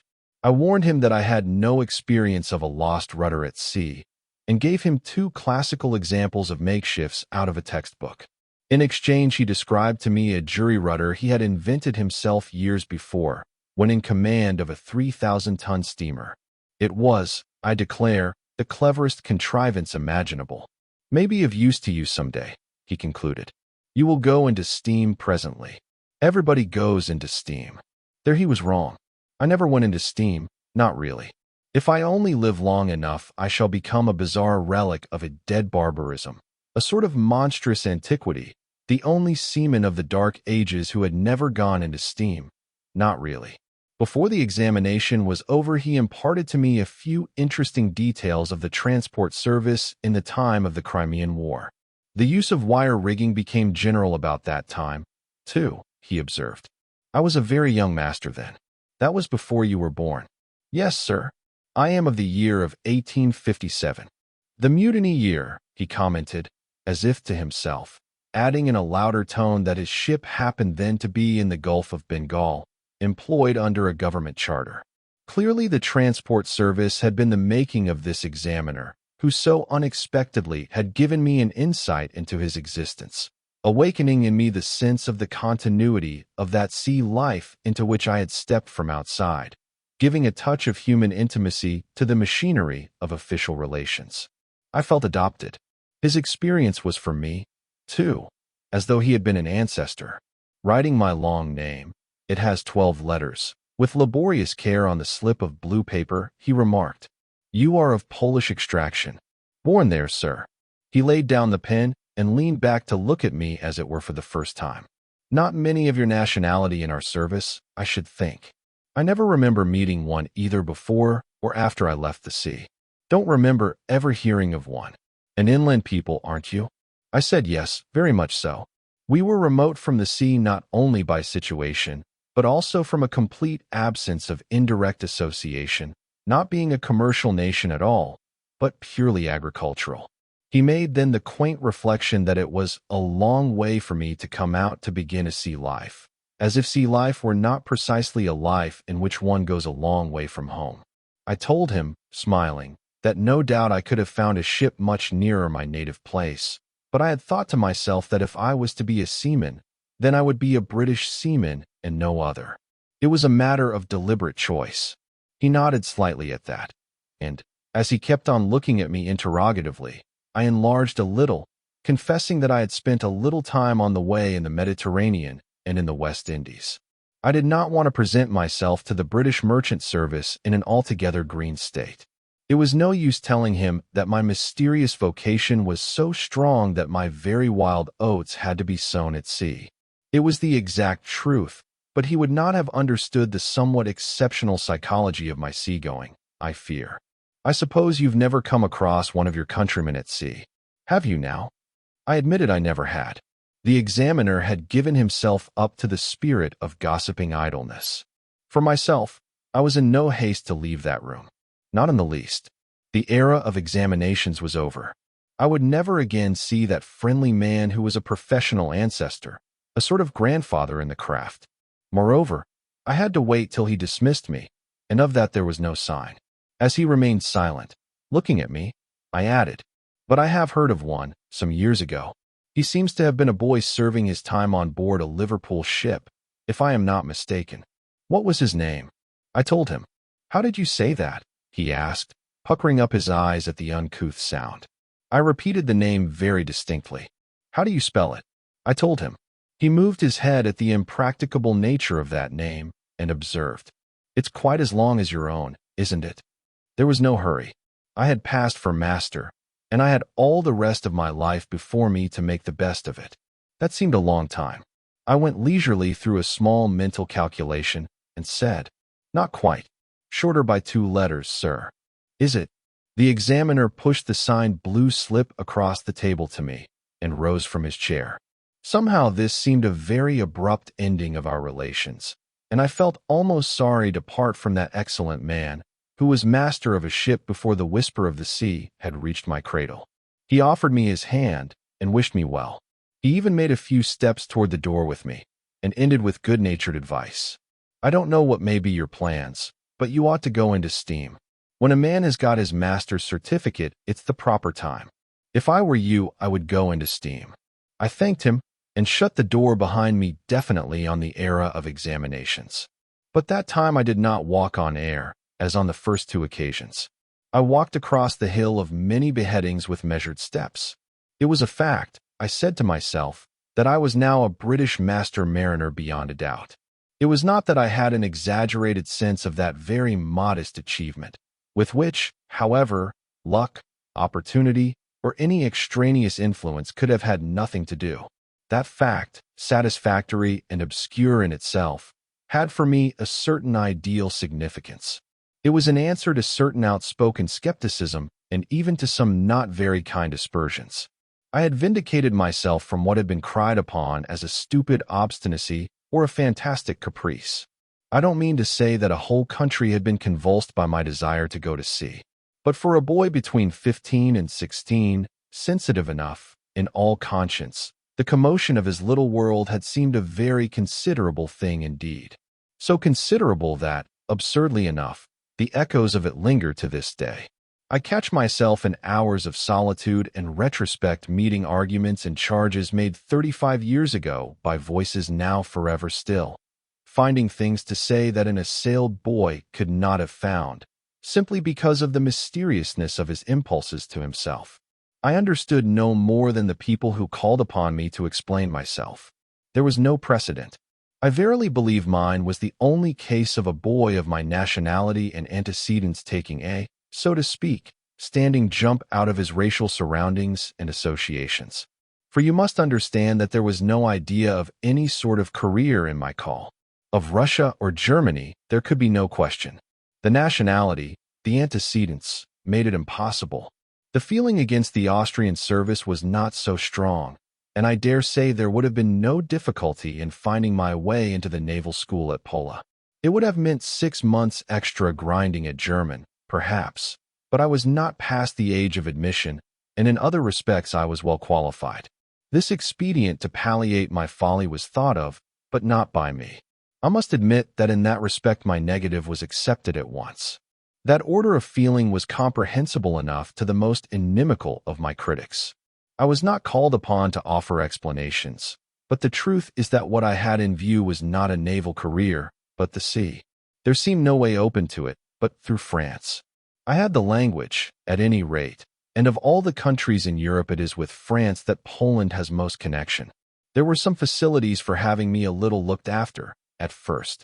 Letters were being written, answers were being received, arrangements were being made for my departure for Marseilles, where an excellent fellow called Solari, got at in a roundabout fashion through various French channels, had promised good-naturedly to put Le Jeune Homme in the way of getting a decent ship for his first start if he really wanted a taste of sea métier de chien. I watched all these preparations gratefully and kept my own counsel. But what I told the last of my examiners was perfectly true. Already the determined resolve that, if a seaman, then an English seaman, was formulated in my head, though, of course, in the Polish language. I did not know 6 words of English, and I was astute enough to understand that it was much better to say nothing of my purpose. As it was, I was already looked upon as partly insane, at least by the more distant acquaintances. The principal thing was to get away.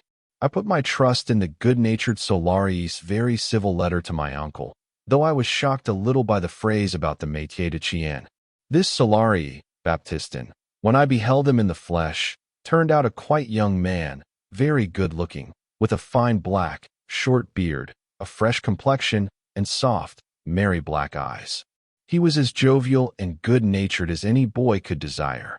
I was still asleep in my room in a modest hotel near the quays of the old port, after the fatigues of the journey via Vienna, Zurich, Lyons, when he burst in, flinging the shutters open to the son of Provence, and chiding me boisterously for lying abed.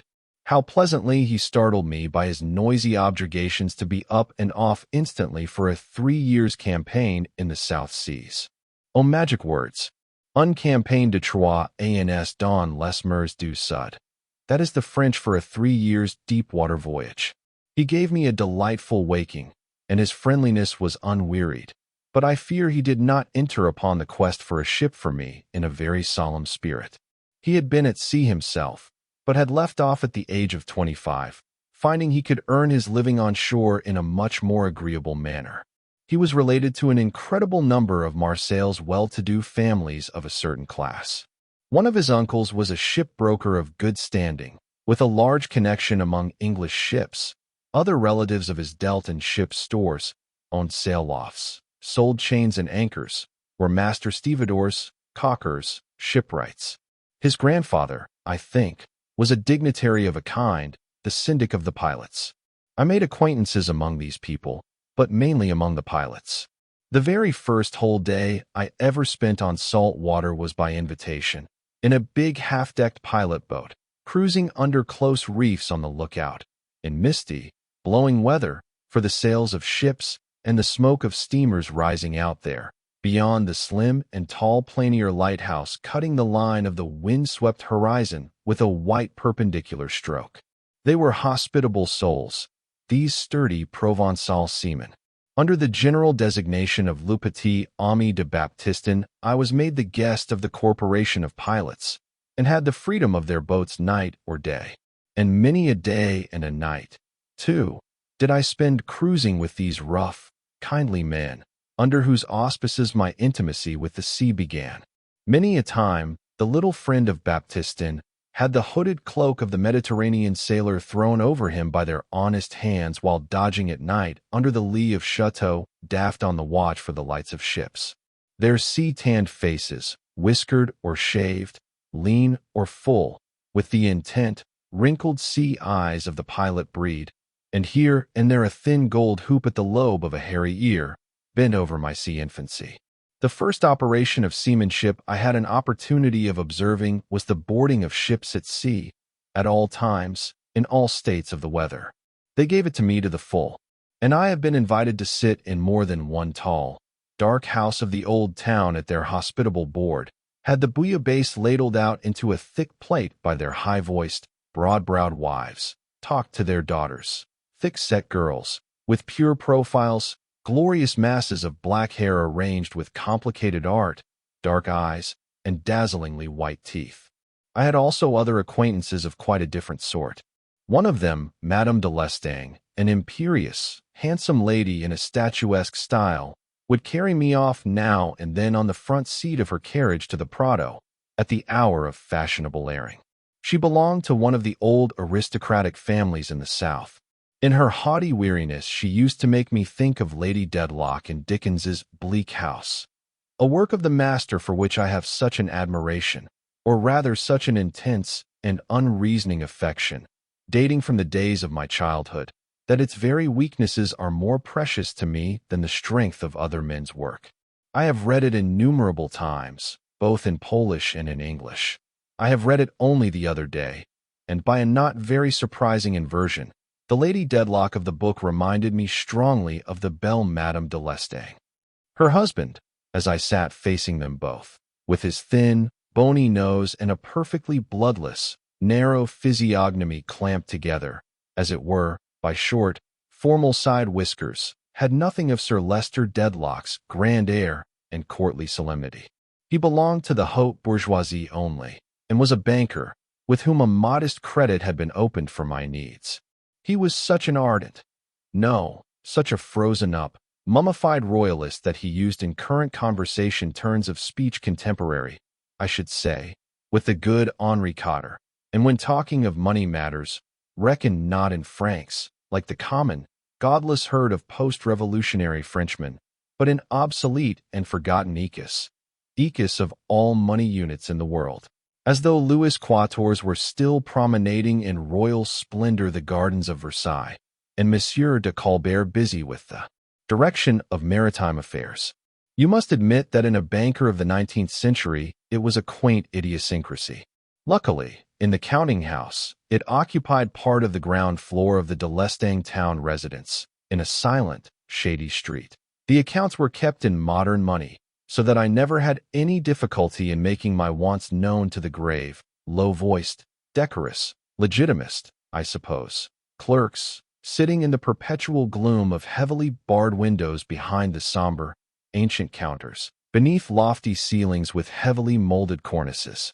I always felt, on going out, as though I had been in the temple of some very dignified but completely temporal religion. And it was generally on these occasions that under the great carriage gateway Lady Madame de Lestang, catching sight of my raised hat, would beckon me with an amiable imperiousness to the side of the carriage, and suggest with an air of amused nonchalance, Venez donc faire un tour avec nous. To which the husband would add an encouraging c'est allons, Montez, jeune homme. He questioned me sometimes, significantly but with perfect tact and delicacy, as to the way I employed my time, and never failed to express the hope that I wrote regularly to my honored uncle. I made no secret of the way I employed my time, and I rather fancy that my artless tales of the pilots and so on entertained Madame de Lestang so far as that ineffable woman could be entertained by the prattle of a youngster very full of his new experience among strange men and strange sensations. She expressed no opinions and talked to me very little, yet her portrait hangs in the gallery of my intimate memories, fixed there by a short and fleeting episode. One day, after putting me down at the corner of a street, she offered me her hand and detained me, by a slight pressure, for a moment. While the husband sat motionless and looking straight before him, she leaned forward in the carriage to say, with just a shade of warning in her leisurely tone, "Il faut, cependant, faire attention à ne pas gâter sa vie." I had never seen her face so close to mine before. She made my heart beat and caused me to remain thoughtful for a whole evening.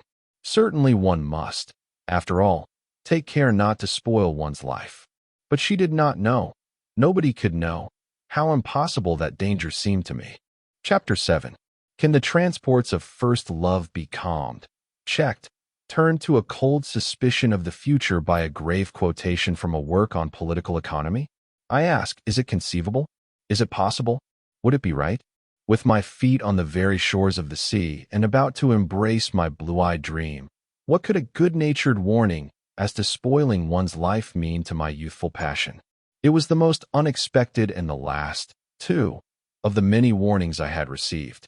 It sounded to me very bizarre, and, uttered as it was in the very presence of my enchantress, like the voice of folly, the voice of ignorance. But I was not so callous or so stupid as not to recognize there also the voice of kindness.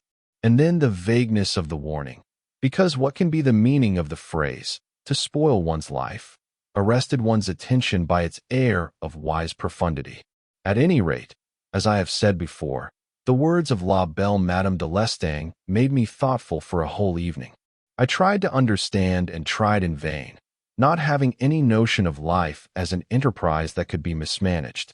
But I left off being thoughtful shortly before midnight, at which hour, haunted by no ghosts of the past and by no visions of the future, I walked down the quay of the viewport to join the pilot boat of my friends. I knew where she would be waiting for her crew, in the little bit of a canal behind the fort at the entrance of the harbor.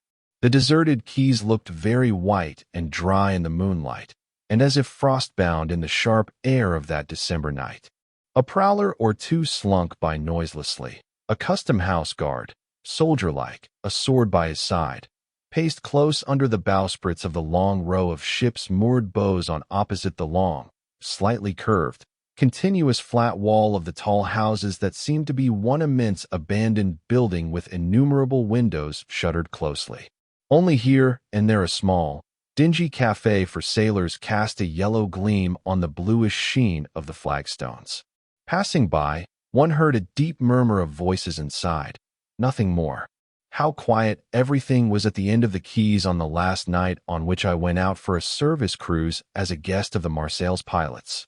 Not a footstep, except my own, not a sigh, not a whispering echo of the usual revelry going on in the narrow, unspeakable lanes of the old town reached my ear, and suddenly, with a terrific jingling rattle of iron and glass, the omnibus of the Joliette on its last journey swung around the corner of the dead wall, which faces across the paved road the characteristic angular mass of the Fort Saint-Jean.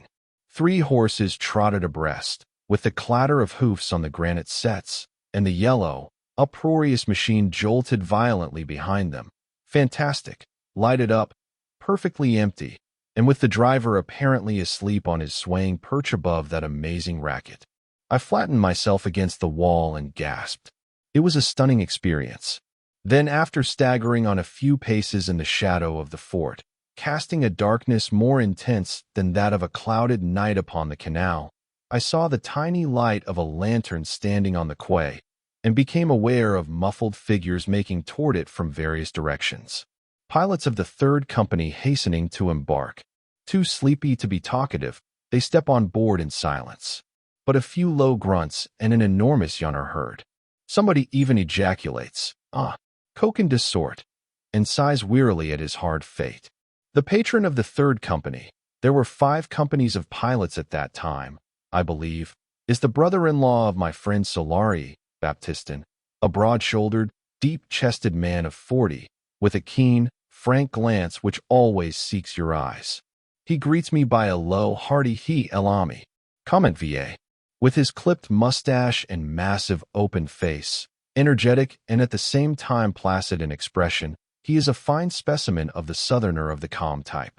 For there is such a type in which the volatile southern passion is transmuted into solid force. He is fair, but no one could mistake him for a man of the north even by the dim gleam of the lantern standing on the quay. He is worth a dozen of your ordinary Normans or Bretons. But then, in the whole immense sweep of the Mediterranean shores, you could not find half a dozen men of his stamp. Standing by the tiller, he pulls out his watch from under a thick jacket and bends his head over it in the light cast into the boat. "Time's up," his pleasant voice commands, in a quiet undertone, "Largues." A suddenly projected arm snatches the lantern off the quay, and, warped along by a line at first, then with the regular tug of 4 heavy sweeps in the bow, the big half-decked boat, full of men, glides out of the black, breathless shadow of the fort. The open water of the avant port glitters under the moon as if sewn over with millions of sequins, and the long white breakwater shines like a thick bar of solid silver.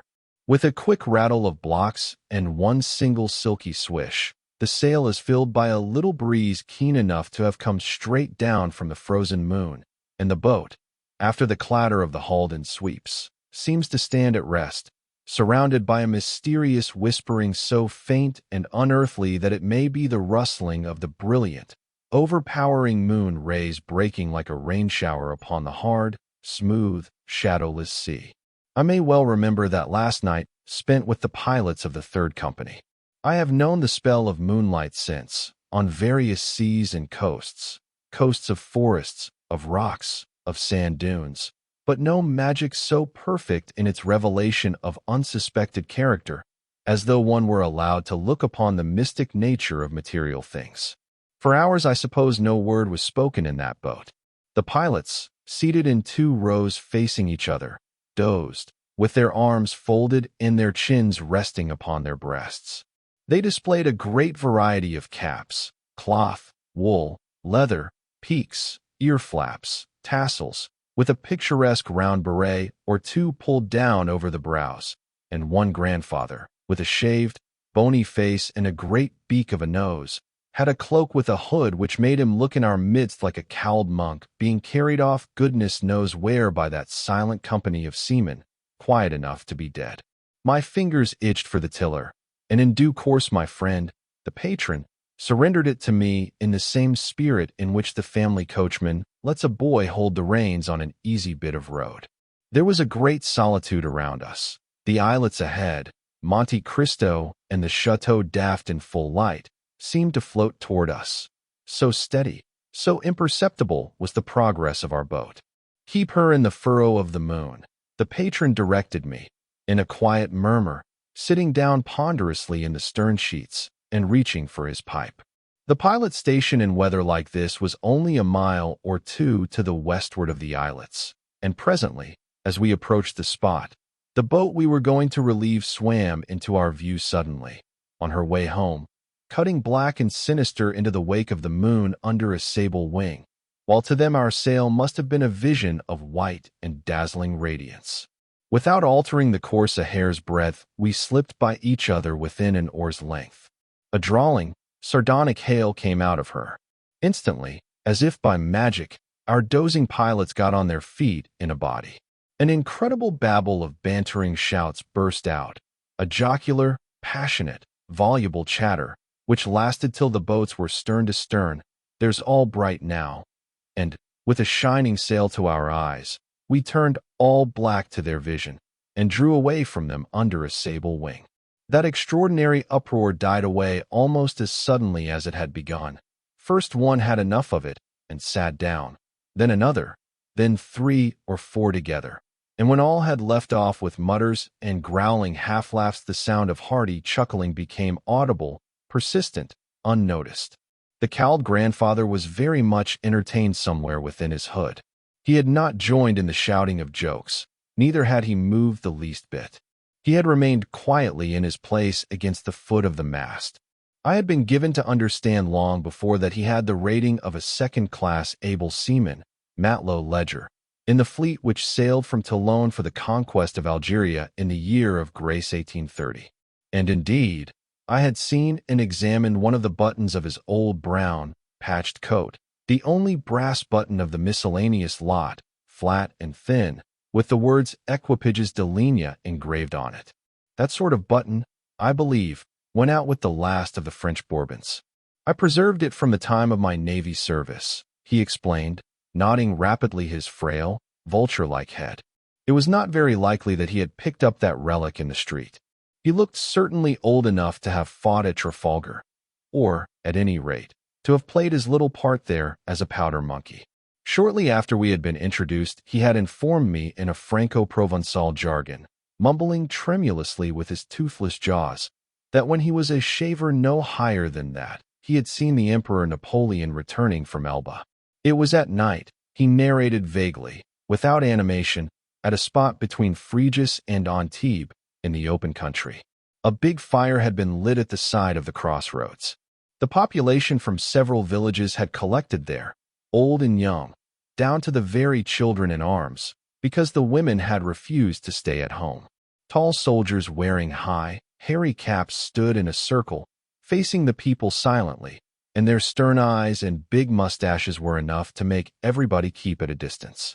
He, being an impudent little shaver, wriggled out of the crowd, creeping on his hands and knees as near as he dared to the grenadier's legs, and peeping through discovered, standing perfectly still in the light of the fire, a little fat fellow in a 3-cornered hat, buttoned up in a long straight coat, with a big, pale face inclined on one shoulder, looking something like a priest.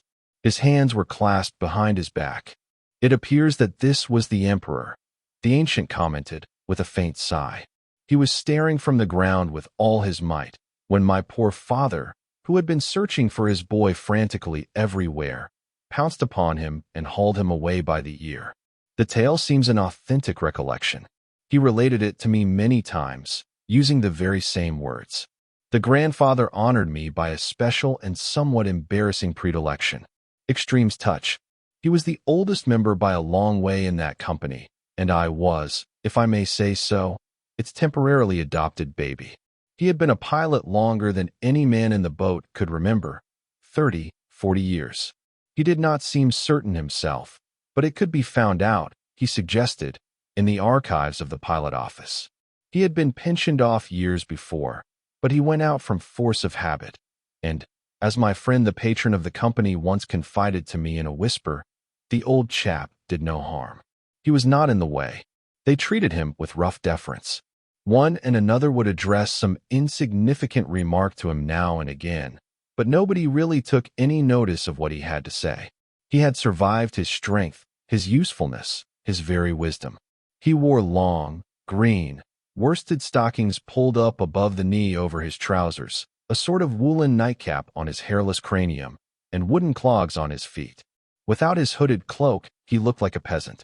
Half a dozen hands would be extended to help him on board, but afterward he was left pretty much to his own thoughts.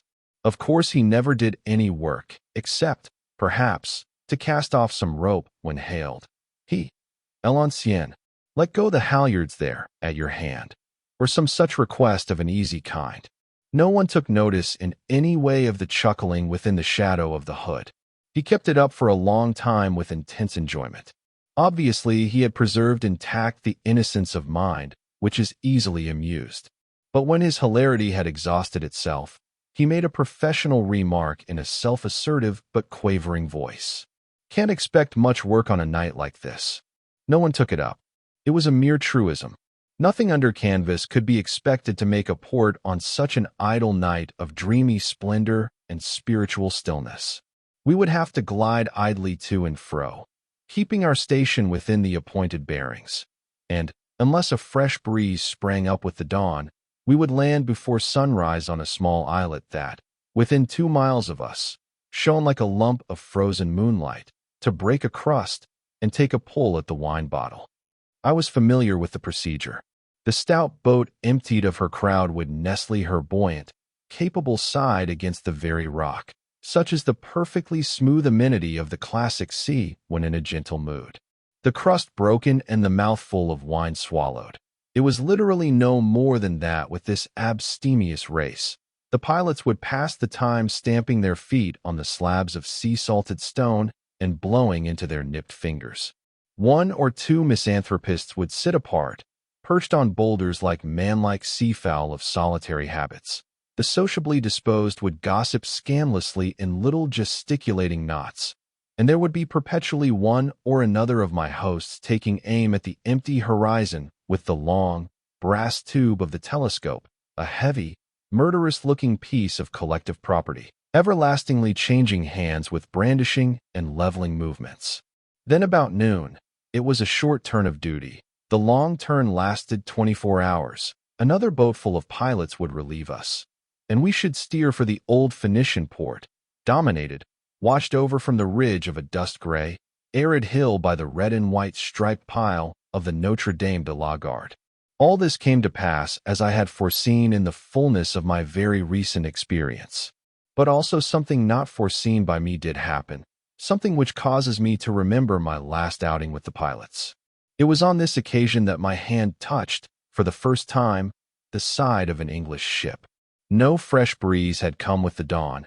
Only the steady little draft got a more keen edge on it, as the eastern sky became bright and glassy with a clean, colorless light. It was while we were all ashore on the islet that a steamer was picked up by the telescope, a black speck like an insect posed on the hard edge of the offing. She emerged rapidly to her waterline and came on steadily, a slim hull with a long streak of smoke slanting away from the rising sun. We embarked in a hurry and headed the boat out for our prey, but we hardly moved 3 miles an hour. She was a big, high-class cargo steamer of a type that is to be met on the sea no more, black hull, with low, white superstructures, powerfully rigged with 3 masts and a lot of yards on the fore, 2 hands at her enormous wheel. Steam steering gear was not a matter of course in these days, and with them on the bridge 3 others, bulky in thick blue jackets, ruddy-faced, muffled up, with peak caps, I suppose all her officers.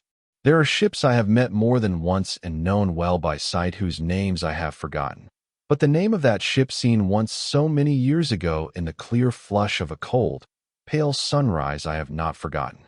How could I? The first English ship on whose side I ever laid my hand. The name, I read it letter by letter on the bow, was James Westall. Not very romantic, you will say. The name of a very considerable, well-known, and universally respected North Country shipowner, I believe. James Westall. What better name could an honorable, hard-working ship have? To me, the very grouping of the letters is alive with the romantic feeling of her reality, as I saw her floating motionless and borrowing an ideal grace from the austere purity of the light. We were then very near her, and, on a sudden impulse, I volunteered to pull bow in the dinghy, which shoved off at once to put the pilot on board while our boat, fanned by the faint air which had attended us all through the night, went on gliding gently past the black, glistening length of the ship. A few strokes brought us alongside, and it was then that, for the very first time in my life, I heard myself addressed in English, the speech of my secret choice, of my future, of long friendships, of the deepest affections, of hours of toil and hours of ease, and of solitary hours, too, of books read, of thoughts pursued, of remembered emotions, of my very dreams. And if, after being thus fashioned by it in that part of me which cannot decay, I dare not claim it aloud as my own, then, at any rate, the speech of my children. Thus small events grow memorable by the passage of time. As to the quality of the address itself, I cannot say it was very striking. Too short for eloquence and devoid of all charm of tone, it consisted precisely of the 3 words, "Look out there," growled out huskily above my head. It proceeded from a big fat fellow. He had an obtrusive, hairy double chin, in a blue woolen shirt and roomy breeches pulled up very high, even to the level of his breastbone, by a pair of braces quite exposed to public view. As where he stood there was no bulwark, but only a rail and stanchions, I was able to take in at a glance the whole of his voluminous person from his feet to the high crown of his soft black hat, which sat like an absurd flanged cone on his big head. The grotesque and massive aspect of that deckhand, I suppose he was that, very likely the lamp trimmer, surprised me very much. My course of reading, of dreaming, and longing for the sea had not prepared me for a sea brother of that sort. I never met again a figure in the least like his except in the illustrations to Mr. W. Jacobs's most entertaining tales of barges and coasters. But the inspired talent of Mr. Jacobs for poking endless fun at poor, innocent sailors in a prose which, however extravagant in its felicitous invention, is always artistically adjusted to observe truth, was not yet. Perhaps Mr. Jacobs himself was not yet. I fancy that, at most, if he had made his nurse laugh, it was about all he had achieved at that early date. Therefore, I repeat, other disabilities apart, I could not have been prepared for the sight of that husky old porpoise. The object of his concise address was to call my attention to a rope which he incontinently flung down for me to catch. I caught it, though it was not really necessary, the ship having no way on her by that time. Then everything went on very swiftly. The dinghy came with a slight bump against the steamer's side. The pilot, grabbing for the rope ladder, had scrambled halfway up before I knew that our task of boarding was done. The harsh, muffled clanging of the engine-room telegraph struck my ear through the iron plate. My companion in the dinghy was urging me to shove off, push hard, and when I bore against the smooth flank of the first English ship I ever touched in my life, I felt it already throbbing under my open palm. Her head swung a little to the west, pointing toward the miniature lighthouse of the Joliet breakwater, far away there, hardly distinguishable against the land. The dinghy danced a squashy, splashy jig in the wash of the wake, and turning in my seat, I followed the James Westall with my eyes. Before she had gone in a quarter of a mile, she hoisted her flag, as the harbor regulations prescribe for arriving and departing ships. I saw it suddenly flicker and stream out on the flagstaff, the red ensign. In the pellucid, colorless atmosphere bathing the drab and gray masses of that southern land, the livid islets, the sea of pale, glassy blue under the pale, glassy sky of that cold sunrise, it was, as far as the eye could reach, the only spot of ardent color, flame-like, intense, and presently as minute as the tiny red spark the concentrated reflection of a great fire kindles in the clear heart of a globe of crystal. The red ensign, the symbolic, protecting, warm bit of bunting flung wide upon the seas, and destined for so many years to be the only roof over my head.